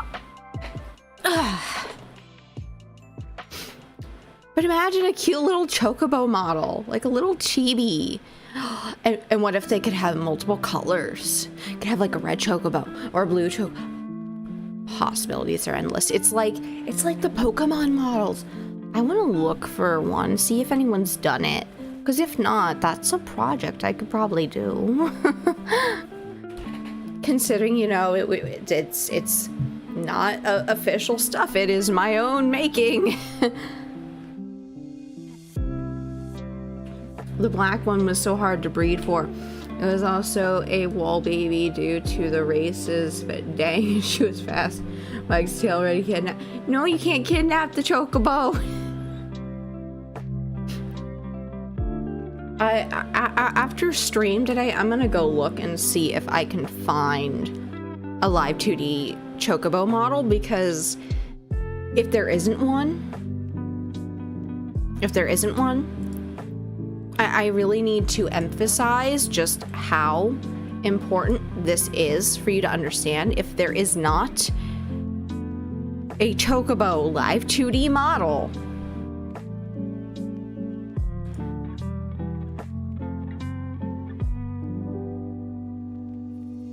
I want you to know. Let me fix this real quick.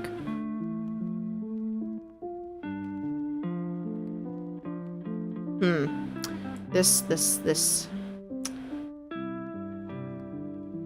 There we go. Maybe. I want you to know that if there is no Live2D chocobo model, I'm making one. I have to. There has to be a Live2D chocobo model in the world now. There is no. It's non-negotiable. It's non-negotiable, chat. We are not negotiating this. There will be a Live2D chocobo model, whether the world wants one or not, and the world will be better for it. Okay, I've said my piece. I'll go back to my corner now.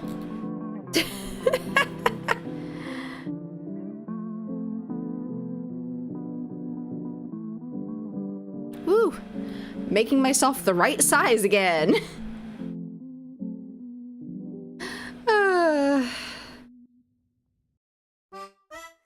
I'm sorry, I had to do that. It is so satisfying being able to actually move around and not have the constraints of having no physics or anything like that. Like the toggle life is the life.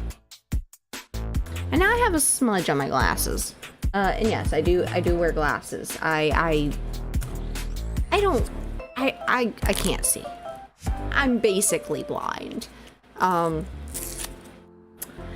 know my model is not wearing glasses, so please forgive me. I don't have a toggle for that, but I probably should.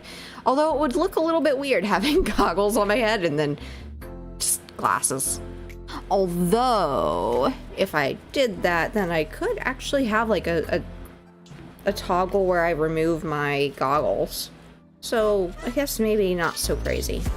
But I would need to decide what the glasses would look like. Maybe like my actual glasses? I don't know, chat.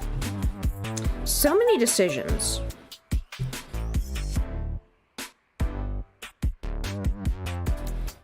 Give me just a moment more, because I'm still cleaning my glasses here. My glasses. I can't see without my glasses.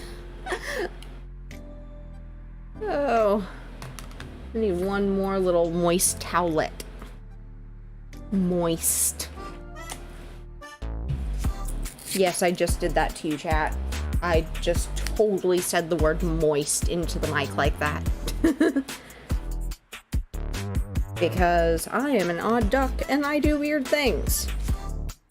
Especially when my brain is not functional. And today is one of those days. I assure you.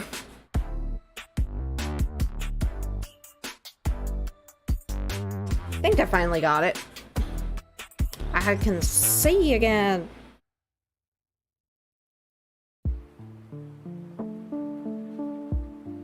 Yeah, I know you would like to have a Live2D chocobo. You know, I bet people would come to that stream. People would go, chocobo? Chocobo where? And it's already clear I know how to do birds. I can do the birds. I am literally a bird. I am a bird tuber. A duck tuber. I'm also gonna eat this piece of chocolate because once again, human junk food equals ducky food. Oh. Mmm.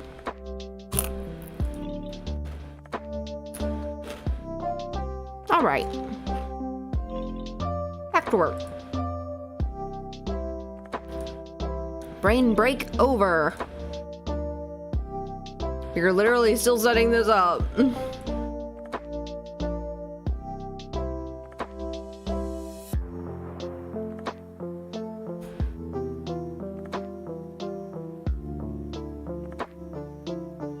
Runs around hyper now. Chocobo. Yes. I would very much like to have a chocobo. I need it in my life.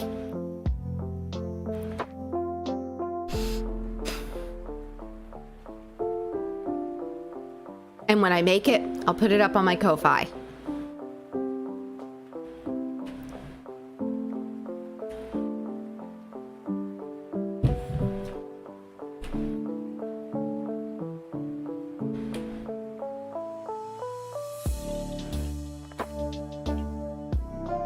Man, the people upstairs are really moving stuff around. It's just constant thumping. Not sure if you are hearing that on your end, chat, because I'm not looking at the mic when I'm not talking.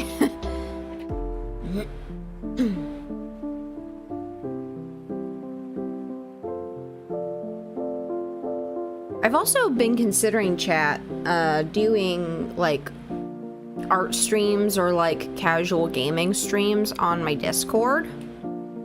I don't know if that's something that y'all would be interested in, but I've been thinking about doing it because, like I mentioned earlier, I find I've been more productive when I have people watching me. For some reason. I don't know why. I think maybe because I get kind of lost in talking about things while I'm doing it, so I kind of go onto autopilot. Get it? Because I'm an aviator. Okay, I know that was it. That was a dad joke if I've ever made a dad joke.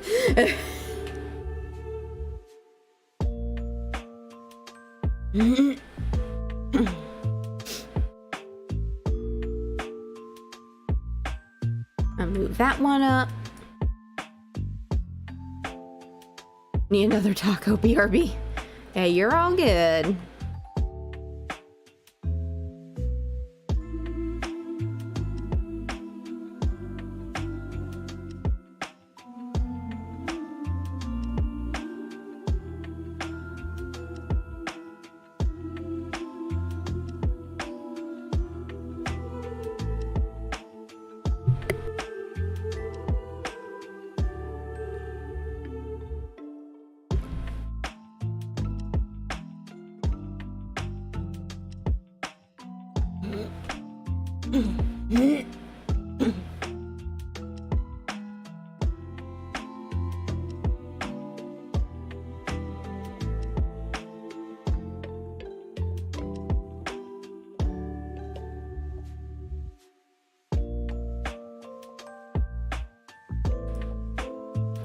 Move that up a little bit so it's away from the line.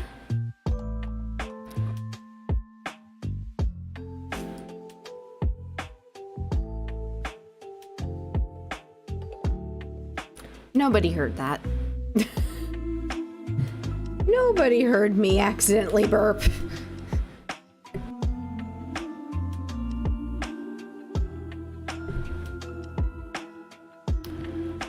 Okay.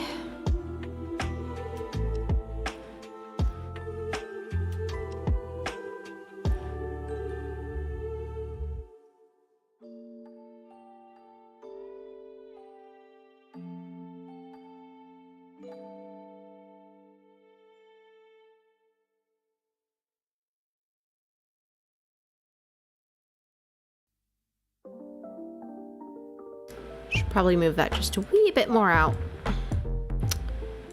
And I can move that in. We will bind these together forever. I think I might be going loopy.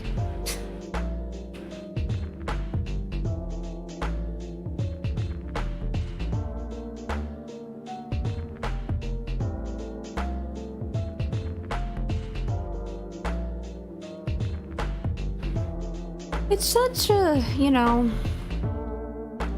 simple process, but the amount of time that goes into it, that is why VTuber models can cost $1,000 or $1,500 or $1,600. The artists who do it are not just, you know, upcharging because they want to. It's they gotta pay rent. And the amount of work that goes into making a Live2D model actually look good is a lot. I'm trying to do this one more properly than I did my own, because my current model is not very well, to put it simply, I attempted to rig it in under 24 hours total, which I succeeded, by the way. However, as a result, my model is not exactly the most, how do you say, complex? I went with a really simple design. Granted, it's still same character, still same everything, but just more cutesy and round and cartoony. Those are all words I'm looking for here. Like, I can get away with a bold, dark outline on my character, my model here, because of the, like, stylization. But if you're doing, like, a really nice model, you can't really have, like, super bold lines, because you end up with some really weird looking things. I think I about got everything. And it's pulled away.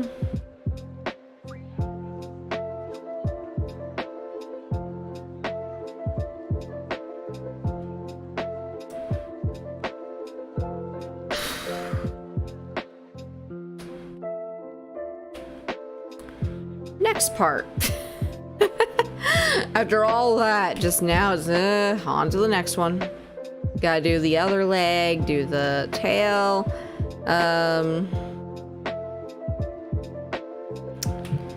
And then we can do